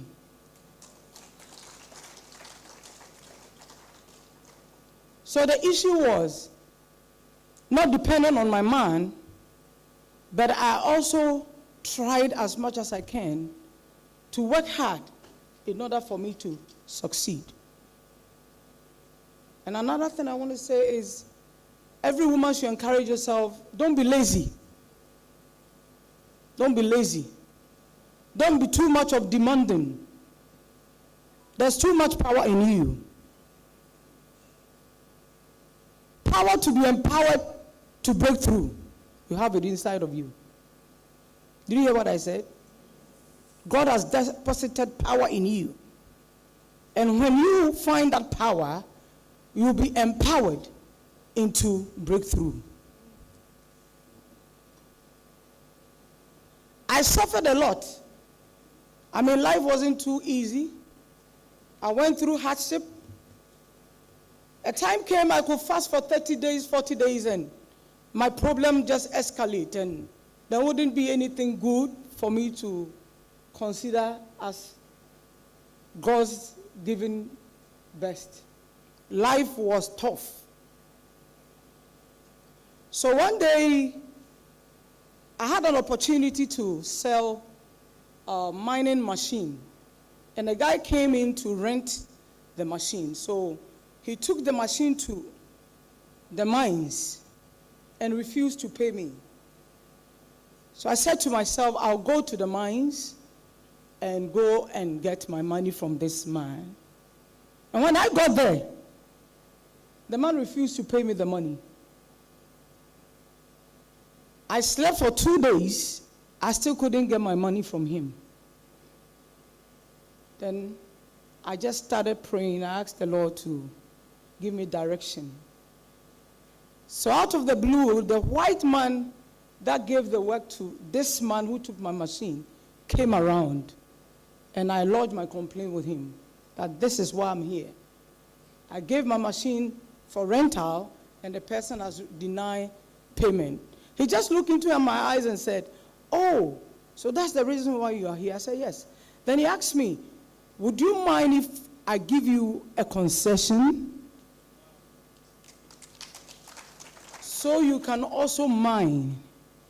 I said, "Glory be to God." I came here. You know, I'm talking about Western region. From here to that place, almost about 8 hours drive. So the white man just looked into my eyes, and the following day he said, "I'm giving you all this vast land. I want you as a woman." And my husband was with me, but his concentration was on me.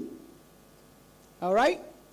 So sometimes women, we mishandle ourselves in a way that we think we are nobody. But I'm telling you, there's a star that is shining on you. The man just looked into my eyes and gave me that big concession. And he told me when to start the job. I took the concession, I took the contract, and I came to Accra to take all the machines that I have. I went back, then I started doing the work. My first paycheck was $1.2 million.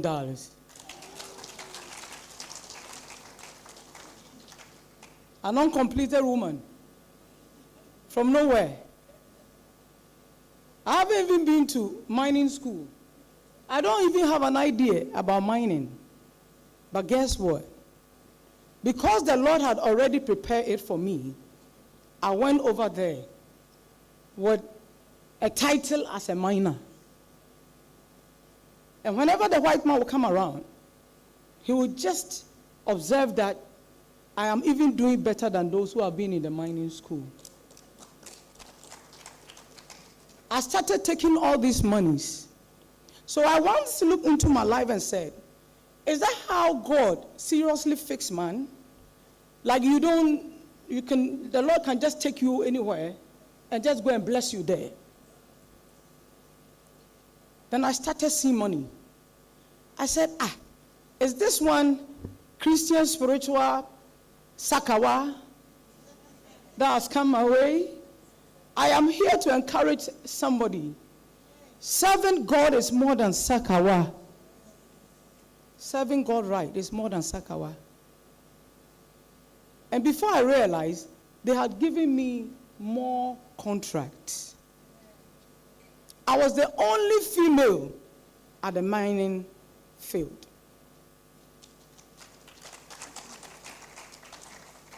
And everything that I decided to do for the mining company, today as I'm talking to you, when you go on their excellent board, my name is there.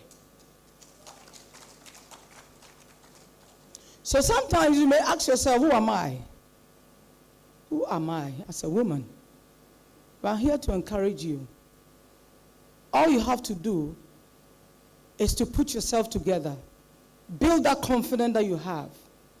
And make sure that whatever that you hold to do, you have faith to do it.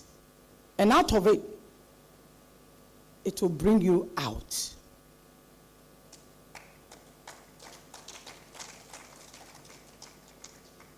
So now from one completer building to a minor, then, as I'm talking to you, now I am also a fishmonger.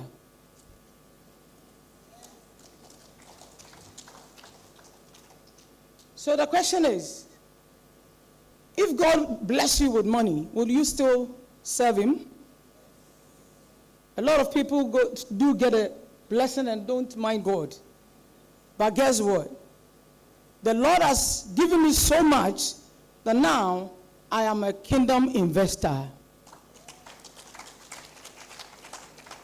I go around helping ministries that are falling, people that are into ministry, and I'm helping people to get themselves together, and I'm helping marriages that are broken for it to be amended. Sometimes certain marriages that are breaking, it's not because of anything, it's because there's no money. Because there's no money. When there's no money and I counsel you, the woman, I give you money.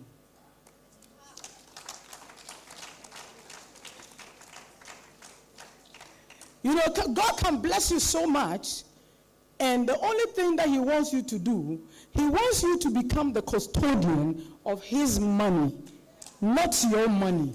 So when you are a custodian of God's money, then he gives you the power to help and to put a smile on people's faces. I believe every woman seated here after today's program, whether you like it or not, because of my testimony, the Lord is going to help you to receive what you are looking for. If there is any hindrance, I pray that the Lord remove every hindrance and give you the power to possess what is duly yours. Any spirit of fear, I crush it. Any spirit of timidity, I crush it. Any intimidating spirit that's around about you, I crush it. And I deliver you from any spirit of retrogression. And I ask the Lord to empower each and every one of you, to give you the zeal and the power to find your findings. Anywhere there is lack, may the Lord turn your lack into plenty. Anywhere that you feel low self-esteem, may the Lord empower you for you to know what you have. After today, may the Lord help you to find your findings, empower you to move higher, and increase you in wisdom, that wherever that the Lord has set his face for you to find your blessings, may you never miss it. May he direct your path. May he give you the grace. May the Lord give you the wisdom that whatever that you set your face to do shall prosper. Bless you, and God bless us all. Amen. Ladies and gentlemen, with a standing ovation, let's celebrate Dr. Mrs. Gifty Oyusu Ezekiel. God bless you. That was truly inspiring. In fact, if you've not heard anything inspiring since you were born, this is definitely one of those ones. Wow. Okay, so after that inspiration, do you still have questions? Hey, your hand is already up. You are not joking. All right, so let's pick your question. You introduce yourself and then who the question is addressed to. Okay. Is it good afternoon? Yes, to afternoon. Everyone. My name is Mame Safoa, a prospect from the Ghana Ports and Harbours Authority. It's actually a question, but also a wake-up call. Women in general face a lot of hindrances, right from the basic social structure, how we are socialized into the society, how we are conditioned. It comes from one of our panelists making mention that in this era, it's still a problem for women to access land. I was sitting here, I'm like, Really, is that true? But I want to really ask, is it true? Is it no? Is it true? Yes, it is. If it's true, then we have a lot of work to do. In fact, we have a lot of things to deconstruct and learn and then relearn. I think most of the problems that society has emanate from basic social structure, and so it's up to us as a generation to change the narrative. Thank you very much. Okay, thank you. Yes, another one. Do we have anyone around here before we move to the other side of the hall? Okay, so we'll come to you, sir, but please give it to my sister at the back there. Yes. Thank you. Please, this is to our pageant winner.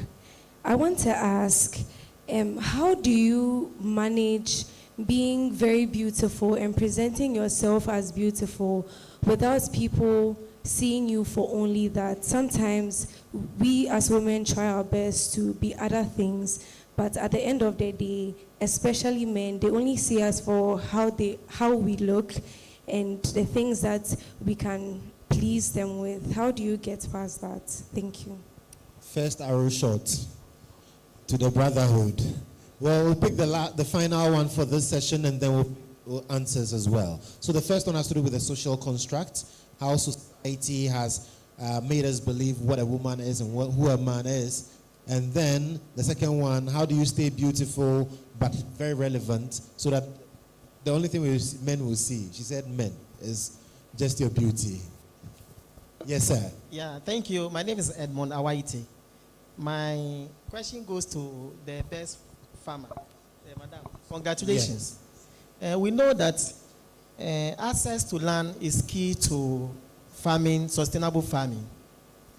What has been the impact of the land tenure system in women access to land and being awarded as the best farmer? What strategies are you putting in place to ensure that hindrance to farming, getting access to land, is reduced or minimized? And then, Madam Guta, in spite of the competition from other foreigners in the market, is there any lesson that Ghanaian businesswomen on the market can also learn from the foreigners in spite of their determination to take some of your businesses? Very well. Thank you. All right, so let's pick answers. Let's start from the bottom, Madam Guta. That's how he addressed you. Auntie Pearl.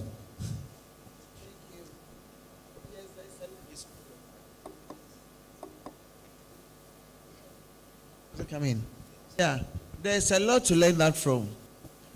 What we do is, as I said earlier, recently we went on the foreigner shops because we know that they are taking our market space. The market space is for we, the Ghanaians, not for the foreigners. It's for we. They are not supposed to be in the markets. They are supposed to be wholesalers. Even the wholesalers, they are supposed to be in the outskirts of Accra or outskirts of wherever you may find yourself, not in the market space with us. For example, these Chinese malls springing up, I think they are not supposed to be in a market space because the Chinese malls are retailers. They don't wholesale. And there is a law binding we the Ghanaians from GIPC.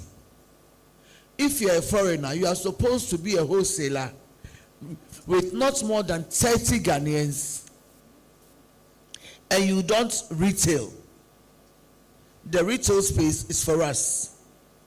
So as a female or as a woman, you are supposed to know all these things so that you don't get challenged by the foreigners. Right. The market space belongs to Ghanaians. Thank you. Okay, so let me come to Charity, land tenure system. Yes, it's on. You know that our inheritance does not allow women to inherit land. But fortunately on my side, I'm from Volta region and I'm in the central region. It was all faithfulness. Once upon a time, I met Abusia Penny and I discussed my land issue with him. And I told him that, in fact, I don't have I don't have money to pay outright for the lease or whatever. And I've entered into agreement with them that I will be making the payment for whatever they release to me 3 months, 3 months, 3 months. The first land was given to me, that was 6 acres of land. And I went according to the agreement. So the man said, wow, even those who are having money don't fulfill their promises. So it was true that I'm able to acquire over 100 acres of land, and still people are coming to me because of faithfulness. So people have been wondering from Volta region, why you get access to land so large in central region like that? So that is how it is. Because most of the best farmers, you realize that most of them have inheritance of land. But in my case, I don't. Yes, please. Wow. Okay. Now, Titiaka, my sister's question. How do you go beyond the beauty? Okay, thank you for the question. And this is a challenge that faces a lot of women, because you hear a lot of women saying when they need support for something and they go to men, they don't see their intelligence, but they only see their beauty, or they demand for something else. They want to have their way with them. By encouraging young people, or what has really helped me is knowing my purpose and believing that I can be whatever I want to be. So if I come to you for help and you're asking for something else, I'll just move away because it's not in line with my values. So if you know your values and you are true to your values and you are not desperate and you meet such people and they are asking for such things, you can just move away. Because if you are supposed to get something, if God wants you to get something, or if God wants to put you somewhere, it's not a human being that will change it. So if the person does not see your intelligence or your capabilities, but rather want to have their way with you, you can move on without doing whatever they want you to do. So that really helps. And also, I think that is the reason why we are also calling for more women empowerment. And we can see that we are in the midst of great women here, because if you have women that are in such places that can help you, you can also go to them. So I normally say that when women make it and they are up there, they should make sure that they also look down to the younger generation. We know the challenges that we faced, or you know the challenges you faced in getting to where you are. So you don't want the younger generation to also go through such challenges. So make sure you lend the helping hand to the younger generation to make things easier for them. So knowing your purpose, knowing your values, and praying for God's guidance will also help you a lot, because if someone wants something, demanding for such things from you, and you know your values and you know it doesn't align with whatever you want to do, you can move away. There are greater things ahead that will come to you when it's time. Thank you. Okay. I think we'll give the final one to Auntie Lydia. Societal construct on limitations on girls. So they grow up to be women with that mentality that, oh, as for we girls, like the Reverend Minister said, the kitchen is our office. Yeah. How do we deal with these mindsets? How do we deal with these mindsets? It's all begins on education. We have to start educating our girl child from infancy, so that the girl child must know her value from infancy. We have to start from bottom to the top, and not when the tree is already grown, we fumble with the leaves. No. A girl child must be taught, and taught well. The girl child must know she has to be educated. And education is the key. Without education, the girl child is nobody. So for you, education is the way to go. Yes, education. Absolutely. Education is the way to go. And when you are, even if you have basic education, you are empowered. But if you are to just go through life, eat, sit, eat, drink, go to the farm, then Ghana, we are going nowhere. All right. Ladies and gentlemen, please let's put our hands together for all our panelists. I'm sure we have a lot more questions, but of course we are also running out of time. So we'll take the next panel session and then perhaps we can ask more questions. But please, let's show them some love as they depart the stage. Thank you so much for the insights. Thank you so much for your contributions as well. We've learned quite a lot from them. Please, another round of applause for them. So earlier, we heard from this young man talk about Kantamanto, talk about sustainability. And so we'll get to now see how we can turn Kantamanto textile waste into luxury brands and others. Ladies and gentlemen, let's welcome Revival.org.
Hi, good afternoon.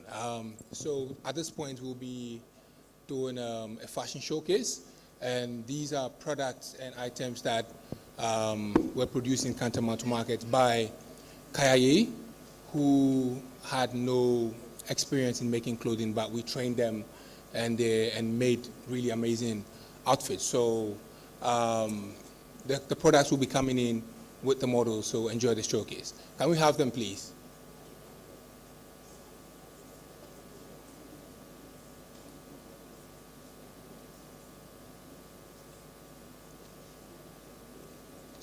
Can we have some music, please, in the background, if possible?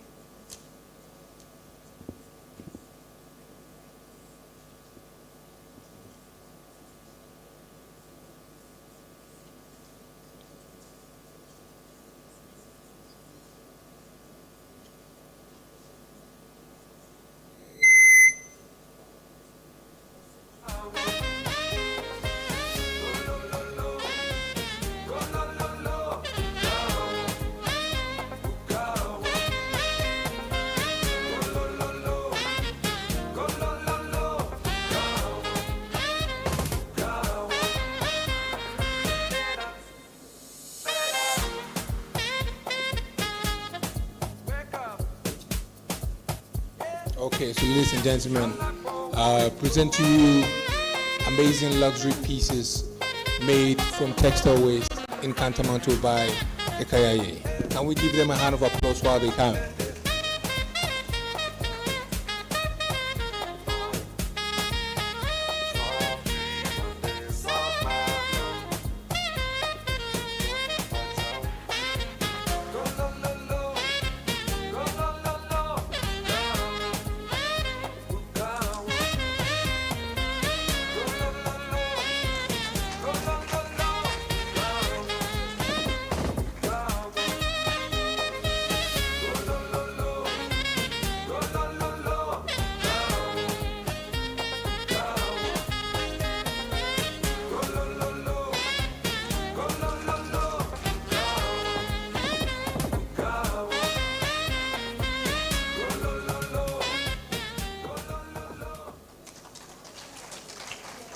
Amazing, right?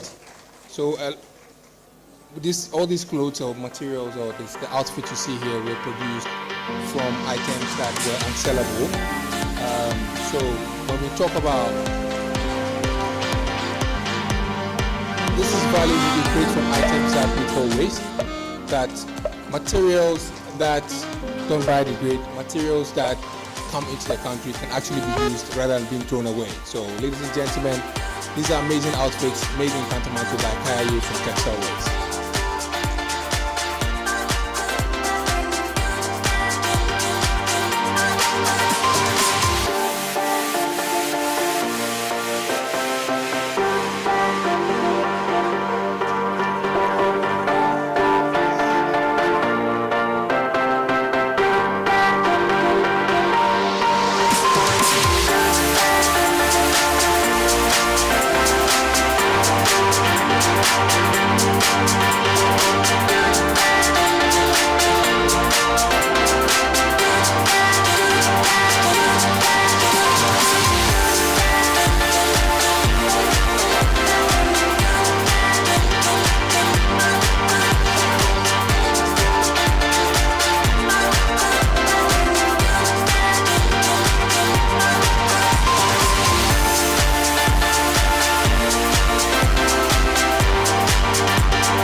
These are designs from Kantamanto, and some of these items are from bed sheets, from denim, from curtains and other things. So amazing. Thank you so much. Thank you so much.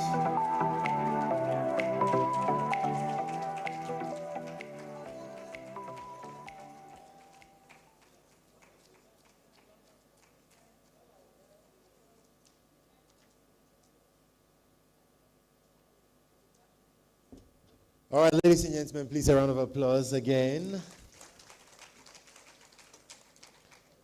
All right, so I'll invite upstage my colleague Multity now to take over with the second panel.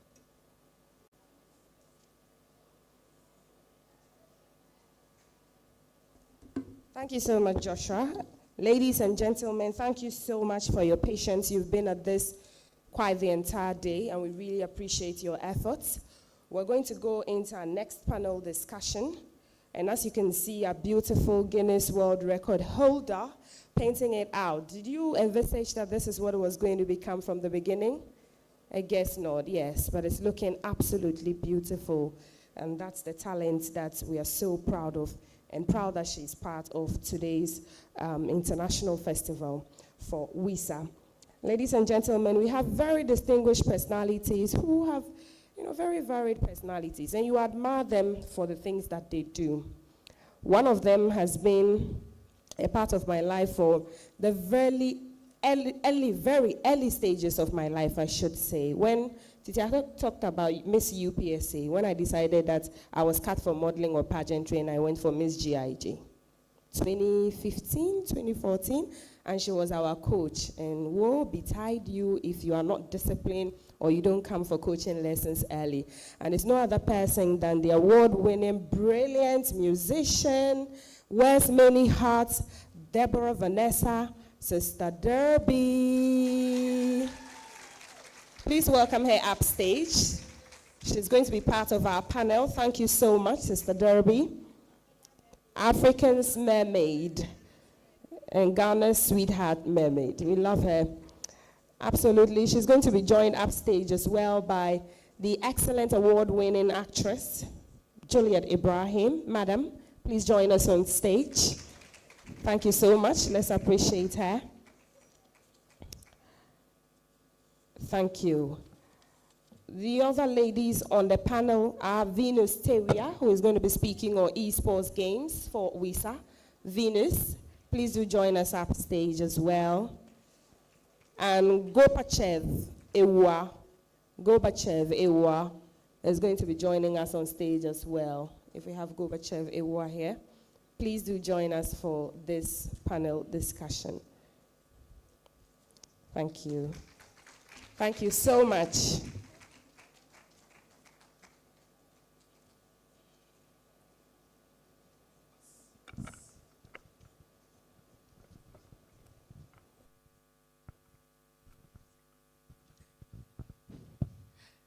Okay, thank you, beautiful ladies. I have an all-female. Okay, is Gorbachev coming? Okay.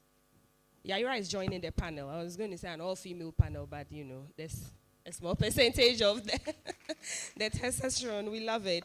Thank you so much, gentlemen and ladies. And I'm going to do my first round of questions on telling us all how excited you are to be part of this. And if you can tell us what you think the future holds for such an important gathering and conversations like what we've had today. Let me begin with you, Yaira, because you just did the exhibition with your models and all of that, and you had your turn to speak as well.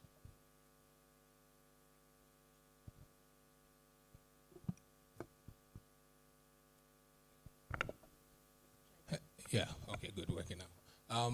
Yeah, thanks for the question. I think such events are very important.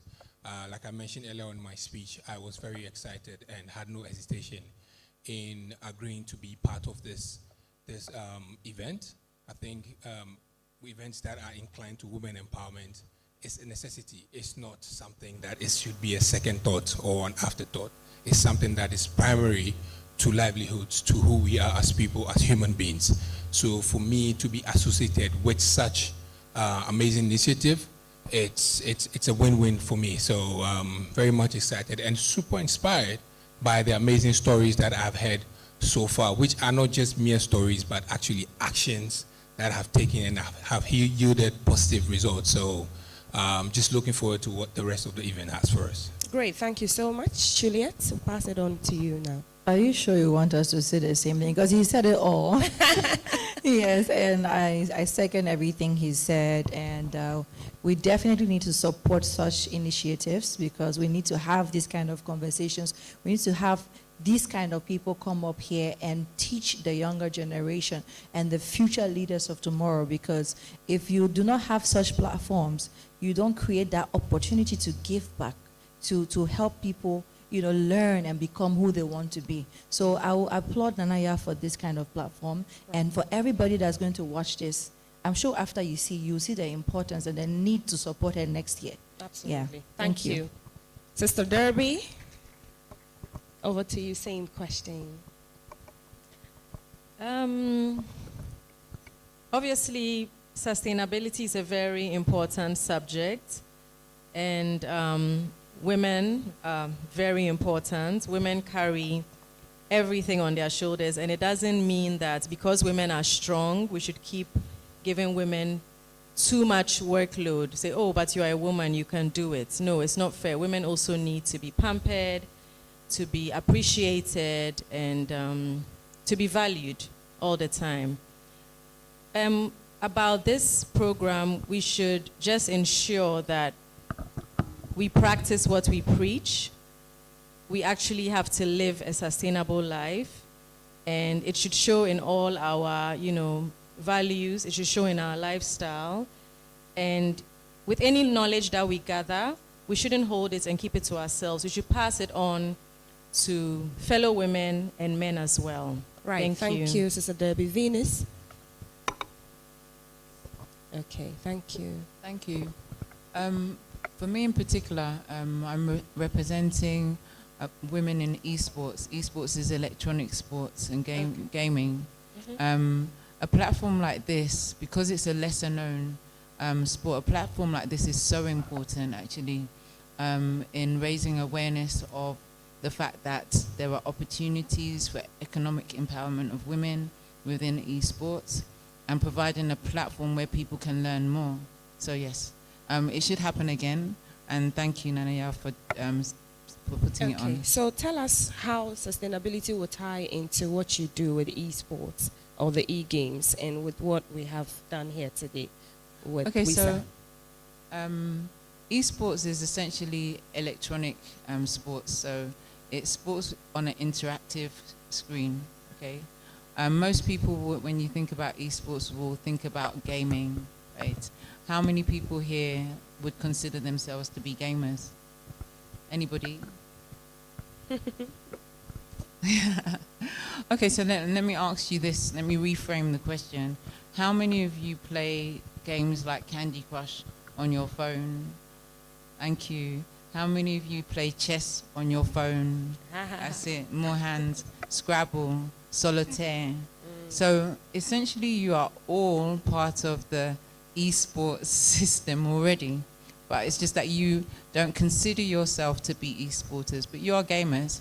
And I'm sure if you check your habits around gaming, you do or play or interact with those games every single day. Yeah. Okay. And so I'll come back to you on the opportunities that this can create for women. But Sister Debbie, we find ourselves in a society. You have carved a niche for yourself. You've created your own path. And you didn't start today. You started working with lots of young people. What have you discovered are the consistent ways that you've been able to rise to where you have become? I'm just trying to tie it in with sustainability. So I don't really get your question. Okay, so maybe there are some qualities that you have that are good that you have been doing all these years. Okay. Sustainably to become Okay. who you are as a brand and as a person. And if you can Okay. share. Okay. So as an artist, living sustainably is like a lifestyle. It's part of me. And through my social media, which I use very much, I try to advocate against plastic pollution. So I also promote upcycling, like what the Revival does. And to do that, I also work hand in hand with an NGO called the All Foundation, and they do a similar thing to what the Revival does. But just to explain it more, I'm the type of person that I reuse stuff a lot, and I see a lot of young people here. I know that you can be pressured with social media around. Maybe you came from a smaller town, you are in the capital city, and you feel pressured that, oh, you need to buy new clothes. But you don't need to buy, this is what I'm saying to you from my own experience, you don't need to buy new clothes all the time. You can use what you already have and style it differently, and that would boost your creativity, you know? And I know that coming from a smaller town, for example, you come to the city, and you are like, hey, me right now, I can't be wearing faux again, no, I can't be wearing secondhand. But the truth is that if you go to Kantamanto, you'll find good quality original pieces when you take your time and look through. Am I lying? You're not lying. Yeah. And, you know, I know now it's very popular. There's a lot of young guys in Kantamanto upcycling and things. But I just hope that you know that it's not supposed to be a trend. It's supposed to be a lifestyle. And there's nothing wrong with buying secondhand clothing, especially if it's something that you like, it's of good quality, the fabric is safe to wear. And of course, the fabric would be safe if you found something nice in Kantamanto, because if you bought fast fashion or something very cheap, it wouldn't last for it to be able to be passed on to someone else. So all I'm trying to say is that it's better to buy an original used piece of clothing than go and buy something brand new, which is very cheap.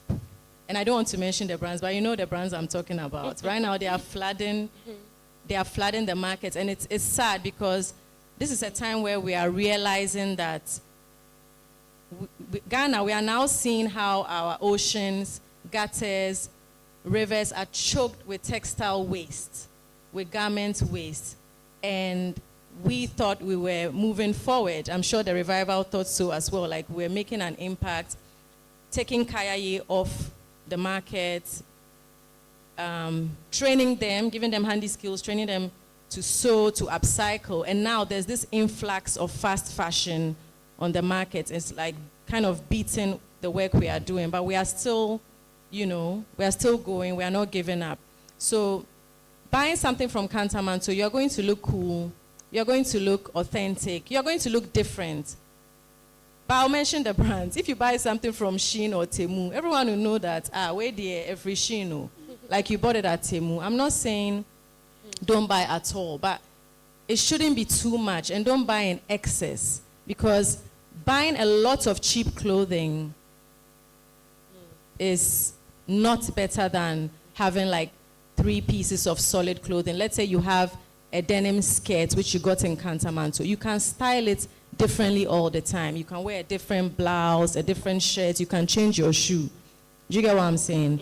So this is how I live. You'll be like, hey, Sister Debbie, you are lying. I don't see you in something you've already worn before. But no, if you actually observe, I repeat a lot. One time I had these trainers, and someone passed a comment on Instagram, say, Sister Debbie, you like this shoe? Are you not tired?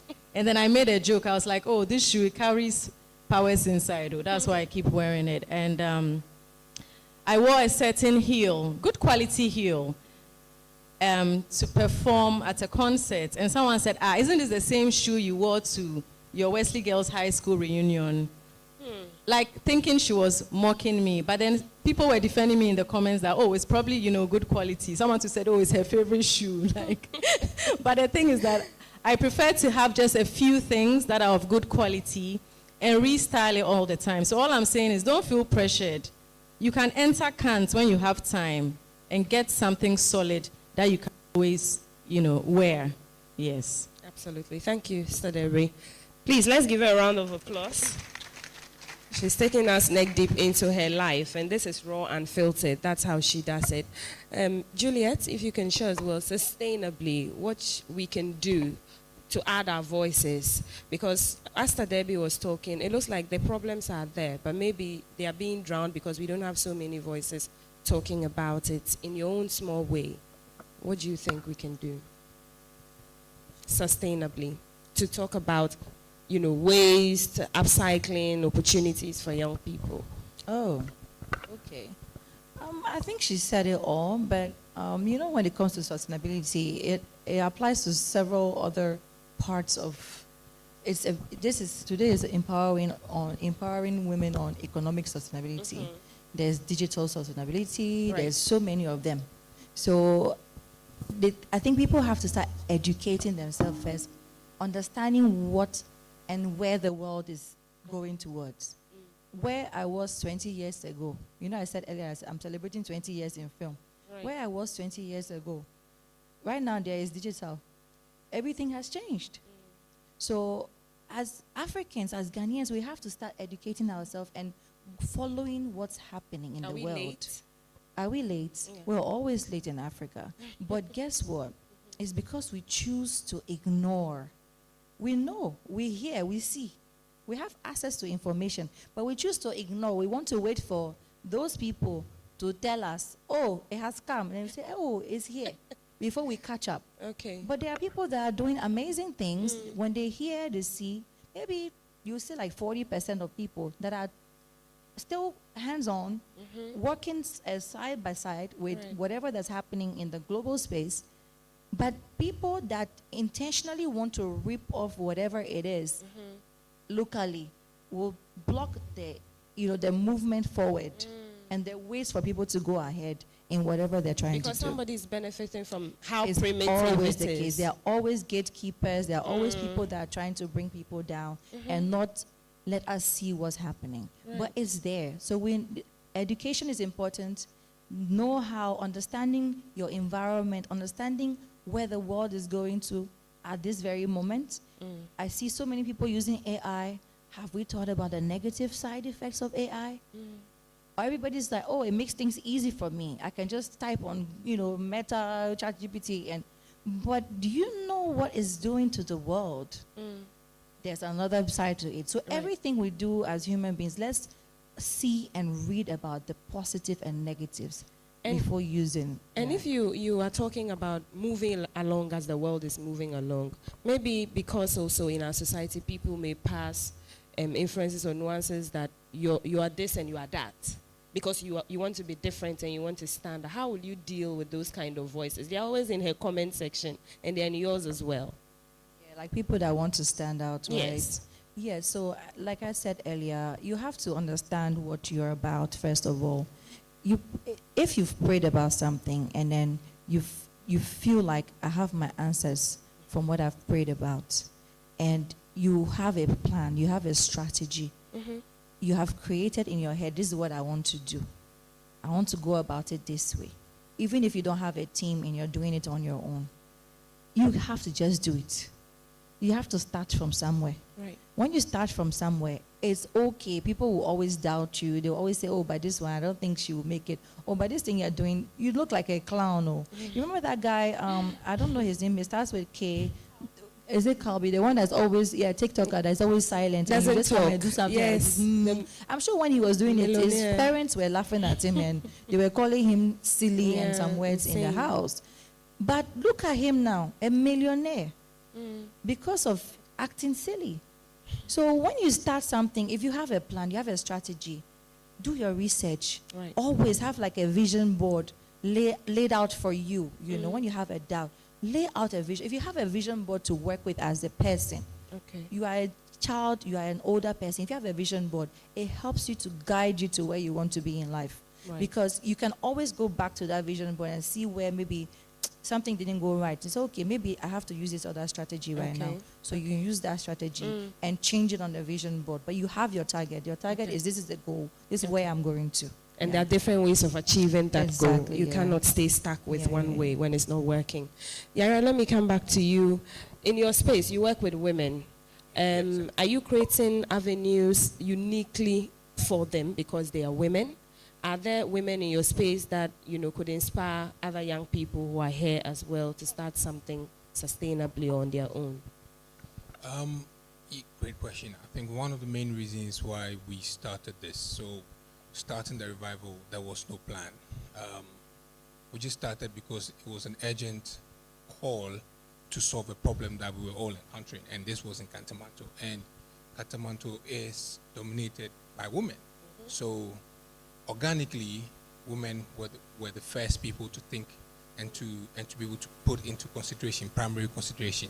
So then we were not, our team, we were not really focusing on who we are creating this for, but our focus was creating this for the ones who run the market, and they happen to be women. So then that created a sort of a playbook for us to operate. And for us to operate, we need to, if you find a solution for somebody, you need to involve the person. So we had no plan to say, this is how we're going to do it X, Y, Z. We built it with the women. So our modules were driven and developed by the women within the market. And even from our designs and our facilities and our projects, they are all run by the women. Like currently we're opening a center, a lab, a facility within the market that is going to be run by women in recycling. And it's not only going to be something that stays in Kantamanto, it's going to run across the entire country and even go beyond to Togo and Ivory Coast, who are also having the same problem, and even up to Kenya and Lagos. Right. So most of our initiatives are being driven by women in the community, and it's not just about one or two women, it's community-based. And that has really inspired us to actually be more intentional more intentional about growing women entrepreneurs. I'll use this platform to announce that we are actually setting a target to open 2,000 women-led businesses within the next 10 years in Ghana, Ivory Coast, Togo, and in Kenya. Wow. Let's give it up for the revival.org. Very ambitious. So women create and run everything that we do. I mean, I'm a man, but I always listen to women. My mom is my biggest inspiration. Right. So then everything around what I do is centered around women. Right. And also the fact that I connect nature to women. That's my first connection to nature is with women. Right. And for me, my love for nature is always when you are doing something. Or let me just maybe piggyback on your question about sustainability, that I think the word sustainability is just too big of a word for us. I think we need to break down that language. Okay. And sustainability literally means living within your means and growing with it by taking other factors around it with you. Okay. So as Ghanaians, culturally, we have been sustainable since day one. A typical example is, I mean, for me, when my dad passed, what happened is his clothes were put together and all our siblings came, and we choose it based on the hierarchy. Right. And this is passing on. We're not passing, his clothes were not thrown away. His clothes were passed on because clothing holds spirit, holds the soul, and carries legacy. And that happens in a lot of the cultures that we have within Ghana and other parts of Africa. So we have been doing that already. It's just that the wording and the whole modules around it have made it very complicated. But we've been doing it already. And one thing that you should really, really have in mind is that your best partner in sustainability should be nature. Nature is the only aspect of our livelihood that has been sustainable without any flaw. And if you're doing anything or you're doing something, you have to go to nature as a reference, as inspiration. Okay. From design to livelihood to everything, consumption, you have to go first to nature as your reference point, as your inspiration. Do you have fears? Juliet mentioned that AI is powerful. You could use it for a lot of things, but it has its downside. Do you have fears? Because you mentioned culture and the sustainability part of it, that because of the Internet of Things and how exposed young people are, we may be getting to a point where we may copy blindly. And instead of passing down clothes from, the father to the children, people go on a trend because they've seen it being done in some part of the world, and they say this is how it should be done now. I mean, to be honest, yes, there are things to be scared of. But for me personally, I don't see them as fears. I see them as motivation factors or stepping stones. Okay. One typical example is the internet. Debbie mentioned fast fashion. Now it's even gone beyond fast fashion to ultra fast fashion. And what is pushing that is the internet, is algorithms. I think we as people that consume so much on the internet have been enslaved by algorithms, systems that manipulate us to keep buying and buying. Okay. For example, lately I just did a short survey about the system. When you start thinking about sneakers, when you go onto your feed, sneakers keep popping up everywhere. Exactly. And everywhere. That is very, very, very scary for me. So it's true that phones listen to us, or they read our mind? Well, there are a lot of things. If you don't read terms and conditions when you are signing on to things, there are these things that are in there that we don't read about because it's so much text. But our devices listen, our devices learn. They are all machine learning. AI is a learning thing. They learn our livelihoods, what we say, how we do things, even how we blink. So then we have to be very mindful of how we interact with these devices and create boundaries. Okay. Otherwise, we'll be led wayward like the way we're going now. Right. Thank you so much, Ayura. Please give my panel a round of applause. I'll do my final round of questions, and so then I'll bring you in for your questions. Juliet, as he talked about the fear of it and all of that, what can we do positively? Do you think we have enough mentors? We have content creators for a lot of things. There's Wodemaya, who is, telling Africa must unite, come together. There's you that probably when you're doing your content, you talk about the film industry, what we must do to unite as a continent, as a country. Do we have enough of our mentors talking about, the positive things we can do to sustain who we are and economically benefit from it, so that young people don't just jump at anything because they have to make money? It's a very tricky one, because I would say, as everybody's evolving, countries evolve, people evolve, even the way things are taught in schools have changed over the years, you know. Now the kids are doing assignment on laptops. And sometimes I'm like, oh, but why? Yeah. But as we're changing, I think it's left with us to preserve our cultural, you know, and our heritage as Ghanaians and Africans. And that starts within the homes. Okay. Because you may go to the schools, you know, a lot of private schools are there with different ways of training Yeah, and teaching the the curriculum. kids, you know. But from the home, if you're a true African, you should still be able to instill certain, you know, things in your children Right. that makes them grow up to be a proper African or a Ghanaian. If I'm Right. So it's a bit key because it's happening, but at the same time, everybody is trying to catch up with the world. Right. Everybody wants to blend in. Even right now, there are some countries where people are taking care of their kids. Their kids will be talking back to them when they are like even 10 years old. Yeah. Back then, you cannot talk back to your parents. But now they feel like they have a right. I remember one time my son's school told me that, I have to discuss with him on what he should select. Like maybe he had to choose something. I said, I should discuss with my boy.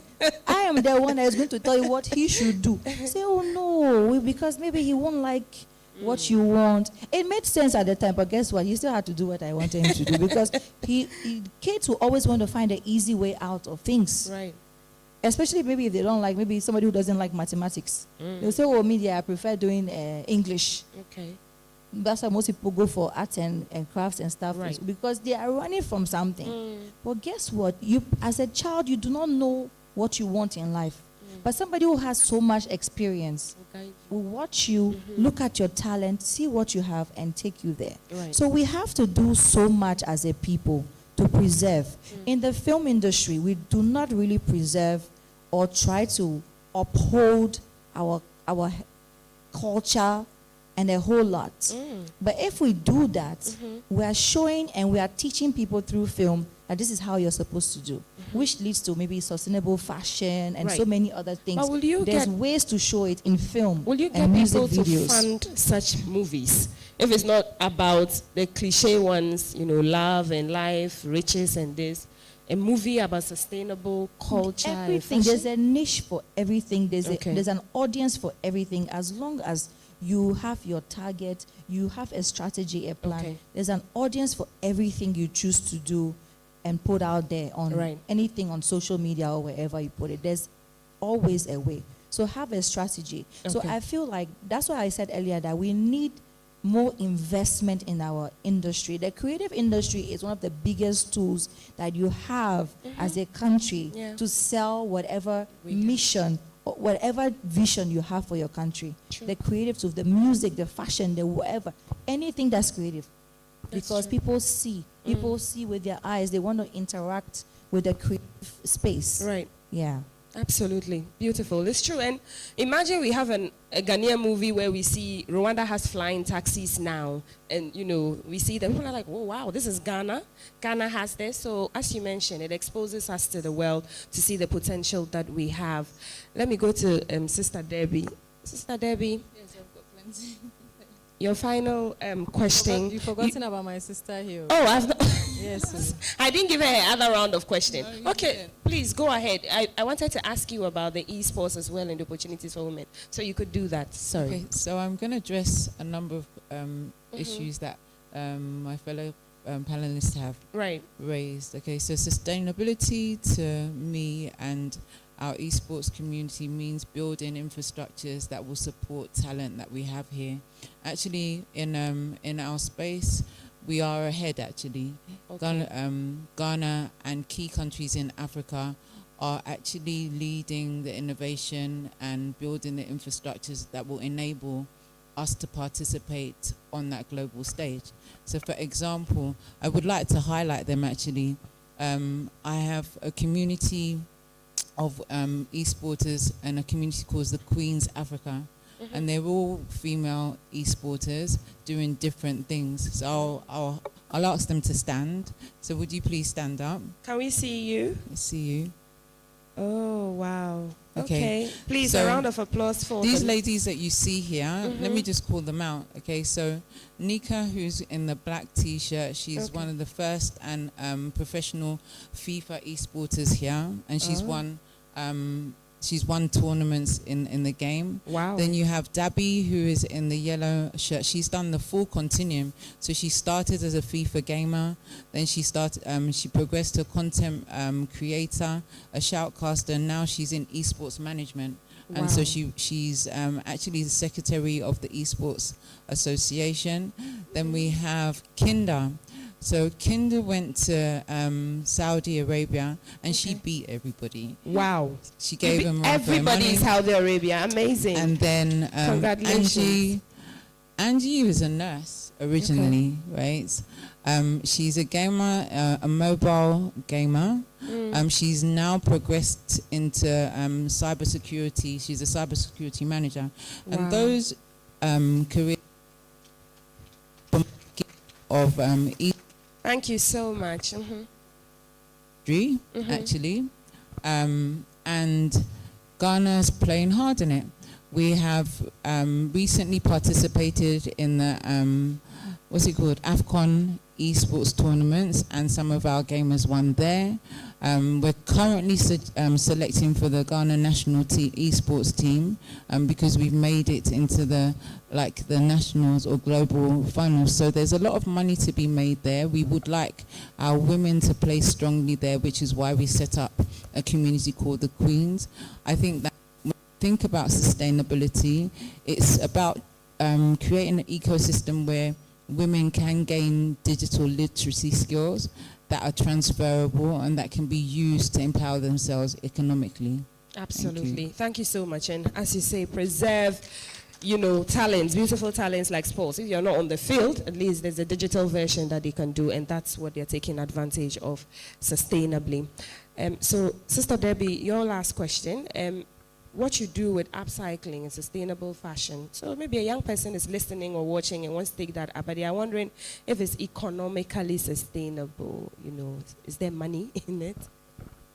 Okay, so what I would advise young women to take up, to learn a skill which can be crocheting, it could be knitting, it could be basket weaving, and cute baskets. Someone will say, hey, Sister Debbie wants me to go and make those market baskets, which is still good if you can do that. It's a skill. And these things are sustainable. So you are using natural materials, which are biodegradable. But then with the crocheting and the knitting, as a woman, you are learning a handy skill. And, you can create stuff out of it and sell. You can use the internet. We have TikTok. You have Instagram. You can, post the pictures of your work there. And you can also upcycle, like what Revival does. So with upcycling, it's basically, let's say, taking a discarded garment or discarded garments, like, in the market, you can find denim, faux denim, that's faux jeans, right? You can cut it up. You can create patches out of it. That's if you know how to sew. Right. And then you create something new out of something old. So in a creative way. So that's basically upcycling. And I think that these are practical ways that someone can create something to sell and make money for, herself. Okay, Yes. but the worry about how it will compete with the brands that you mentioned, what can we do? Because as you mentioned, very superficial young people would feel that you should choose somebody who holds a Zara bag over a basket woven bag. Yes. I would.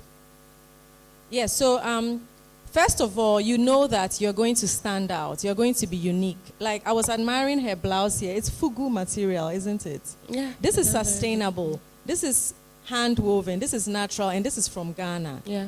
Do you get what I'm saying? So. Yes. She's definitely always going to be unique. She would go to any country in the world and nobody would have the same piece. Yes. So that's sustainable fashion. That's being proud of yourself and your culture. And when we travel outside, we shouldn't be shy to carry our batakari, our smock, our agbada, because you're going to stand out. You're going to look royal. And at the end of the day, you are going to even be appreciated more because it is what? Sustainable fashion. Right. It's not cheap fashion made from a lot of microplastics. So now they are finding microplastics in even men's testicles. So I saw recently someone in, I think, one of the Arab countries was showing off their, what's it called, jalabia, and how they would pour water on it and it won't go through.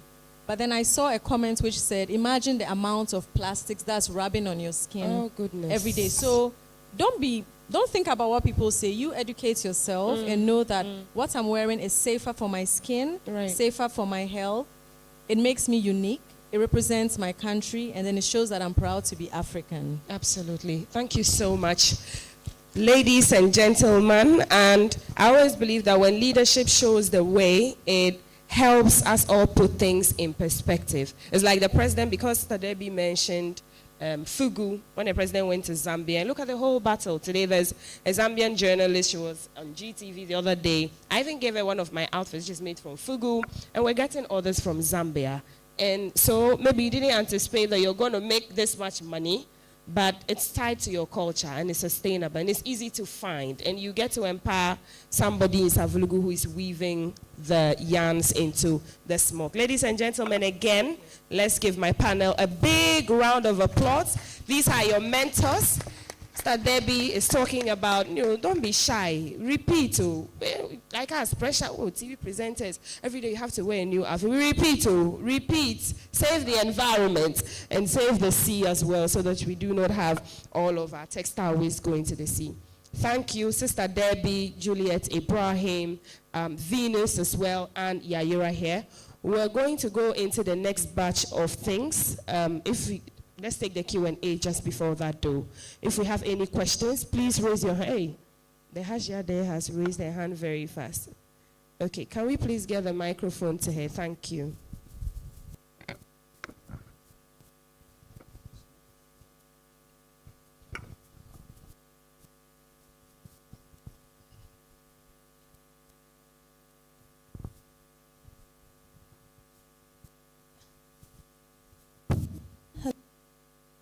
Hello, I'm Rubaina. Please, my question goes to the entire panel. Okay. We are talking about IT or like modernization and social media. How safe is social media? Talking about the safety too. People now intend, like, content creating have now become a hungry commodity that people risk lives. Especially the younger generation. You see somebody exposing a newborn. How safe is this? And talking about those things, like our health, things we package. I was very happy when Sister Debbie was talking about recycling. Polythene bags in Ghana, the use of polythene bag is very, very rapid. Like looking at, I was just listening to a documentary that is telling us how toxic plastic can be to our system. And I tell you, most of us don't know. The grading on the plastic bottles we use, we don't know which grade it is, which is ranging from 1 to 7. You don't know what commodity or which type of, product you are putting in a bottle. A bottle is there, some pot, for instance, you can't put hot liquid into it. It becomes toxic to your life. But somebody don't know that and will put it. You go and buy wache by the roadside. They'll wrap it inside a polythene bag. When you don't know which particular particles even eating, not just the wache. Right. You understand? Right. So please, what are we doing about this? Right. Thank you so much. That's a passionate comment about, one of our queens has a question. Let's answer that one first. You want to answer first? Okay. Yeah. So the lady asked if it's safe. So for children, social media is not safe. Even, especially as a parent, exposing your children. We have a lot of pedophiles in the world. So it is not safe. It's better to hide your child's face from the internet. I would say that. And also, me, I've given up because my pictures and everything are on the internet. So I know that, it can be used for anything Meta wants to use it for. It's just that I don't feel I'm that important yet. I'm not the president of some country yet. But what I'm saying is, you know, when you sign, agree to terms and conditions, you see how they've written it tiny. So right now with AI, what they are doing is your conversations, your consult with your friends, your gist, everything. You end up watching a movie, which I did watch a movie like that on Netflix. It was a series. Is it Black Mirror? I'm not sure, but no, it wasn't Black Mirror, sorry, but it was about social media. So what happened in the movie, just to give an example, yeah? So let's say I go and visit Juliet. Like basically whatever I had gossiped about, whatever you've gossiped about with your friend was being acted out in the movie with actors that look like, so let's say the story is around me, Juliet, and Revival. The actress chosen for the movie looked like me. Hey. The other actress, it's not Juliet and it's not me, but we look identical. And then pick a man that also looks like Revival. So let's say we are both dating Revival. Everything we had discussed and everything that was actually happening, let's say I'm his wife. So me and Revival are in the room and we are watching the movie. And whatever is happening in real life was happening in the movie, and all the characters look like us. And let's say I'm suspecting him of being with Juliet. But that was the same storyline in the movie. Wow. And the lady in the movie also looked like Juliet, the one he was having the affair with. And guess what? You know the movies they make, it's real life that they are showing us and they are trying to tell us, right? You remember this movie, Avatar? Yes. About how, you know, the West is coming to take all our resources and coming to invade Africa. It's already happening, isn't it? I mean, some people are doing genuine business, but it is happening. Right. We are selling our forests to the Chinese. We are allowing them to mine. Of course, not all Chinese are bad. Some are also doing legit business. So no, the internet is not safe. But sometimes in life, you have to give up. Me, I've given up because I've been signing, yes. So, no, so just always be careful and know your limits and know what you are okay with having out there. Right. Let me add to that. Thank you. then. Yes, go ahead. Okay. So, is the internet safe? It's down to digital literacy again, okay? Every platform that you will use will have safeguards that you can activate, right? It's about educating yourself and understanding what you're agreeing to when you're using particular platforms. I think Sister Deborah is right. For children, it's parents' responsibility to determine what access a child will have, right? So you cannot hold your child accountable because you've given them the device which enables them to be able to access whatever it is that they're using, right? Okay. So one, I would say, it can be safe. You just need to educate yourself and understand how to make it safe, okay? When we're talking about like AI, what's really concerning about it is that much of the testing associated to building the AI infrastructure is being pushed to Africans to do, okay? So for example, Kenya is rife with that, whereby they've set up factories where people are sifting through very disturbing content to enable and safeguard us or people who are using it not to see some of the disturbing things that happen on the internet, okay? Good.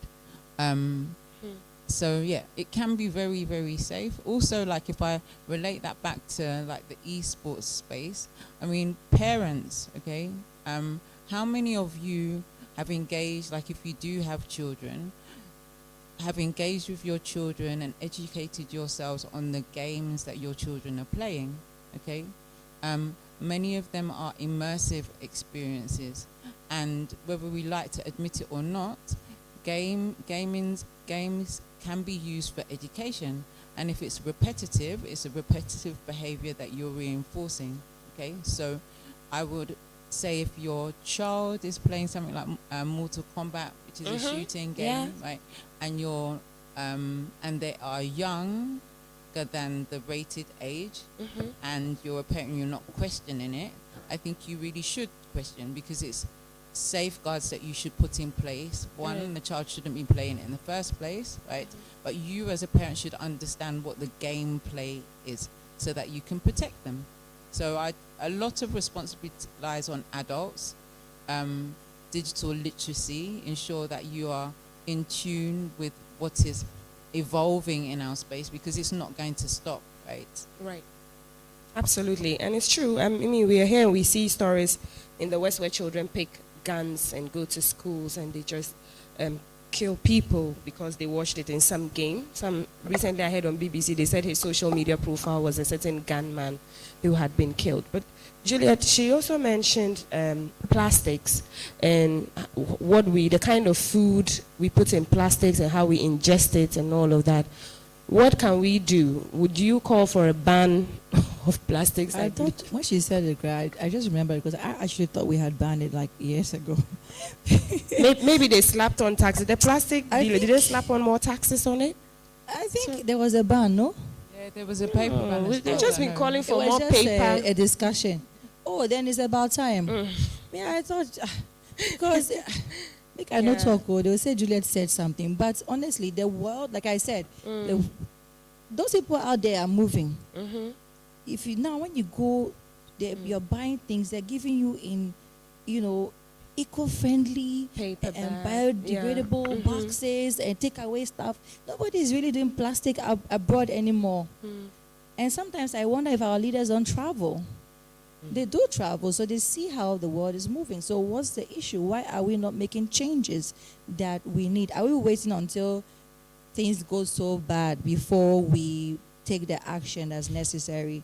So, your fears are our fears, all of us are, but then we are not the ones that will bring the change and make the change. But guess what? Like I said earlier, every parent has to start from the home. The change that we want for our children starts from home. What are we teaching ourselves? What are we telling? The example we set is what our children look at and how they grow up. Okay. So for us, we just owe it to ourselves as Ghanaians to keep doing what's best. Stop buying the sachets at home. Stop using those things at home. Your children will grow up. They will see. They will be watching you. And they can go and tell their friends in school. And if they are sending maybe some whatever, their friends will see it too. Say, oh, because my mom said this or my dad said this. So when we start that, we start changing our community. And guess what? The community grows and grows and grows. Absolutely. So it's up to us as individuals to make that change and stop waiting for government to always do, or our leaders to do it. Okay. Yeah. Maybe she's thinking you run for office anytime. Maybe. No? Not I would yet. like to add, because I'm very passionate about plastic pollution. Absolutely. I think in our own small way, we can make a change. So for instance, if you're going to buy wache at the roadside and you have a reusable bowl in the house, Tupperware, I think it's best to use that. Yes, one lady is agreeing with me. At least one. I have one supporter. Two. Yeah, take your own bowl and you can put it in like your reusable bag, a tote bag, a paper bag. Even if it's a rubber bag, you are using it again. But don't go empty-handed to buy the wache or the fried yam. And then you know the lady is going to put it in the transparent rubber. She's going to separate the pepper in another rubber, the fish in another rubber, then all in a black rubber, because we are always hiding our food. Like, is it bad to be eaten? And even when we buy a soft drink, why are we always hiding it in a black rubber? And I've asked this question, and I did some little digging. And I think back in the days, when like your parents sends you to the drinking bar in the corner to buy alcohol, they have to hide it because they know that, oh, this is Mr. Ofori's child. So that means Mr. Ofori is going to drink akpeteshi. Do you get me? Like something like that. So I think that's where that thing started from. We are hiding the alcohol or we are hiding the naughty stuff. But honestly, if you buy a drink, let's say Coca-Cola or Bell Cola, you refuse the rubber. You don't need it. The drink is already in plastic. Honestly, you don't need it. If you have a knapsack or a bag or a handbag, which I'm sure most of us go around with, just put it inside. Me, if I go and I'm even buying oranges and then the lady is about to give me rubber. I'll say, oh, auntie, me pay rubber. I'll say, oh, what then? And I'll say, oh, this is what's choking our gutters and our rivers, and this is what causes your home to flood. You have to let the person feel relatability to explain. Oh, I am pow. Oh, me da sepa. If everybody did that, thank you. Imagine each of us did that. I feel like the market women, the vendors, would reduce the amount of rubber bags they are buying, the polythene bags. Yeah. And who knows, maybe production will come down. Okay. But Juliet asked the question, like, how are we going to, solve this? Of course, somebody is collecting money somewhere. Someone is collecting money somewhere, so the production will continue. So we have to, in our own small way, carry your own bag, whether it's paper bag, tote bag. When I was a kid and they sent me to the markets with the house help, we used to go with baskets. Yes. So I still go with baskets. We used to go with baskets. There was nothing wrong with that. Even Ghana back in the days when I was a child, I don't know if anyone remembers, if there's anyone here old enough, maybe even through pictures. They used to sell ice water in ice chests, then we fetch it with the cup. Yeah. Nobody died from that, honestly. But it's not our fault that, the West has introduced plastic to us because, of course, it keeps things neat, durable. But then we have to learn to refuse it. Carry our own water bottle. Carry our own, tote bag. Thank you so much. Very relatable ideas. Okay, let me take another question. On the plastic bag issue, it's a catch. There's two sides of the thing. Many of the black rubber bags are made from recycled plastics. They are. There's people who collect pellets. The which of them? The sachet water No, or the black polythene? Black ones. The black ones. Yeah. Okay. If you see, the quality of the bags are not really high quality. Okay. So there are people who collect pellets, melt them down, and use them to make the bags. That's one thing, right? And then the other side, there must have been some education piece, like a behavioral education piece, that told Ghanaians that you must package things in rubber bags multiply, right? And so we need to kind of uncommunicate that to let people know that there's a different and a better way of doing things. Absolutely. People usually say that it's not like something that will kill you immediately. And so that's why it looks like people are very slow to believe that plastics can harm you internally, give you cancer. Because cancer, you don't drop dead right now if you keep using the plastic. It takes time for it to manifest. And so maybe that's why we're slow. I just want to add something really quick, which has to do with education. Now, if we have people in government, legislature, GES, I think we need to make plastic pollution education very intentional within our textbooks and within our curriculum. So if that is not happening, it needs to happen. The kids need to know right and wrong so that when they go home, they can educate the parents at home. Thank you so much. Let's take the next question. The Queen, go ahead. Thank you. So women empowerment has become a global focus, which is a very good thing. But do you think that in doing so, we unintentionally leave the men behind? And if you think so, how do we empower both genders? Okay. My panel, who will take that question? Okay, go ahead, Venus. It's a really great question, actually. When I look at... Okay, so I'll start with race, okay? Can you hear me? Yeah. I'll start with our community, right? In order to organize ourselves and the side feature, the tournament that we ran outside, it's guys, men, who enabled that to happen, right? The guys got up and came here at 6 o'clock in the morning, set up the equipment and enabled what we came to do here, right? And it is a female-led initiative for females. There are seldomly do we find initiatives that are set up that are specifically targeted at enabling young boys and helping young boys tackle many of the issue areas that they're facing today. So I think that you're very right. Can you hear me? Okay, can you hear me? I will say. Yeah. Turn, Yeah. Can you Okay. turn it, twist it a bit? Yeah. Yes. Okay. So I think that you're very right that when we're having empowerment in mind, it should be gender inclusive, right? We should bring up the young boys because they're falling behind actually.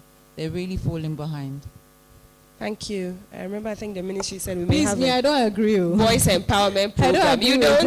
her. Okay, Stadebi. Thank you. I don't agree. You see, with the movement, Black Lives Matter. It doesn't mean white lives don't matter. It's not about the white people. This is just an example. Right.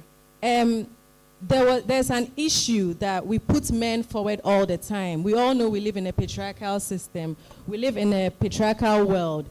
So that is why now we are empowering women. So men can never be left behind. It's still a man's world, unfortunately. So no, sweetheart, once we're empowering women, it doesn't mean men are being left behind. Clack it, girl. That's the next question. Okay.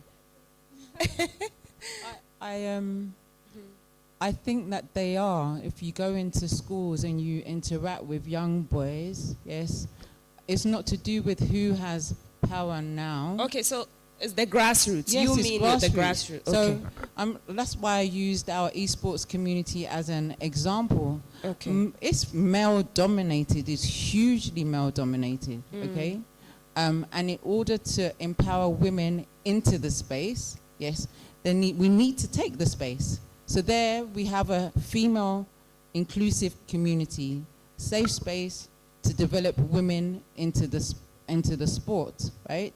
But when you go into schools, so aside the esports, I'm a leader in marketing.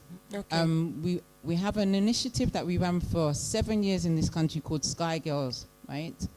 It was a anti-tobacco female empowerment movement, and it was huge. When we went into schools, if you see how empowered young girls are, right, and you look at the progress of young boys, it's digressing because they're losing confidence. I'm not saying that we don't need to focus on the girl child or the woman, but we need to bring our young boys and our men along because we're creating a generation of very powerful and empowered women. And ultimately, we would like men to be able to engage with them in the right way. So we Right. have to bring them along in the journey. Okay. As partners, I believe. Yes, you can go ahead. Okay, so this is very interesting. I like that question. So I have a son. So that's why it's very interesting. And I have been one of those people who has fought for gender equality in every way that I could for so many years. And when God gave me a boy, I had to start seeing things differently because the boy child needs all of the empowerment that he can get to grow up to be that man that women will be proud of and will want to associate with and not be afraid of. And I love how we're going now with the girl child, how we're empowering, but she is right because nobody is really paying attention to men empowerment or boys empowerment like that. We are all focused on women. And yes, that's because we're the weaker gender. But are we aware that men are normally even raised to not even speak up, to even show emotions, to express themselves? So they suffer a lot of mental health breakdowns and stuff is there. But this event is for women. It's a women event. So yes, but don't you see there are still boys here? There are boys here. There are a lot of men here. Nobody said it's not open to men. Every event that's empowering women has men that are supporting and understand the importance of them walking hand in hand with a woman and being there to protect her and show her, oh, I can support you. Oh, I understand that you need that support as a woman. Right. So yes, the world has changed. If you look at the way gender equality is going now and the platforms that women are being given all over the world, almost all the top institutions have female leaders. CEOs every day. Yeah. Do you think that is affecting men? I believe so. I think it does. Mentally, they sit back and say, oh, wait, I'm not whatever anymore. I'm not having this opportunity anymore because every company is changing now to female CEOs. It's normal. But let's not push it aside as if we don't need the men or we don't need the boys. There's no competition. We only just need them to know that we are equal. If a woman deserves it, she deserves it. Okay. That woman deserves that spot because she deserves it. Don't feel less of a man. Leave your ego wherever it is, because women too have ego, but we don't carry it all the time. Right. You know. So I think there has to be a balance. And for me, mothering a son, I've had balance. Wow. I've been able to teach him emotional intelligence. Every day he's learning. He has to see himself. What your sister can do in the kitchen, you are doing in the kitchen. Whatever your sister is supposed to do, you will do it. And that equality has to be taught, you know, from The young home. age, from the home. So men will not feel like they are being left out. No, don't feel that way. So like I said, even if the schools are empowering women, it's because it's finally time. Okay. Women are being given a platform to learn. Men will dominate in every field. They'll always be there. But the women might not even have that confidence to feel like, oh, because 5 men are in this room as leaders, media can walk in and have a position. That girl will be so scared. So she needs platforms like these to gain that confidence and say, but media can go because, yes, I've earned it. I understand my worth, my value. And I think that's where we are at now. So let's not push the guys aside. We should always include them. When we do events like this, invite the men. Say, oh, come, please. Because guess what? They take in so much. They learn so much from us just by listening to how women think, how, you know, they learn. Yeah. So we just need to include them. It should be gender inclusive at all times. Absolutely. They say it's a partnership because you a home. So how do you collectively raise the children right? There are home chores to do. Some NGOs call it unpaid care work. The woman should take more of the burden. The man brings the money. How is the balance being done? We'll take a last question, and then we take a speech. Please, who is the last question? Okay. I'm sorry. So sorry. It's not mine. It's not a question as such, but I know what I should say is an advice to all of us. Okay. If we can all use our platforms to advocate for standardization, I don't know, because we consume everything that comes from the West. We don't have a standard of what we consume, from social media to our clothing to our food. Everything that comes, we just consume it. So I don't know how we are going to tackle this. If we can start from our own platforms and talk to our leaders. At least they should get a regulation to our things that comes into the country. Right. Yeah, because a sister was just telling me this new government initiated this akoko nkitin, just for us to reduce this importation of akoko foods. Right. But after breeding for 2 months, she's now struggling to sell. When she goes to the restaurant, they tell her that they buy from the market the imported ones, full chicken, so they don't need the live ones from Ghana. So the chickens are still there. She's not able to sell it. She has been to so many restaurants. And they are relying on the imported ones. Instead of this initiative was for us to get our mothers home, to get something doing, and for us to limit the consumption of this artificial meat that we are taking, because artificial. We don't know the medications, things that they have put in 2 weeks chicken is just big fat, and we consume. And this social media, Saudi Arabia got, they started using WhatsApp not long ago because of what? They don't want, they know the dangers involved. And even now, in TikTok, you don't get it there. I don't know whether about a year or 2 years they started using it. But even that one, they have a standard to it. They regulate it. You cannot just go just like how we don't even know how to control our kids now. Yes, because the secondary school students have been given gadgets that they learn, they use it to learn. And they didn't customize it just for learning. The kids have downloaded WhatsApp, TikTok, Snapchat, everything is on it. So I wonder why we are so loose. Sorry to use the word, but I think Africa, we are too loose. We don't regulate, we don't have a standard to what we consume. Thank you very much. We do have, thank you, the Ghana Standards Authority.